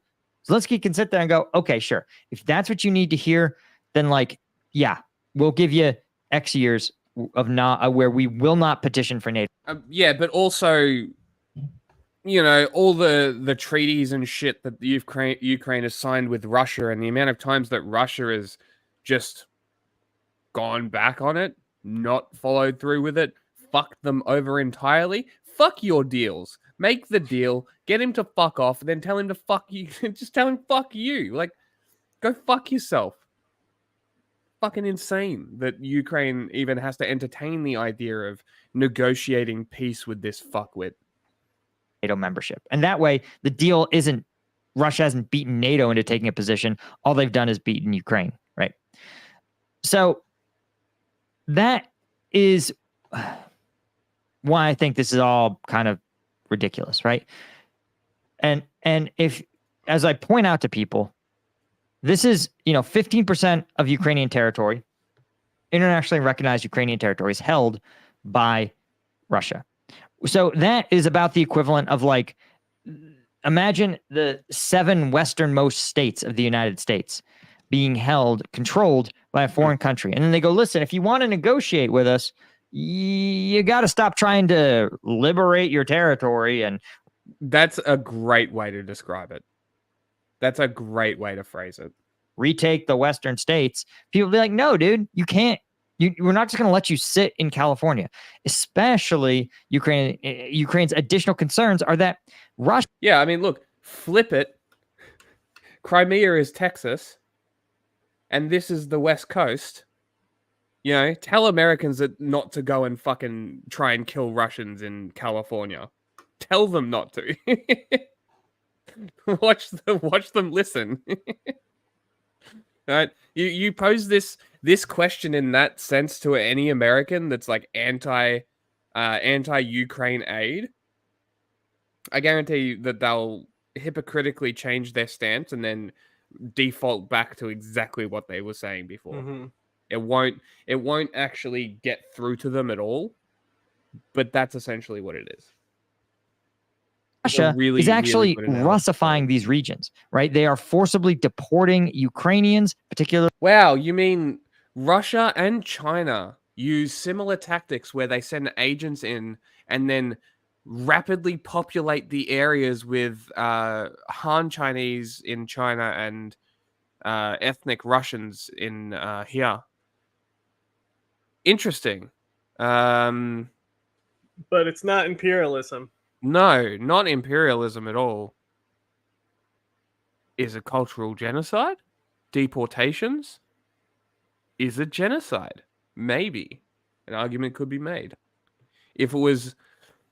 I mean, it's a common thing. Like, Turkey does it in Afrin. They claim that they're resettling people who are displaced from the Syrian war. Yeah.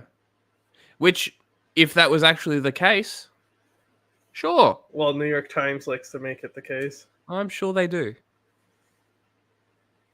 Because, like, people displaced from war should have the right to return. But obviously that's not what happens because countries that displace people often take and then replace. There isn't a history of these countries doing that. No. The Ukrainian kids, so common. Especially not Russia. Russia's never done anything like this. Not Chechnya, not Georgia, not Ukraine now, not... What are you talking about? Chechnya isn't a country. It's just Russia. Only Russians live in Russia. And then, yeah, of course, only Russians. Just Russians. They're moving in Russians. They're issuing passports. Already, most of the people that have fled this region already are like the pro-Ukrainian folks have kind of fled this region by and large. So now the people that remain are more pro-Russian at baseline, and Russia is working to make them even more pro-Russian. So for Ukraine, any country that is like one of the bigger economies is this fucking settler colonial state. Yep. Always. They've been doing it in Tibet since they went in the 50s. I think that was their main policy is Sinicization. If we're talking about Xinjiang, just on a little side note here, I think it was called the Civil Servant Family Pair Up Program that the CCP put together, which was literally pairing up female Uyghurs with Han men to specifically breed them out. Pretty cool eugenics program that all of the Wu Miao hate it when I bring it up. Bro, it's crazy. It's like, I think it was a Tim Pool clip I was looking at, but they just wouldn't stop talking about breeding. Using the word breeding too. Like, we breed more effectively. And it's like, weird. Stop calling it that. Yeah, super fucking weird. Just say we have larger families. Why are you it's a tradcon thing. It's a tradcon thing. I know. Also an incel thing. Calling women specifically breeders, I think, is an incel thing, if I remember correctly. But it's still just like... Sorry, no. It might be a pickup artist thing, is what it is. It's one of the two. Basically the same fucking thing. But like, even Shia Raychek was like, I'm going to breed. I'm going to have... Very weird. Just say you're going to have a large family. Yeah, so weird. We can get the Russians, beat them back, or withdraw. The deviants, though. Or get the Russians to withdraw. Our refugees can return to their homes, right? And it'll look Ukrainian. But if they... Totally not projection. No, they're totally not pointing at the gays who look weird. and being like, they're the predators while they're doing predator shit, talking about breeding. Yeah. And approving grooming young girls. Yeah, very, very cool. Perfect brides. Libs of TikTok, #1 crusader against grooming. You doesn't say a thing about Dr. Disrespect. Just can't be a crusader. What is a Jewish warrior? A tradcon fetish thing. What was that? What's a Jewish warrior? And if it can't be a crusader. Do they get Templar? Maybe. They got cool zealots. Name. Zealot, maybe. I don't know. What would they be? Centurions. I'm gonna look it up. Immortals. What would a Jewish crusader be called? A golem. What is the Jewish equivalent of a jihad or crusade? Passover cleaning. What? Mm-hmm. I don't know what that means. It's the last plague of the Bible when they put the sheep's blood above their door, so the angel that would become Satan in the Christian Bible, Samuel, he knows which kids to kill in his massacre through the Egyptian city. Okay, sure. He passed over the Jews because they put lamb's blood above their doors. Oh my god. Mm-hmm.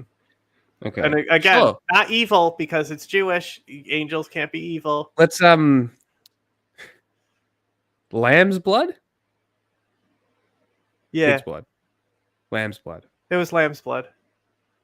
They didn't touch pigs. They're Jewish. Cloven hoof. It's kind of where the fuck. So where did jihadi come from? Well, jihad means struggle. Where did crusade come from? Well, it's a cross.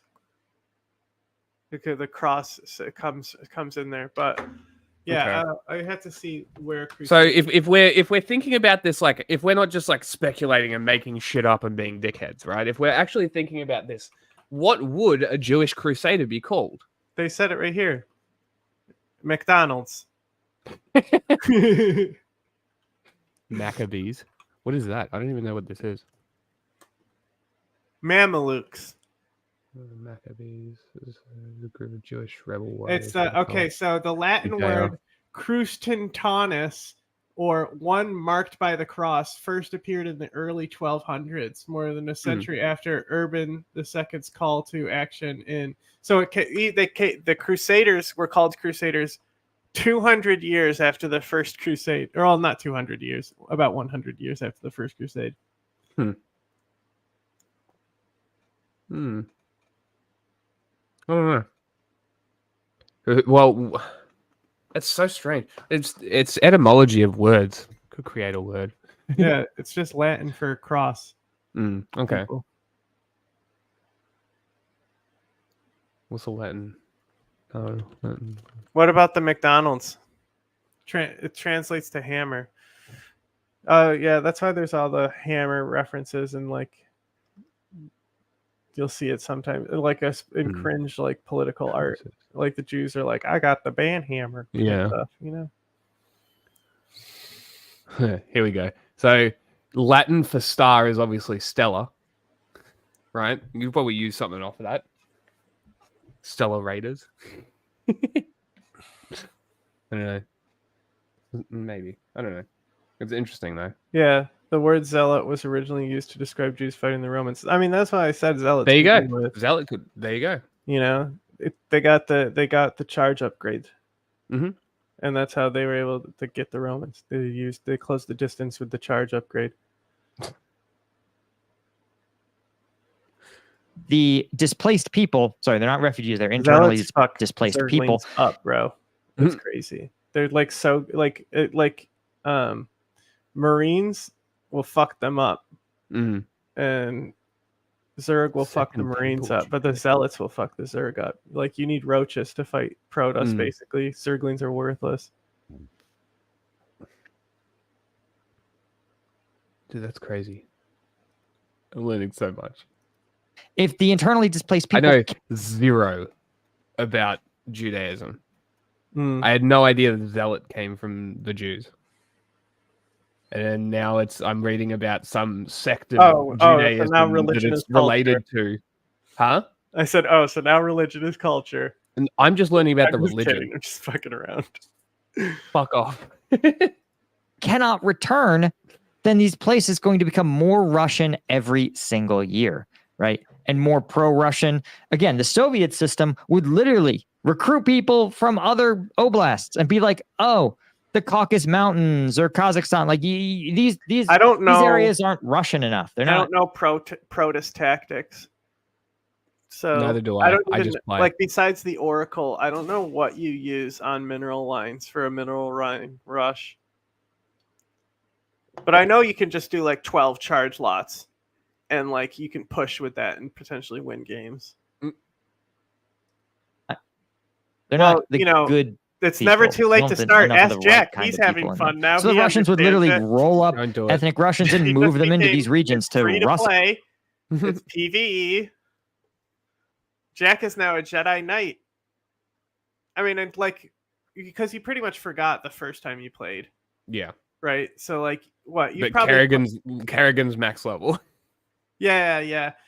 But like since we started this session, you've probably played maybe 4 hours. And like yeah.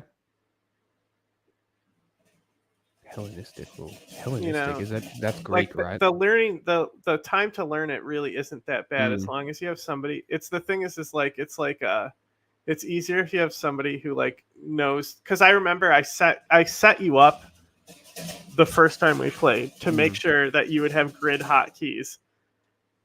Yes. Because like the original hotkeys are so stupid.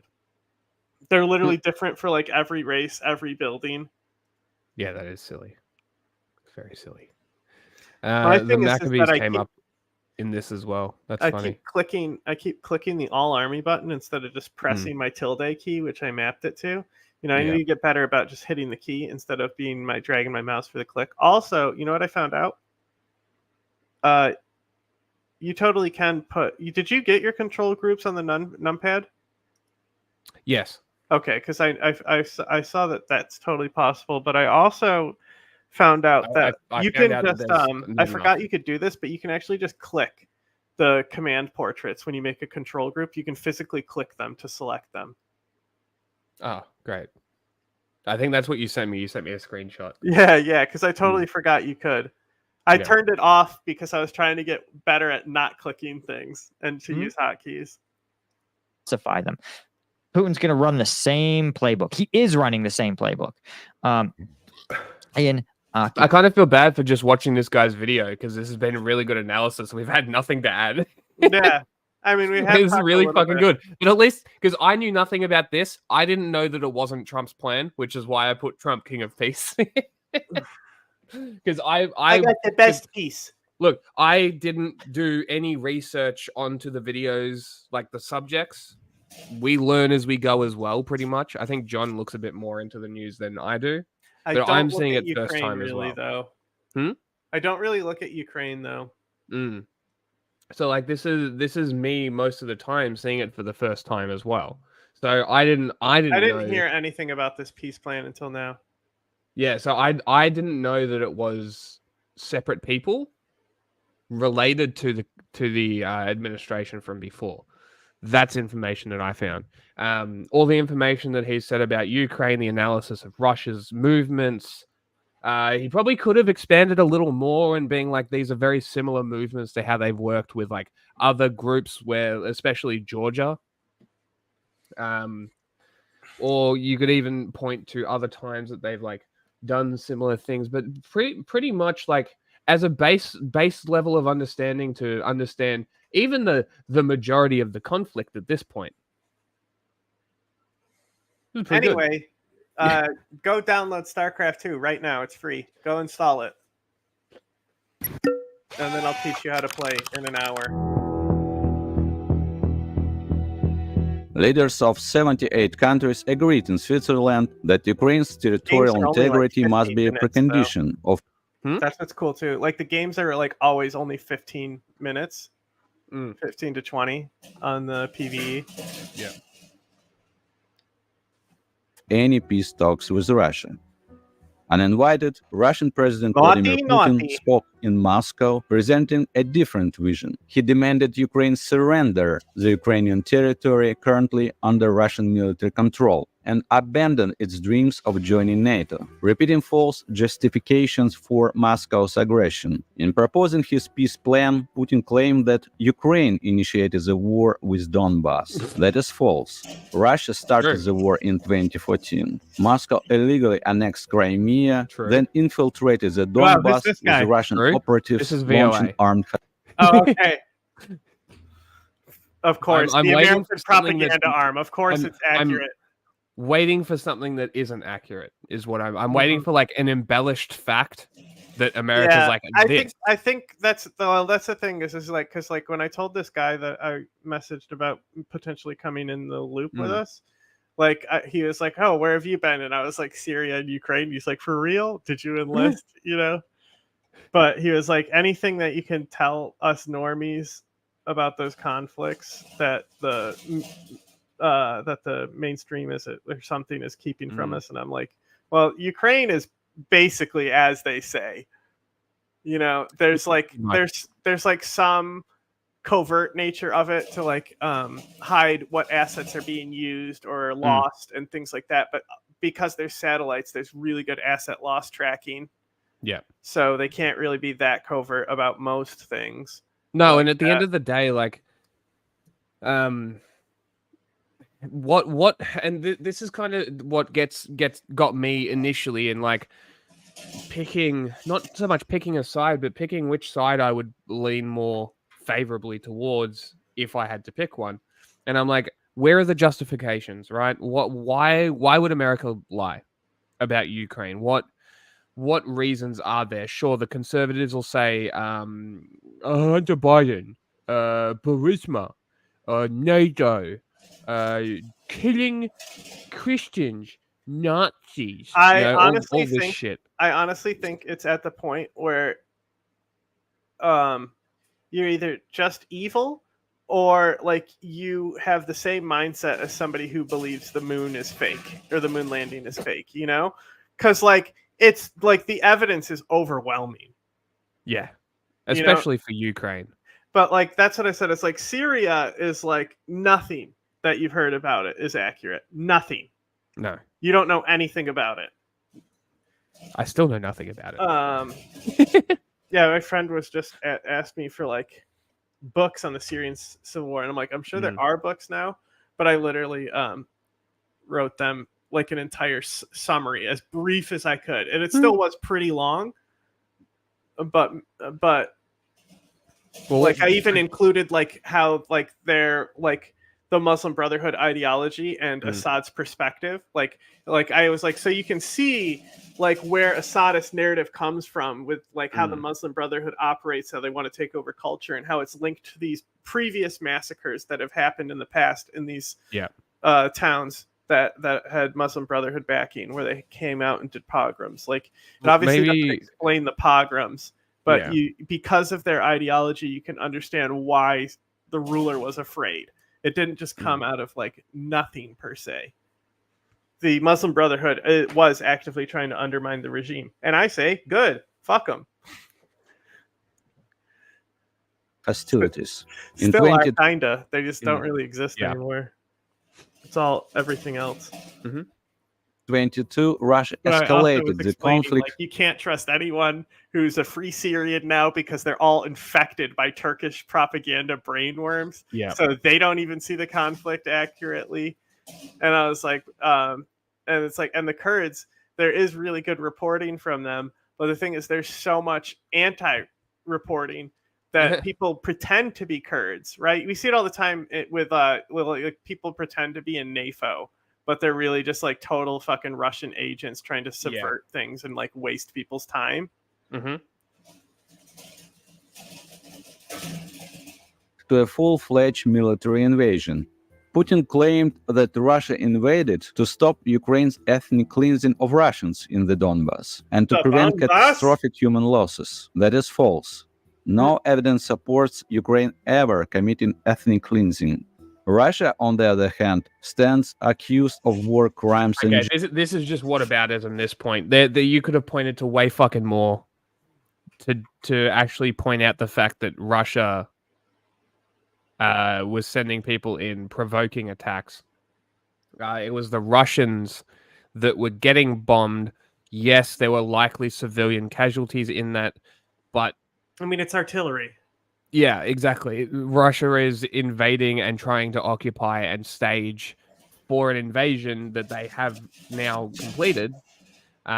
We can see what these tactics were for what they are now, which was staging for an invasion. They just needed to get a foothold, and that's what this was. As far as I can see, anyway. Genocide. Instead of preventing the loss of human lives, Putin's war brought catastrophic devastation and destruction to Ukraine, killing thousands of people and displacing millions. Putin claimed Russian troops did not plan to capture Kiev in March 2022. That is false. Russian forces marched to Kiev expecting a quick capture, but faced strong resistance and retreated by April 2022. Putin claimed that NATO promised the Soviet Union and later Russia not to expand. I'm interested to see what he says here. Obviously false, but like I'm interested to see the sourcing and like how he gets it to be false. That is false. No such promises were ever made. That's it? That's all? It?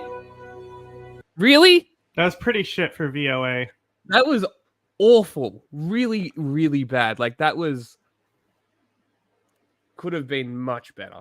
Is like yes, base information is correct, but you especially with topics this volatile, unnecessarily volatile, you need to be more specific. U.S. President Donald Trump's key advisors have presented him with a plan to end Russia's war in Ukraine if he wins the presidential election, scheduled to take place later this year. According to retired Lieutenant General Keith Kellogg, the strategy involves pressuring Ukraine to enter peace talks by threatening to withhold U.S. weapons. This is that Indian channel, and this girl is from New York, which is interesting. I'm going to look up who this girl is. You mean they're all blessed? Scheduled. That's what the goal was. The key meeting Trump agreed with it or agrees with every word of it, but we were pleased to get the feedback we did. Some experts have expressed concern that the plan by Trump's advisors could give Moscow the upper hand in talks. Trump spokesperson Stephen Chung said only statements made by Trump or the authorized members of his campaign should be deemed official. Trump has repeatedly stated that a top priority in his second term will be to quickly negotiate an end to the Russia-Ukraine war. Trump's spokesperson also said, and this is a quote, "The war between Russia and Ukraine never would have happened if she's Donald a graduate Trump from Columbia University. Isn't that the really good journalism school? Did you know this channel is called World is One News?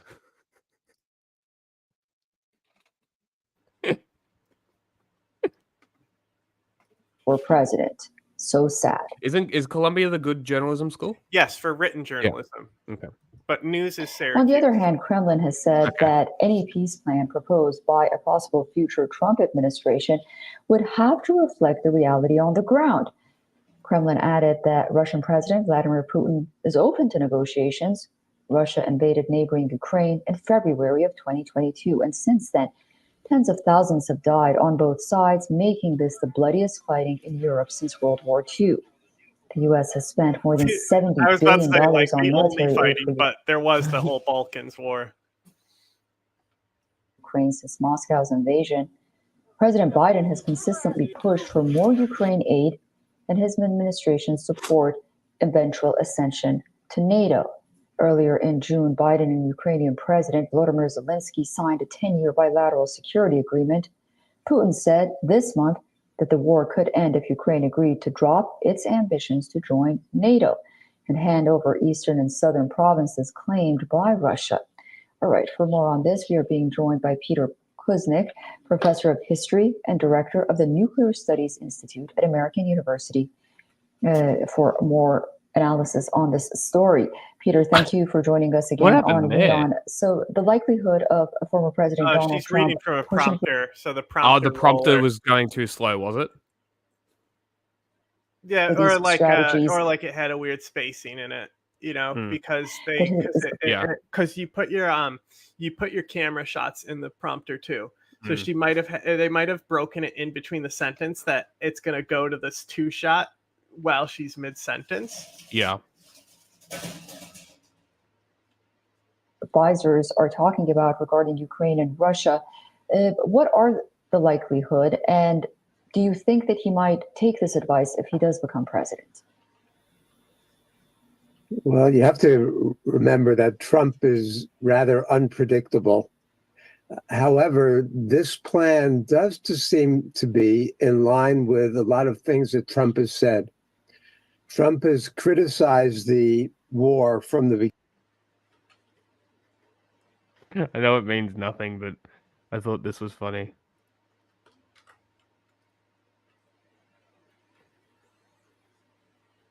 She retweeted this. I can't. It says, did somebody say cheap fakes? Because that's what Biden said. Oh, yeah. About We didn't cover that. I wanted to go into it because I'm sure it was funny. I mean, we've still got heaps of time. Yeah, no. I mean, we can put it for Friday because we can do Friday. But yeah, I just thought it was funny that she's posting this from John Levine. Just funny. Beginning and criticized the U.S. support for Ukraine. Trump also has been saying recently that Putin was provoked into doing this by NATO expansion up to Russia's doorstep and by the prospect of Ukraine joining NATO. So this plan that's been put forward is not that out of the box compared to what others. She had a great posting. She got to cover the cricket. She does everything. Has been calling for. Putin himself has been calling for something along these lines, although Putin's demands are a little more expansive. But there's also a recent plan put forth by Xi Jinping and by Lula from Brazil, a 10-point plan, which is along these lines: freeze the battlefield where it is, no Ukraine into NATO, and sit down and negotiate an enduring peace, which includes security guarantees for Ukraine. So could Trump do this? Yes, this is certainly within the realm of possibility for Donald Trump.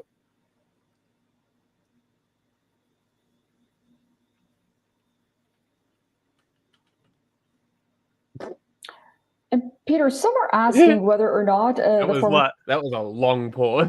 Oh, I thought you paused literally. Nope, that was dead air. All right. Yes, we'll continue. For the first time since the Cold War. Is old mate still here from before? No, I haven't seen him in a Captain while. says every single narrative because we're about to hit that Georgian video. A journalist has gone on trial in Russia for espionage. The Wall Street Journal's Evan Gershkovich appeared in court today, accused of working on behalf of the CIA. Nick Schifrin is here now with that story. Nick? The White House calls the trial a, quote, sham, and the charges against Gershkovich fiction. The U.S. classifies him as wrongfully detained, but he will now be tried on charges with a maximum sentence of 20 years in prison. In a Russian court 900 miles.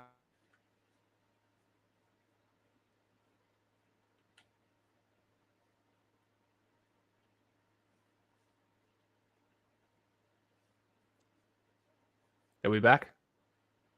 Back where? I dropped out. Oh. Jack died. Yeah. Am I back? Am I back yet? You sound back to me. Okay. Sometimes my Wi-Fi disconnects for some reason, so... Journalist is a prisoner of Putin's penal system, where conviction rates are 99%. This I couldn't find out. But seems fine. She seems... Yeah. Just another journalist. Today's hearing lasted 2 hours and brought Gershkovich back to Yekaterinburg, where last March police arrested him on a reporting trip. He is the first American reporter accused of espionage in nearly 30 years. The investigation has established and documented that the American journalist, on orders of the CIA, collected secret information about the activities of a defense enterprise. The U.S. and Wall Street Journal deny that, and today the Journal called the trial, quote, shameful and illegitimate. Evan is a journalist who is accredited by the Russian government, and journalism is not a crime. But the U.S. believes Gershkovich's trial and anticipated conviction could help facilitate a prisoner swap, a possibility that Putin confirmed earlier this month to international journalists. Such issues are not decided via mass media. They prefer a discreet, calm, and professional approach and dialogue between special services. And they certainly should be decided only on the basis of reciprocity. Americans believe that means 2 for 2 or 1 for 1, as it went in 2022. WNBA star Brittany Griner in exchange for a notorious Russian arms dealer, Victor Bout. Several Americans remain in Russian custody. Paul Whelan, also convicted of espionage and also labeled wrongfully detained. Active duty Staff Sergeant Gordon Black, convicted of theft and threatening his Russian girlfriend. There are also dual nationals, Alsu Kurmasheva, a reporter for Radio Free Europe, Radio Liberty, accused of violating a foreign agent law, and Ksenia Karolina, accused of treason for donating $51 to Ukraine. Today, the U.S. State Department said they're working privately to bring Gershkovich and others home. We will continue our efforts. Those have been happening before Evan's trial. They will continue during the trial. And should he be convicted, which of course he will be, it's not a free trial, they will continue after the trial, but we want to see him returned home immediately. I love how they can throw subtle jabs at Russia, but don't with China. It's great. So what does today's trial say about Russia and the possibilities of a prisoner swap? For that, we turn to Angela. It really makes America look quite cowardly and pathetic when they're throwing shitty little petty jabs at Russia, but not China. Well, they are cowardly and pathetic. Yeah. Don't you know? Who worked in the State Department during the Clinton administration and served as a top U.S. intelligence officer on Russia during the George W. Bush administration. She's now with the Brookings. Okay. Son of a bitch. Can you play this one? Actually, the U.S. Surgeon General just... If it's got age verification, then it's going to flag the live stream to have age verification. True. So the U.S. Surgeon General... It's better that you age trigger so you know not to fucking open it. Sure, okay. Well, I guess we're on gun violence now. Just declared that gun violence is a public health crisis in America. He cited numbers showing that gun violence is now the leading cause of death among teens and kids. This is nationwide. And as we shared with you just last night at 5, right here in the Bay Area, with law enforcement and the Hillsborough State Attorney working to expand and do more to also end gun violence. Here's Natalie Brand. With too many summer weekends ending with a staggering tally of shootings across the U.S., the nation's top doctor, Vivek Murthy, says enough is enough. Gun violence is a public health crisis in our country that requires a public health solution. The Surgeon General is making this first of its kind declaration, with firearms now the leading cause of death in children and teens, while more than half of adults say they or a family member have experienced a gun-related incident. Following the massacre at Robb Elementary School in Uvalde, Texas, that killed 19 children and 2 adults in 2022, Congress passed bipartisan gun safety legislation, the first major federal bill to address the issue in 30 years. But since what has it done? What does it address? How does it address it? Because I guarantee it does nothing. Since then, additional measures have stalled in a divided Congress. Dr. Murthy says it's time to take the issue out of politics. The good news is there's a lot we can do. There are, for example, community violence intervention programs that we can invest in. There are safe storage education programs that we can expand. There are firearm risk reduction strategies like background checks. And gun violence is taking a toll on the nation's mental health, according to the Surgeon General, with nearly 80% of adults saying they stress about the possibility of a mass shooting, and half of the country's children worried about a shooting in their school. He's also calling for doctors to promote gun safety. Yeah, of course they do. The media says that you're going to get shot and die nonstop. Of course they do. right? You know, when you it's kind of similar to the Cold War, how when you tell everybody that they're going to die from a nuclear explosion, they become anti-nuclear. It's crazy, right? Really, really insane prospects here that, you know, constant and persistent battering of people with guns. Guns are the problem. Guns are the problem. Got to ban guns, guns, guns, guns. And yet it continues to happen. Gun laws continue to get passed. Shootings continue to happen because you do not address the actual fucking problem.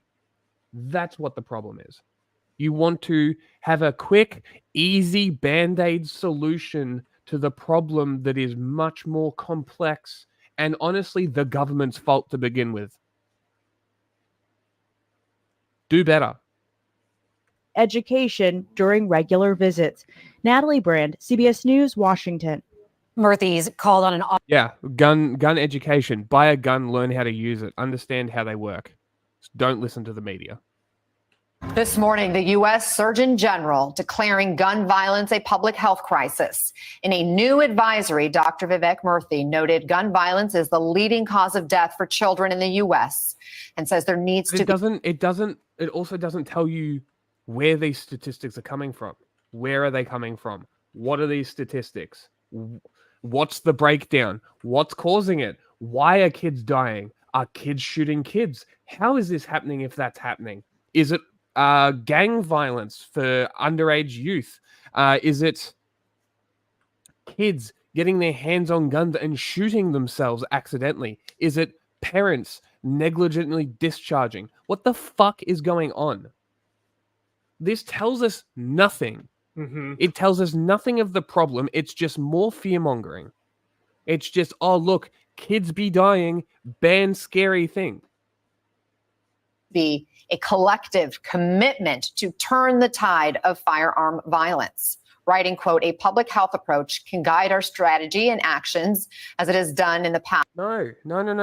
It's literal common sense, but not like liberal common sense gun control, because it's not common sense. It's common sense to you. It's common sense that just is. You know what I mean? I don't know how to describe it. It's just common sense. So it's, you know, don't leave a loaded gun on the table where a fucking child can get their hands on it, for example. Just a pretty basic start, you know? Maybe don't have the guns loaded not on you.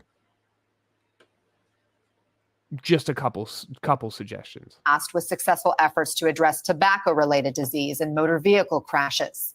Now, this comes just a week after the Surgeon General called for tobacco-style warning labels on social media platforms. Joining us now, U.S. Surgeon General Dr. Vivek Murthy. Dr. Murthy, thank you so much for taking the time. Why are you calling for this now? Gun violence has become a public health crisis in America, and it's one that's having far-reaching consequences for millions of Americans. The highest price that we pay for gun violence are the lives that we lose, nearly 50,000 a year. But we also know that for every one person who loses their life, there are two who are injured to gun violence. There are others who witness these incidents, family members who lose a loved one. There are millions of others who listen and hear about gun violence each and every day. That has led to a collective trauma in our country where now 6 out of 10 people are worried about losing. Why is the doctor not in doctor outfit? He's the Surgeon General. He's a government figure. Okay. 240. Oh, look. Oh, ha ha ha. Can we all see where this statistic is coming from? Gun violence archive. Can we see this? Please stop this. Please fucking stop it. If there have been 249 mass shootings and only 257 have died, there have not been 249 mass shootings. It's that simple. Please stop. A loved one to gun violence. More than half of our kids are worried about a shooting in school. But perhaps most importantly, and this is really... I feel like I'm going insane. Hi, do you want to know how to fix this? Stop. Like, I just feel like I'm going insane because I have to say this. Something so fucking basic if you tell people scary thing is scary and is going to happen to you unless shit gets banned, because that's what the lobbying groups want, then, oh my God, people become scared of thing that all the adults are saying is scary. Insane. Who would have thought? Really important to me as a parent. Gun violence has now become the leading cause of death among children and teens. This is that was not true a decade ago. It was not true 2 decades ago. It is true today. So gun violence has become a kids issue. It has become a source of trauma to the body. Explain how. Break it down. Break it down. Are you just giving us the dumbed down version because you think people are, or is this a political statement to push for gun control? Like what the fuck is this? You're telling us nothing. That's cheese.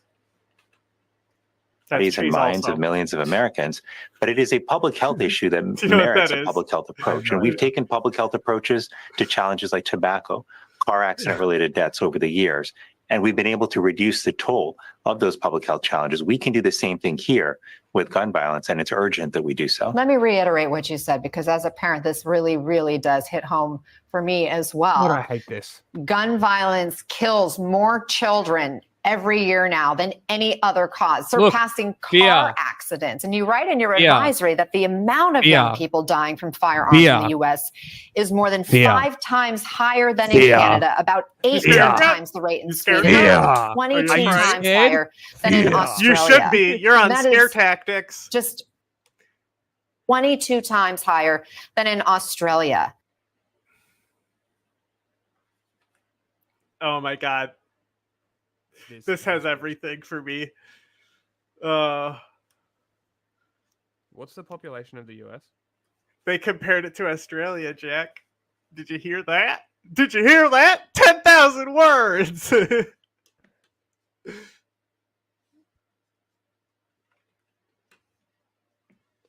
Are they also including suicides in that statistic? Is that what we're talking about? Sure. The 2/3 of gun deaths? Excellent. And what about the gun deaths there? It's children who get access to a firearm and think it's a toy because they don't have well, that should be negligent homicide on the parent and should be a accidental firearm death, but it's still a death, right? But it should be negligent homicide on the parents. The ownership of a firearm should have to come with responsibilities and culpabilities. Oh, so now I need a driver's license? What's next? I didn't say that. To make toast in my damn toaster? I didn't say that. Did I say license? I didn't say license. I said that if you fuck up with a gun, you should face consequences for it. However that might be. I mean, that is just mind-blowing. Why is that? And what will change with this advisory? What is actually actionable? Well, you see, we made it up.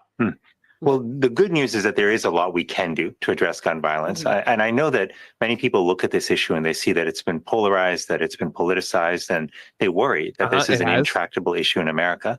But one of my goals here is to take this issue out of the realm of politics and put it into the realm of public health, which is where it belongs. And what history has also told us is that even though this is a complex and complicated issue, we can do hard things. Okay, here we go. Surgeon General's recommendations. Increase funding for firearm violence prevention research. Great. Let's not give it to Gun Violence Archive, please. Give it to an actual organization that will do something with the money instead of doing what Australian government organizations do, which is just pour tax money into the pockets of the people in there. So, don't do that. Health workers discussing firearm storage with patients during routine medical visits. Weird. Implement safe storage laws. Universal background checks already exists. Red flag laws. Sure, you just need to have an absolute guarantee that those guns are not taken permanently by the state. It's that simple. It needs to be returned within 24 hours, or you can sue the state. That's the only. You need to make it. You need to make it so the state has an incentive to give them back. Is my point. Also, what's an assault weapon? And why the fuck, if the ATF can't make laws, would I listen to a fucking Surgeon General about gun laws? You want to answer that question? What's an assault weapon? Can you define it for me? Do you know anything about guns beyond gun make hole As a in body? doctor, I can tell you that bullets entering your body at high speed from a firearm are lethal. Crazy. Then this guy would probably tell you that rifle bullets. Puppy pistol. Was it Biden? Hold on, I'm gonna look up this video because I'm pretty sure it was Biden. Like Biden said, you As a shoot country, an entire in lung out of 1964, somebody. when the surgeon It was Biden. That was what I was looking You for. just Yeah, shoot their lungs out. Their lungs, they just go. it was like a 20. It was like a 22 or something. A 22 will blow your lung out your body or some shit like that. I'm like, I mean, I think what he meant is if you get shot in the lung by a 22, you'll die. Not necessarily. I mean, do not get shot in the lungs. Okay. No, don't get shot in the lung. Don't test this, but not necessarily. My advice is do not get shot in the lungs. It is literally just as bad as getting shot in the heart. Mm-hmm. Yeah. Like both are just about as fatal. You can survive getting shot in the heart too. Look, the safe storage laws, whatever. Storage, sure, you should probably store your firearms. Well, safely. really, all the safe storage laws do, so it tacks on. So one of the great things about it is it tacks on to the domestic violence side of things. Okay. Right. So say now you could say it's racist as well because it's going to be implemented in a certain way. But say CPS is called, right? Who's getting CPS called on him? Poor people, right? So CPS goes in, right? So it's a CPS issue. Maybe there's domestic violence. They go in for the domestic violence, right? Different things. There's a reason for the state to like visit the house, or they're doing an arrest because someone was drunk and hit their wife, right? Yeah. If they then see that there's a gun that is not properly stored, it's just an additional charge. It's not something they're like coming in to inspect your guns or stuff. Okay, so it's just another way to fuck people over. But it augments onto the most important issues, which is the domestic violence and CPS stuff. The child neglect, leaving guns out already. You know, people who have drug habits, for example. Yep. Okay, fair enough. That's fine. Background checks, whatever. Red flags, again, as long as there's an incentive for the state to give those firearms back, which there needs to be, like a robust way that the citizenry can pull them up if they do not give them back. That's what is needed. Also, assault weapons ban, that is a meaningless, nebulous term that literally means nothing. So it's literally an accessories ban as well. If we're talking about New York and California, it's not a ban on any type of firearm. It has it's a ban five accessories makes it an assault weapon, right? So that's why I said, remember how I said with the bump stock, right? Yeah. Like it could go in more into the accessory type bans. Mm-hmm. You know what? Oh my God, it just clicked. You know what they looked at? They looked at Call of Duty. They're like, oh my God, there are 5 attachment slots. 5 attachments means assault weapon. That's the logic. That's the only. I'm pretty sure that it was is before Call of Duty, but that is the only way that I can see that logic actually coming to fruition. Because I'm almost certain that 5 accessory thing was a recent decision. My favorite, it's just a video of trying to navigate gun laws, and he's like, okay, wait, no, now that's an SBR. If you do this, that's legal, but if you do this, it's an unregistered machine gun. And this is what happens when you let the state make gun laws or Yeah, laws about I'm anything. personally, like, I don't want a full-barreled rifle. No, I want an SBR. I want an SBR. Illegal.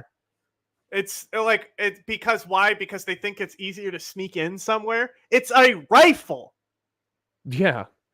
You're not sneaking it anywhere. You're like, you got a huge trench coat on and you're like walking waddling because it's down your pant legs. It's taped to your leg. Surgeon General issued a Surgeon General's report on tobacco for the first time. Many people at that time said, you know what, this is just part of the fabric of America, smoking. Look, tobacco, different. Tobacco is not... So, no, but all they're doing is like, we're going to put a warning label on guns is basically what I'm getting from this. Warning, this will fucking kill you. Warning, deadly. Because like other countries, they show like the fucked up diseased lungs, but like it would be way funnier if they like every box of ammunition is like dead kids. That would be fucking hysterical. You're buying bullets, you're gonna kill baby. Kids smoke, adults smoke, doctors smoked at that Kids time. smoke, Nearly half the kids country who smoke smoked. are cool. But because Pro that tip report from the old catalyzed a Surgeon series of General. actions at the community level. Cigarettes are based. They make you look like an Except adult. using guns doesn't make you fucking kill yourself. Using cigarettes, you're probably gonna die from cancer at some point. Isn't it statistically like you're more likely to be killed with your own gun than kill anyone? I don't know.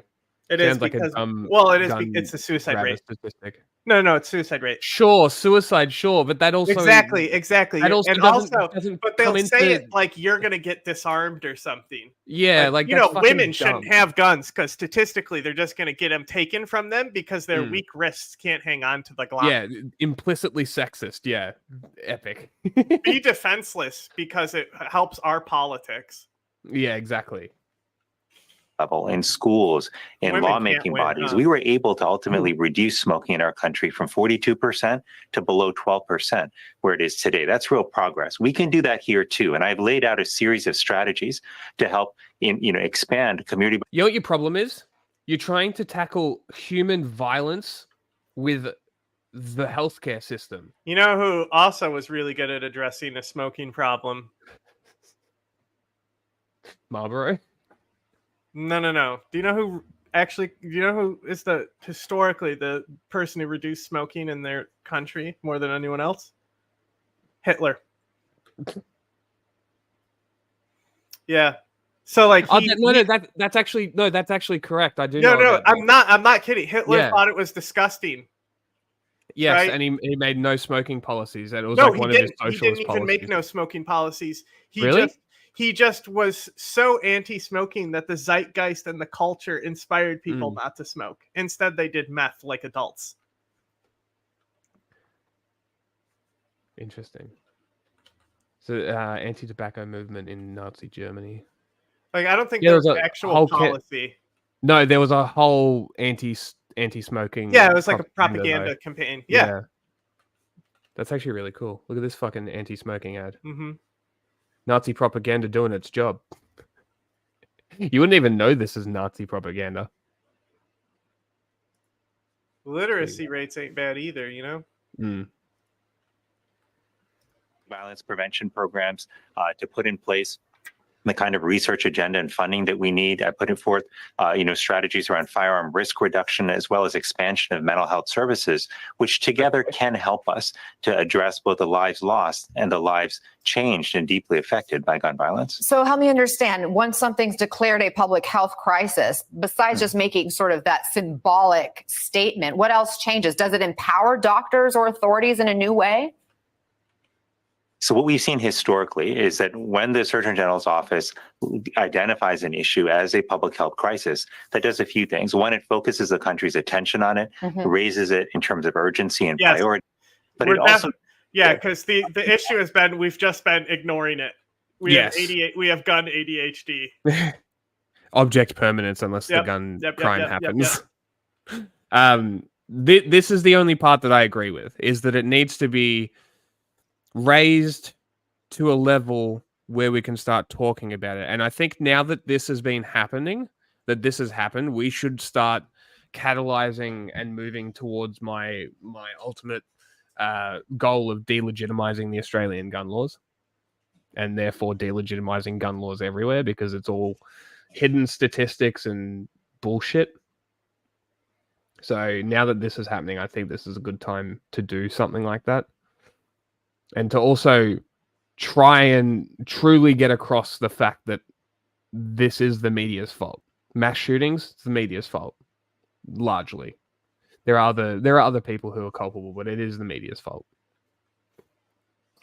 Community and leaders. I think we really need to push the gamification of mass murder.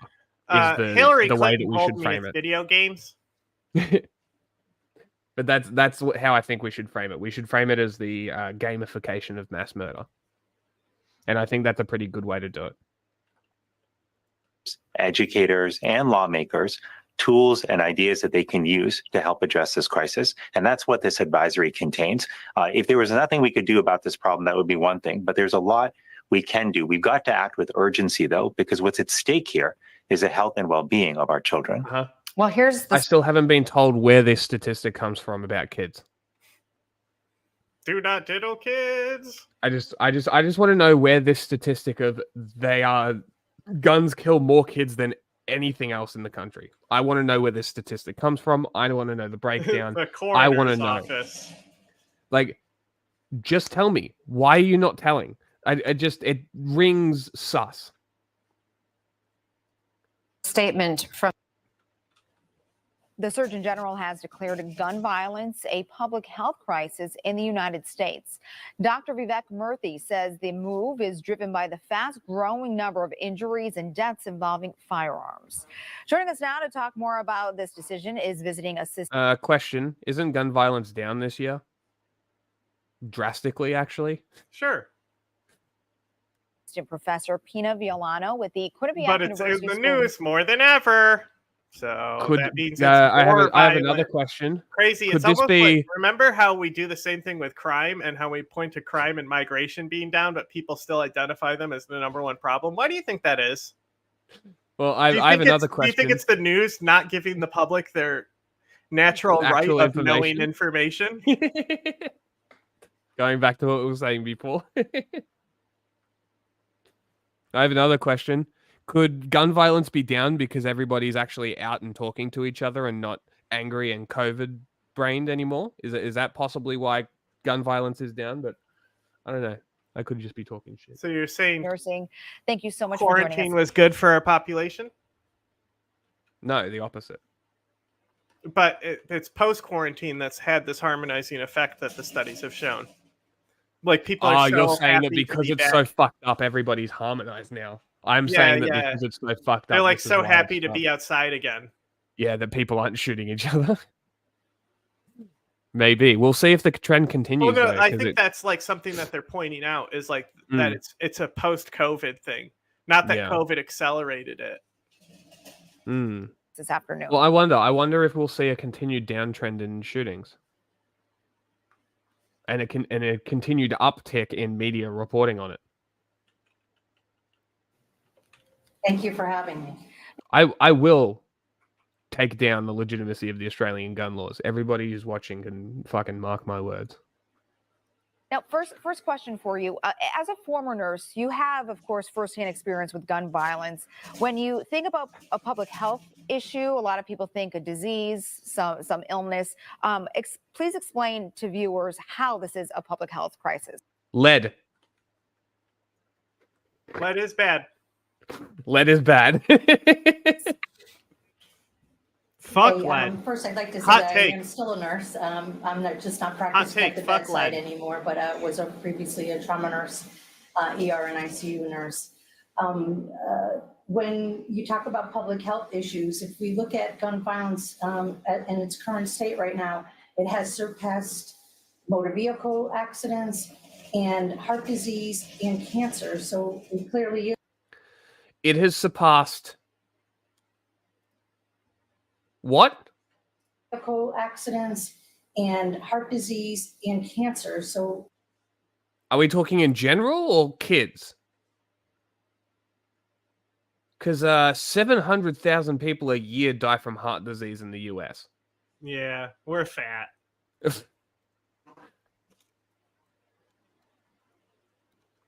You gotta tell shut up, Tubby. You're ruining our statistics. I'm just going to double check that. Yes, 700,000 people. I was correct. That statistic was absolutely fucking correct. Because as fucking usual. That's what they specifically. We will continue to be your single source of truth. Dismiss anything else. Frame it as killing babies to get that stat that they're using. it clearly is a public health issue. And now the Surgeon General is calling for an increase in gun violence research.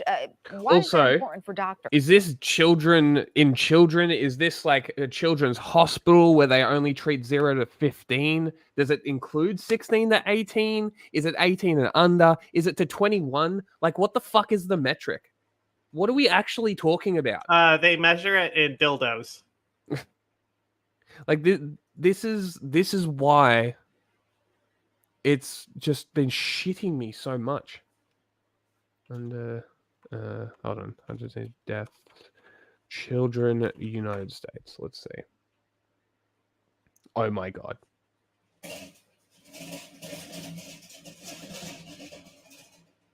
That's sudden cardiac arrest. I don't think that's heart disease. But it says that around 2,000 people under the age of 25 die from sudden cardiac death. Is that what we're talking about? Because if we're talking about that and under 25, I would beg to differ that guns kill more people than heart disease. Than that. What was the other one? Heart disease? The heart disease. What were the other ones that she said? Car accidents? Car accidents. Yeah, car accidents. So, yeah, it kills more people than car accidents is the one that they say. 1,184. 3% were 14 and younger. Okay, here we go. We got a statistic now. We've got a metric. 14 and under. Great. Are we going with 14 and under? We're happy with this one? Great. Gun deaths 2023. Actually, what year was this one? 2020. Okay, 2020. Yeah, 2020. Gun deaths 2020. US.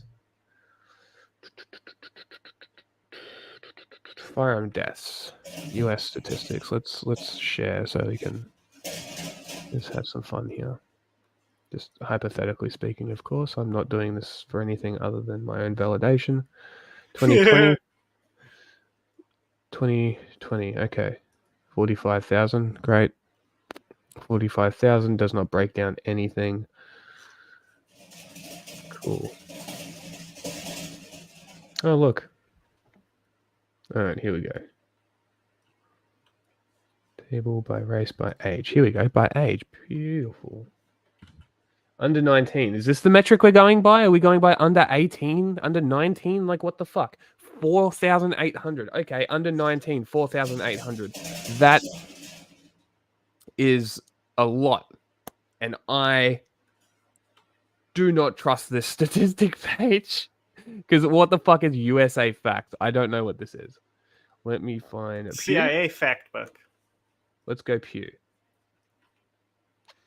Pew? Yeah, Pew. All right. Here we go. 2281 US kids. What is kids? Kids. Let's see. Older children. Ages. Age. Okay, here we go. Great. Okay, there were more than 11,000 emergency room visits for gunshots among children and teens under the age of 18. Under the age of 18. 17 and under is the statistic we're going with. Great. We're happy with this? 83% were boys, 17% were girls. Those ages 12 to 17 accounted for 86%. Saying it's children is disingenuous. I'm glad that we could figure this out together. Saying teens? Sure, you can argue that. But, look, still, there were 179 gun deaths among children's aged 6 to 11 and 184 5 and under in 2021. That is a grand total of, what, 360-ish? Yeah, roughly 360 children, actual children, not teenagers. Granted, we're doing kind of the it's hebephilia, not pedophilia at this point, but like, I don't know. Do you think that we should be more specific with these kind of statistics? I feel like we should be. I feel like this general. I don't know. It's just a fucking so disingenuous, and that's my biggest problem with this whole thing. Is that because it's disingenuous, it starts putting down ideas that guns are evil and inherently the bad thing when it's obviously not the case. You can't put implicit biases towards inanimate objects. It's it's silly. Fundamentally, it's silly. It's ultimately disingenuous. That's the main point. So, well, if that's the case, car accidents, deaths, children, less under 12.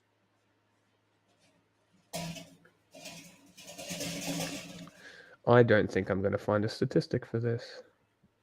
There were 231 children.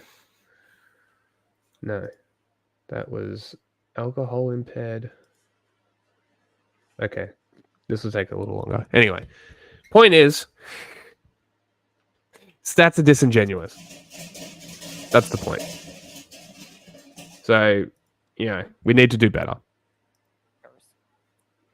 Yeah, and not just for doctors, for nurses, anyone in the healthcare profession, it's important. We need to know why people own guns, what motivates them to use it, what can motivate them to turn them in, and more importantly, what their storage practices are, and who has access to those firearms, such as children, individuals suicidal, impaired, someone in a domestic violence situation, and of course, criminals.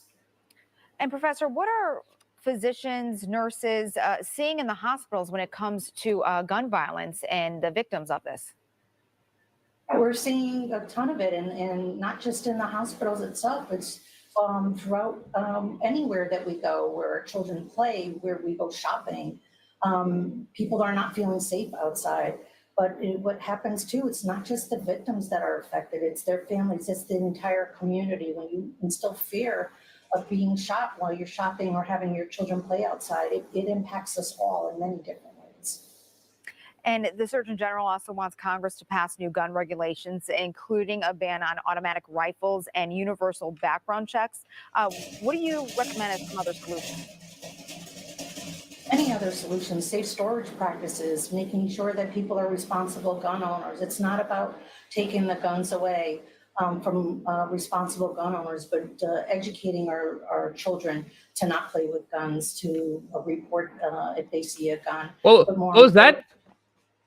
Education? Crazy. You mean somebody at a university finally advocated for fucking education? Crazy. Imagine. Again, that storage practice is clearly something we want to drive home and make sure that those firearms experts, that's who we're interviewing right now. Individuals that shouldn't have them. And we need to do all we can to educate. This video is titled "Professor Discusses How Gun Violence is a Public Health Crisis." You are yet to tell me. It's been because it makes me fly. With you, it's not easy. You know, when you have a loved one taken by gun violence, it's a different type of grief. Good evening, New Mexico. That local mother is not alone. How is it different?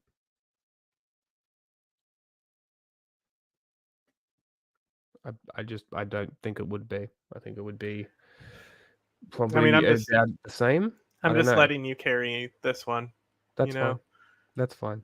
I just feel like I don't know. I feel like I'm just amped up and petty at this point. Shits me up the wall. This is a little petty, but still, I feel like saying that's a different type of grief is a little silly. In her grief, so many families have been we all impacted grieve by differently. gun violence. Of course, but what have you got to compare it to? Is my point. It's just grief. I'm just saying words. And our state still doesn't have a unified way of fighting it. But just today, our country's top doctor did something of his own, issuing a first-of-its-kind warning. He declared gun violence a national public health crisis. And yes, that is exactly he's in a military uniform. Did on the state level just this past fall. So what will this new national declaration actually do, if anything? Oh, I opened up a new impacted pack of contacts and put them in because I was like, I realized I've only opened up one new pair, and I've had them for 8 months. Right? Okay. I mean, that's my poverty mentality because I don't know when I'll run out. So I put new, fresh ones in because the other ones were really getting so dry. Yeah. Oh my God, they're only just now starting to get a little dry. Gun violence. Think of that declaration. Cassie Foote has those answers for us tonight. Cassie. The woman I spoke with lost her son to gun violence in 2020. And since then, she's become an advocate for others going through the same tragedy. She says she's grateful for the attention this national advisory could bring to gun violence, but doesn't know how much it will actually do. Because it doesn't address the actual In December problem. of 2020, Sally Sanchez had to do something no parent Dope should. name. He was my baby. He was a mama's boy. Sally Sanchez is a fucking awesome name. Kind and loving, giving. His laugh was contagious.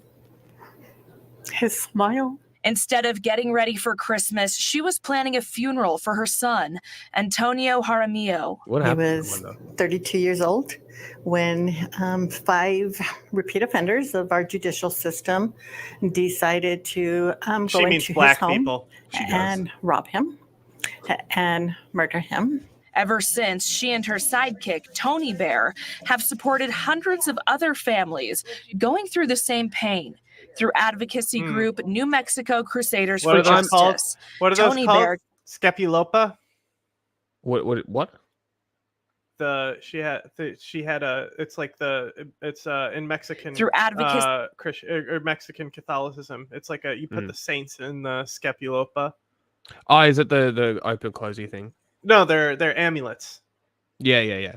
They open so though, don't they? No, they're just like that. They're just like little, like most of the time they're like just string around the borders and stuff. Yeah. Group New Mexico Crusaders for Justice. I think it's called the Scapulopa.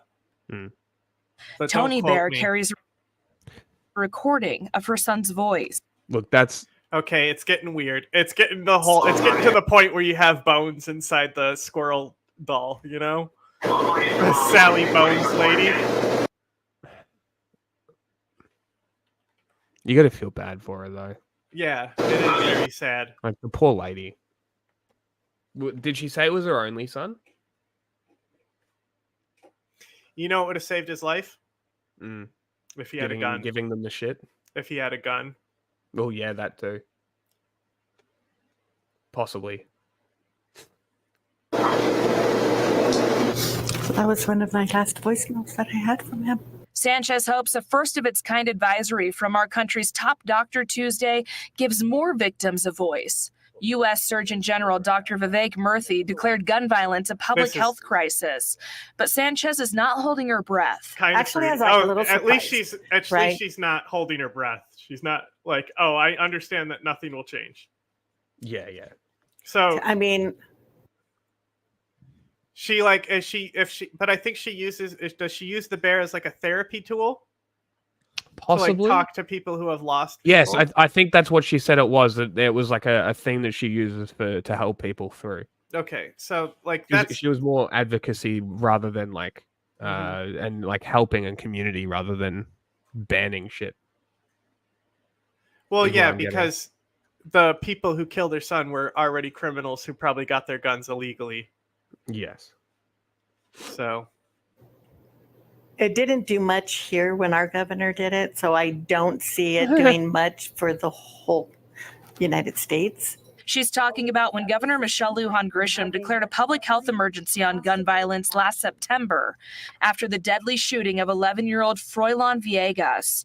That order temporarily banned firearms in public places in Not my Bernalillo boy County, Froilan. but it got shot down in court. Honestly, I laughed Because the only people because that his name she's was hurting Froilan. are the law-abiding Oh, citizens. sorry, I was The on the ones who wrong are out page. We there were not on the right vibe there, lady. hurting are the law-abiding citizens.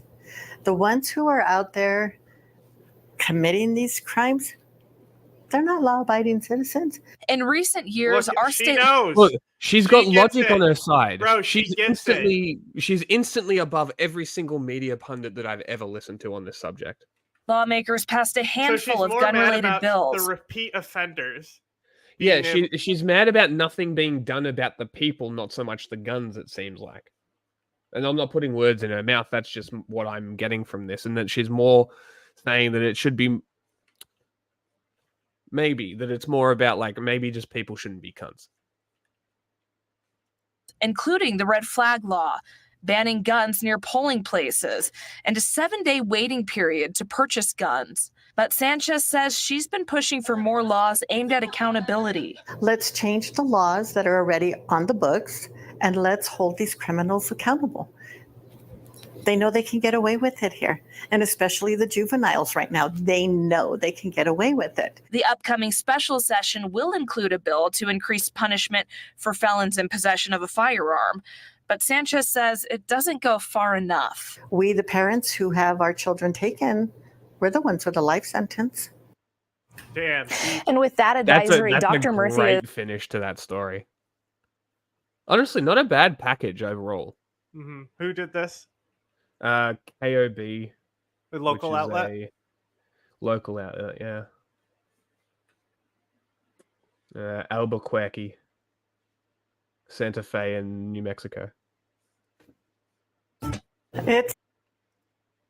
A new advisory from the U.S. Surgeon General declares gun violence in America is an urgent public health crisis. The report, citing rising deaths of young people and broad mental health impacts, argues for a comprehensive approach to stem gun violence, similar to tobacco-related and motor vehicle-related deaths. The National Rifle Association today called it, quote, an extension of the Biden administration's war on law-abiding gun owners. Joining us now is Dr. Emmy Betts. She's an emergency room physician and director of the Firearm Injury Prevention Initiative at the University of Colorado. Dr. Betts, welcome back. Thanks for joining us. Thank you so much for having me. So you work in an ER in Colorado, as we mentioned. You run this Firearm Injury Prevention Initiative. From what you've seen in your work, is this public health declaration necessary right now? I really think it is, because I think it lays out sort of two key tenets. The first is that this is a health problem. We are trying to prevent the injuries, the deaths, the psychological harm related to firearms. So it's not about the device itself, it's about the negative consequences it can have. And it's also about acknowledging that public health is a science. We have a framework on how they use with smoking, you know? Like, yes. You don't have to quit. It's, we can prevent these injuries and deaths, the harm that nobody wants to have happen. And so I think having a report of this magnitude really lays it out and points us in a way forward. So what does labeling it a public health crisis change in the way of what you see every day in your ER, or in terms of the funding for actual research that goes into firearm it means we injury put dead prevention? babies What on changes the ammunition. That's what changes. Well, when we talk about a public health approach, what it really is a 4-step cycle that first starts with looking at data to understand who's being injured or killed and why. Is it from suicide? Is it from mass shootings? Is it from youth violence in the community? And then it's about identifying the strategies that will work to prevent those injuries. You know why they're coming at it from this angle? Because they're actually like scientists and doctors who follow a method. That's so funny. Like that's why they're like reporting on it like so like rationally.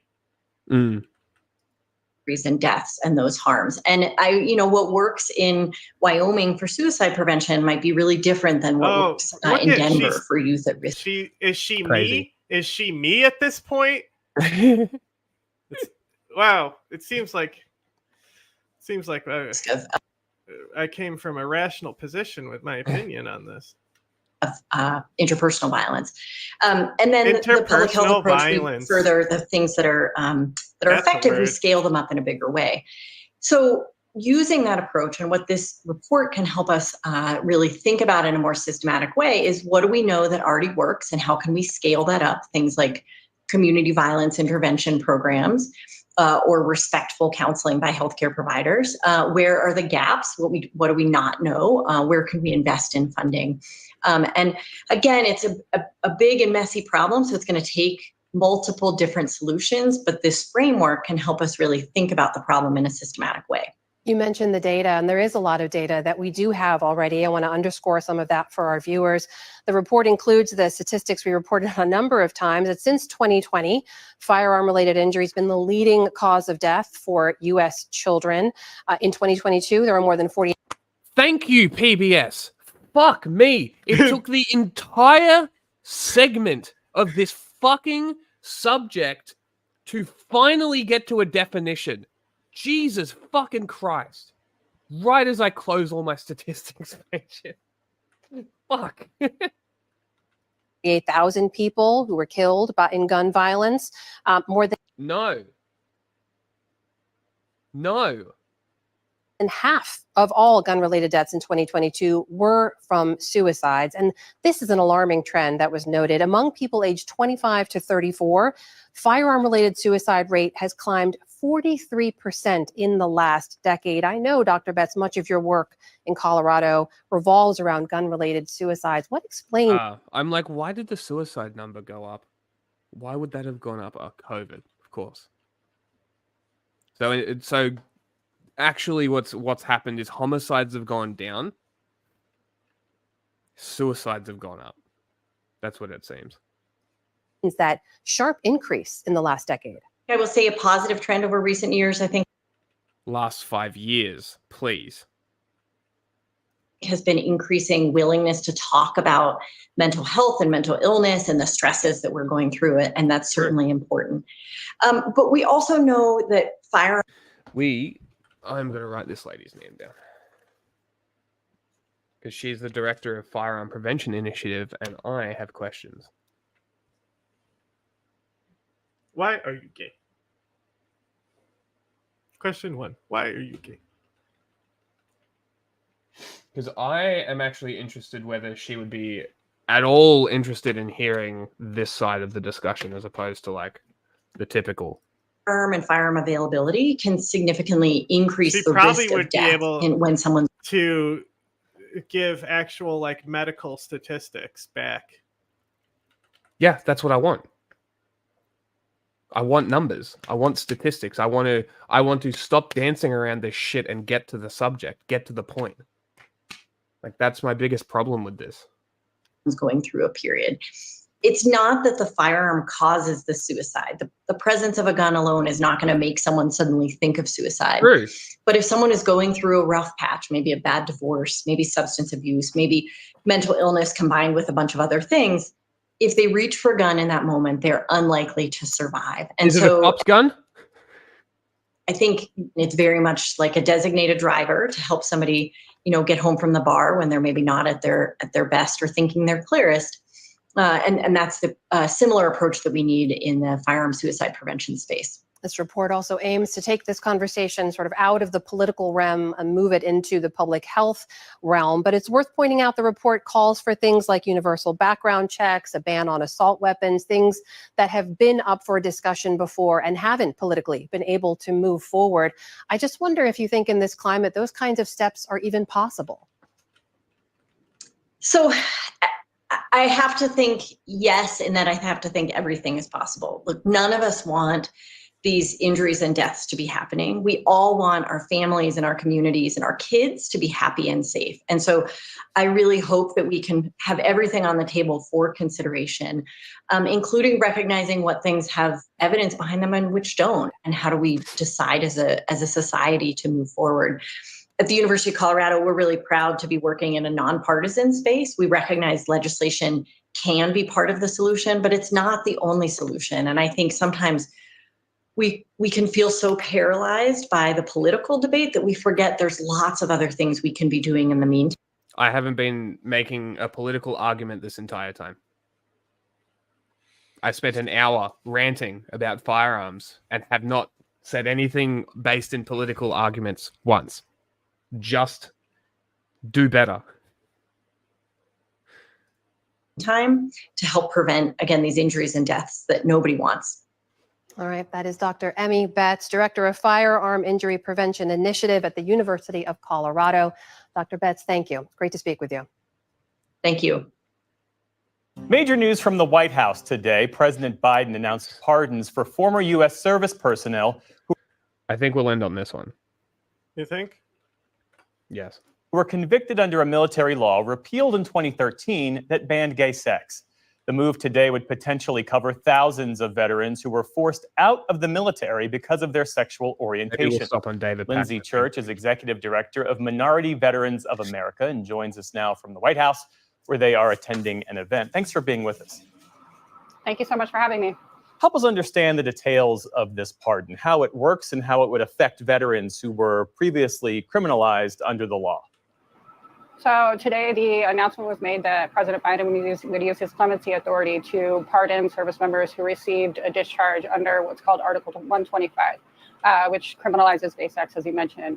So folks that were kicked out and sent to court-martial based off of sodomy Military's laws woke now. have the opportunity. Is this dick and butt or is this scissoring?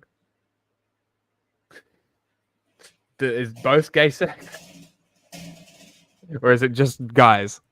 To apply to have that have the pardon in that court martial and to eventually have their discharges upgraded. As you mentioned, this is expected Gross. that it could be up to a few thousand service members My that head as well. are impacted by this. The process would not be automatic. The service member would still have to apply for the program under the pardon, and they would then go through the discharge upgrade process, but they would be entitled to, as long as they meet the certain requirements, to be able to have their discharges upgraded to honorable, which would allow them to be entitled to benefits that they have. I was going to say, doesn't a dishonorable discharge remove benefits from you? Isn't that like a whole thing? Like, I feel like a pardon is not enough. Like, if you're getting booted from the military and losing your benefits because you like a dick in the bum, I feel like that's Bad? a bit ridiculous, and they should be compensated for such actions more than just pardoned. Like, you fucking kidding me? So what, they got pardoned and for 30 years they lose their military benefits? That doesn't seem right.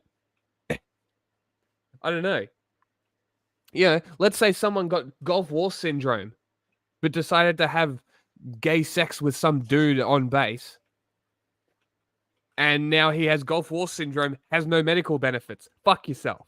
That's fucked. I genuinely think that there should be some kind of compensation for this.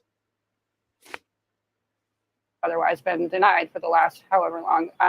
Sodomy laws were in place between 1951 and 2013, so many of these service members are... 2013! Wow. Long past, and their families will be able to apply for the benefits as well posthumously. So they would have anything up to and including burial rights in National Cemetery. What about service members who were also discharged and criminalized in different ways, not under Article 125? How does this apply to them, if at all? It won't. There's a very specific group of folks that are pardoned that is going to be specifically discharged under Article 125. There are different programs that allow for people to apply for discharge upgrades should they have gone through or been discharged under what's called the Don't Ask, Don't Tell policy, or for homosexual acts. So there are processes in place in which that service member can apply for a discharge upgrade, and they can do that through the review boards for the military services.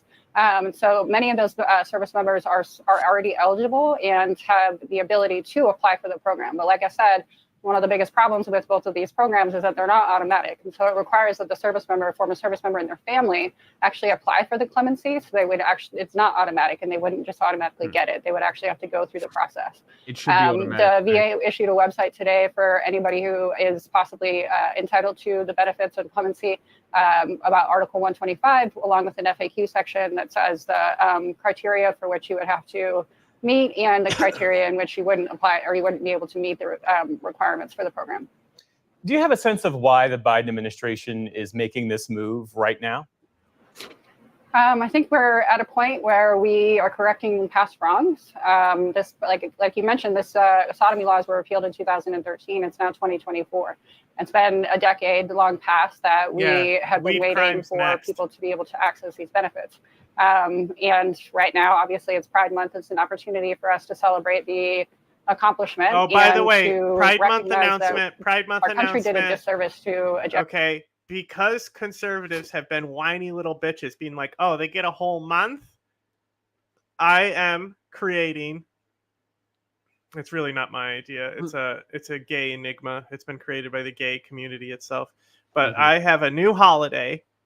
You know, we don't just have Pride Month. We also have Gay for an Extra Day, where we will, on July 1st, we will also have another Pride Parade and be gay for another day, just so it's not only a month, but an extra day. It will make Jordan Peterson explode. It will be hilarious.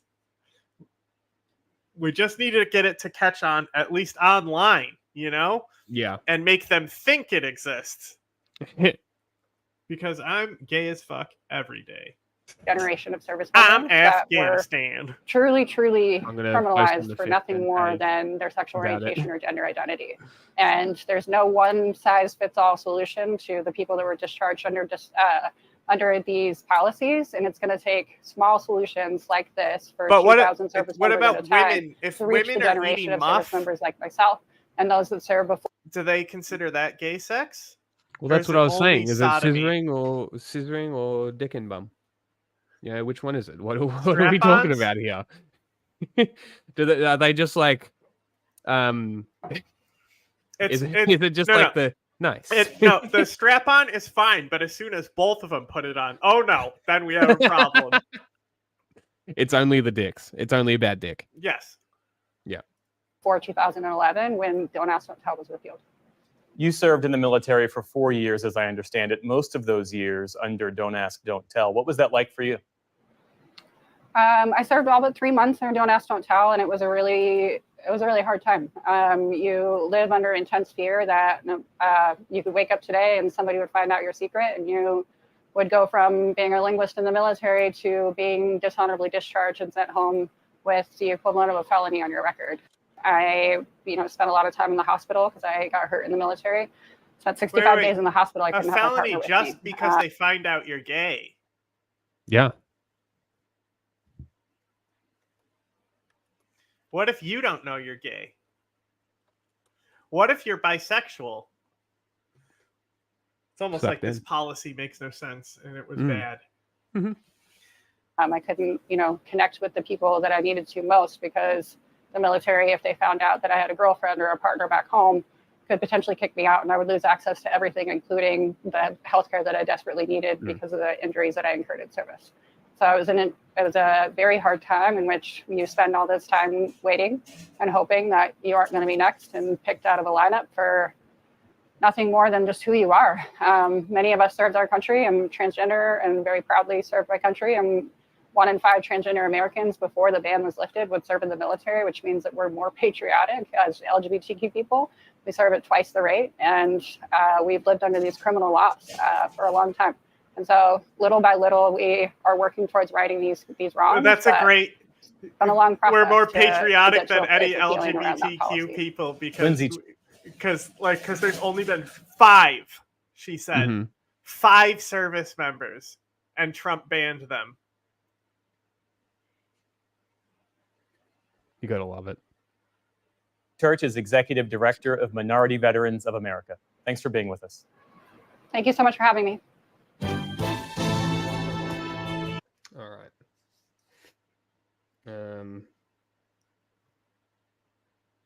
Actually, no. I hope we weren't. Today we welcome to the program. Calling them a woman the whole time there because I didn't pay attention to hear that they were transgender at the beginning.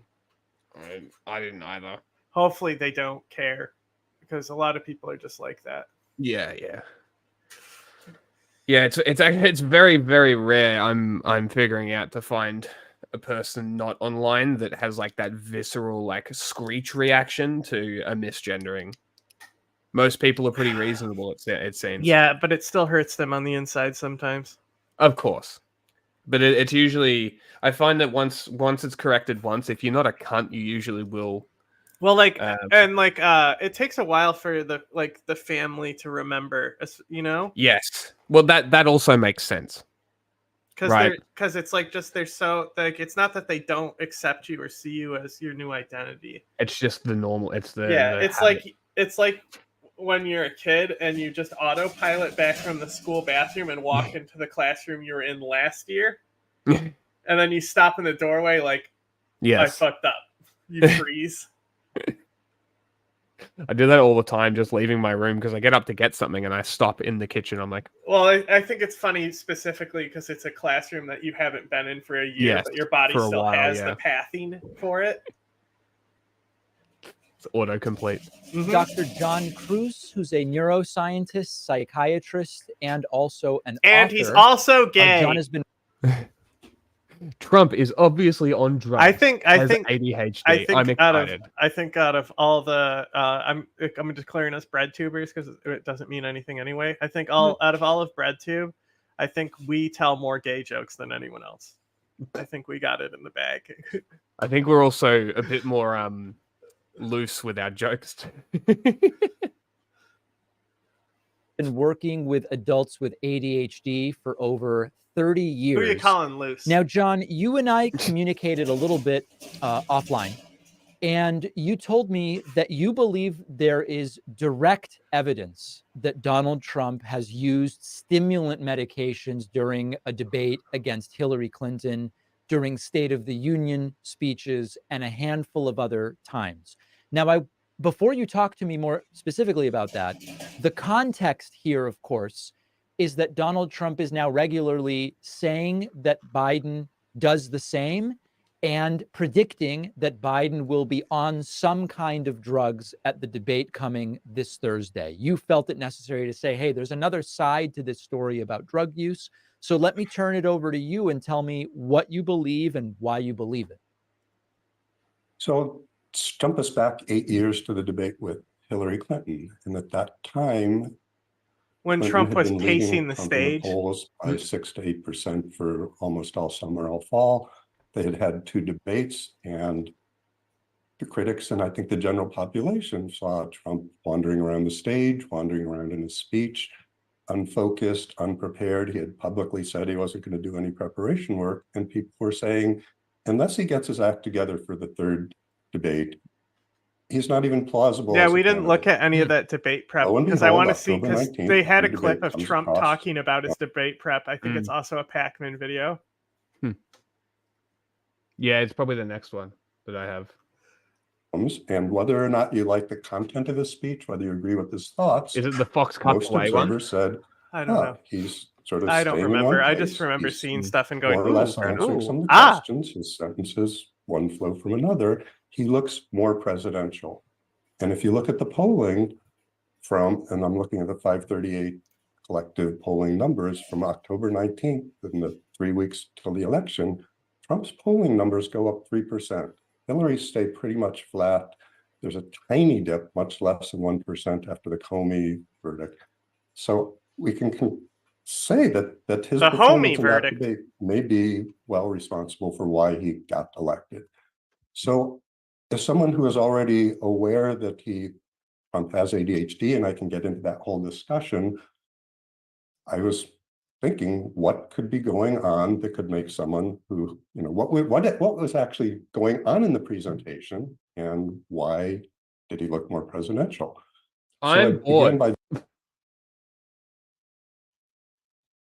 What? Why? I'm waiting for him to get to his point. Looking at just physical gestures, and I measured any movement that was more than 10 centimeters. So it could be hand gestures, it could be body gestures, it could be moving around. And in the first 2 debates, he's making 42 of these gestures a minute. 42. That's, he's never still. The 3rd debate, that's like Hitler rates. 13 a minute.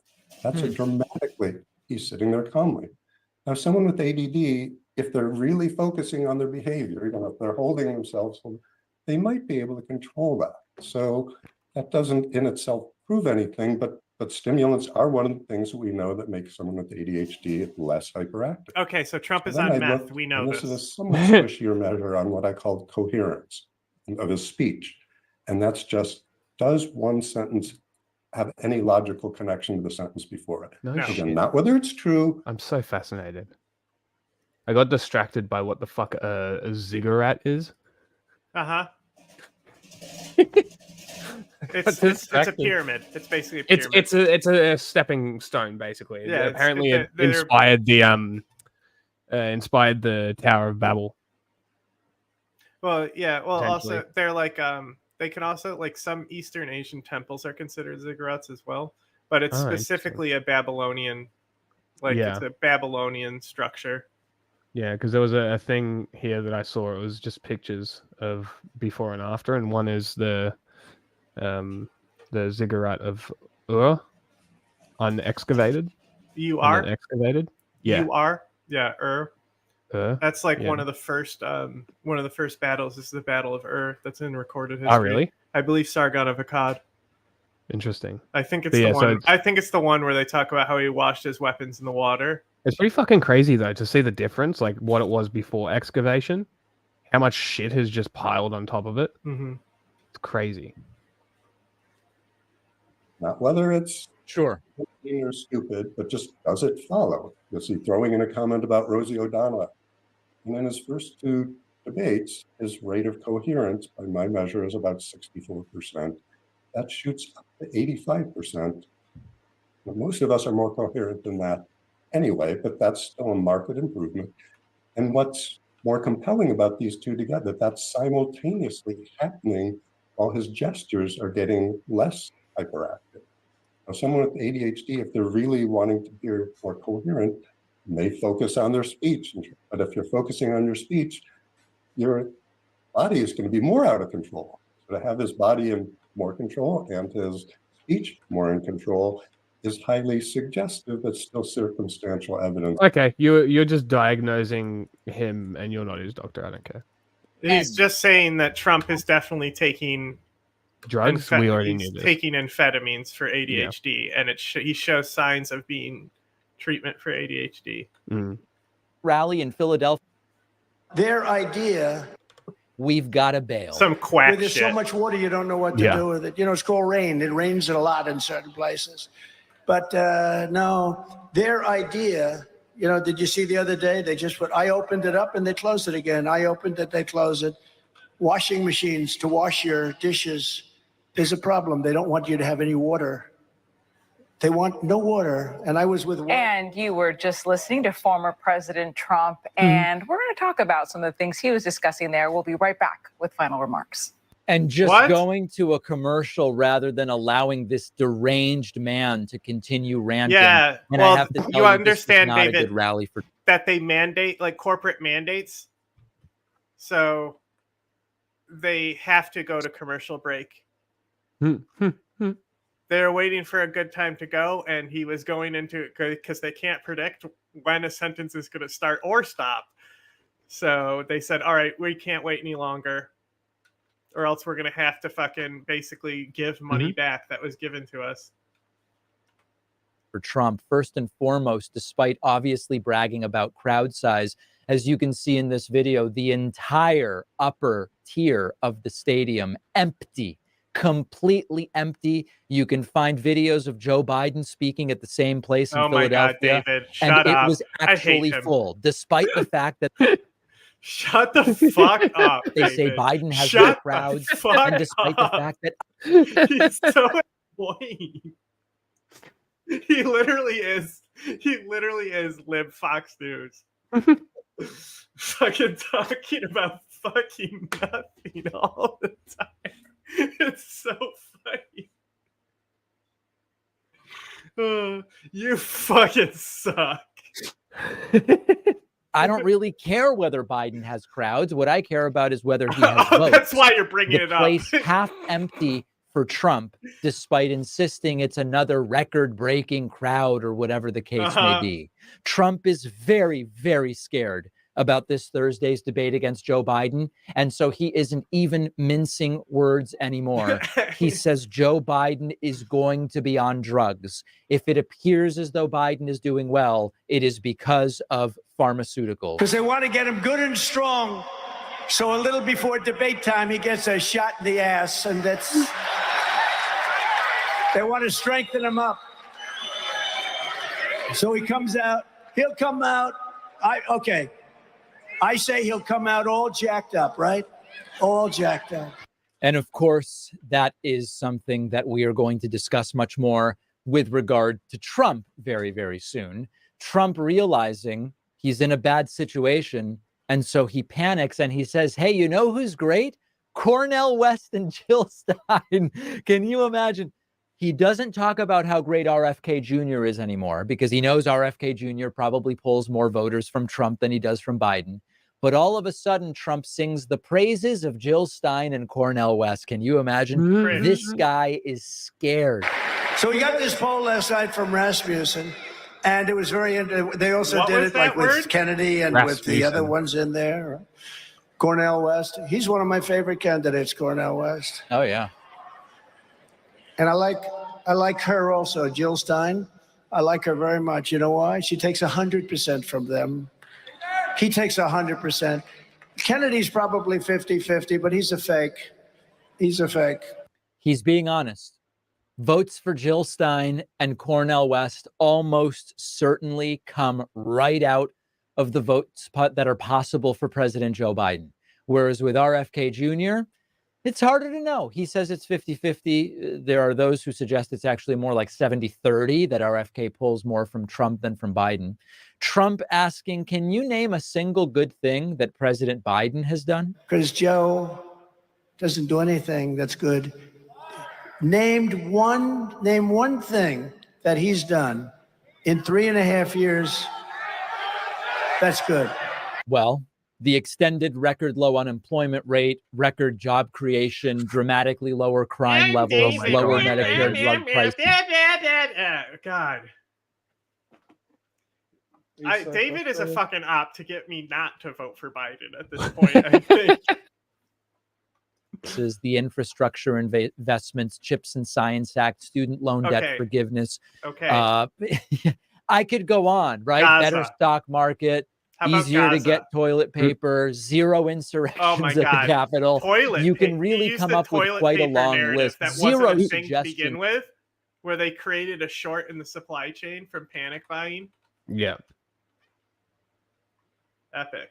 That people should inject bleach. And then Trump, now cognizant of the fact that some of his rally rambling is becoming a topic of discussion, he goes, I'm not rambling. This is genius stuff that I do. But I'm going to go Sleepy Joe just for the rest of this particular this is a wild time in Philadelphia.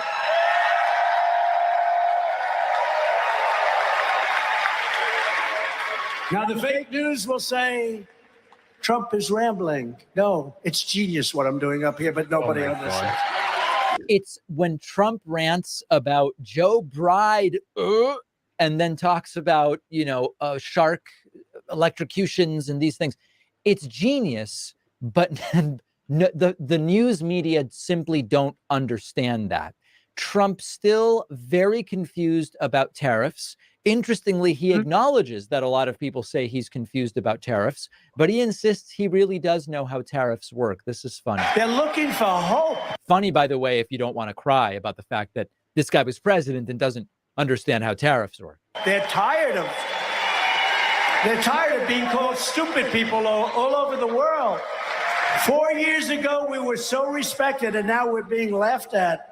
I took hundreds of billions of dollars away from China. One of these fakers up there said, he didn't take any money from China. Tariffs. I tariffed them for hundreds of billions of dollars. He said, and you also fucked the American economy in turn because you didn't target tariffs. You just blanket tariffed because you're a fucking moron. You really are the people's president. the American people paid. No. I actually am increasingly convinced Trump's people are watching this show. No, China paid. And the American people didn't pay for it at all. They didn't pay for it. You know, they always find a reason. Cost of living didn't go up, no. No. Things didn't cost more at all. You didn't drive prices up. No, not at all. I didn't think so.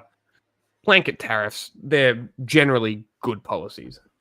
They're genius. Kind of like your 10% tariff on all imported goods that you plan to bring in that will literally make everything 10% more expensive. In fact, even more, because every company is going to have to put prices up to put those tariffs back onto you as the consumer, because that's how it works. These corporations, they don't cop the tariffs. They go on you. They come out of your pocket. They come out of your paycheck, not the fucking corporations. Not Trump. It doesn't come out of his pocket. Doesn't come out of the US Treasury's pocket. Doesn't come out of the corporation's pocket. Who's left? Right, but they're evil genius, very bad genius. I'm nice genius. Trump's a nice genius, but he still doesn't understand that when he put tariffs on China, the American companies importing the Chinese goods pay the tariffs. It hurt the American companies. And then finally, Trump and he was so close. He's just too much of a statist. I got excited for a with second. an inspiring message that he will fight the scum and he will beat the scum. Said, we will fight this scum that we have to beat. We will fight them and we will win. There you go. So awesome. Great. There you go. And that's the show. Kind of fashy. A little bit. Okay. So tomorrow. Yeah, who's ready for the slate tomorrow? It's 3 a.m. there. It's at 9 a.m. Huh? When was it? Was it 9 a.m. 9 p.m.? Oh, it's gonna be p.m. Okay. Late night. Okay, so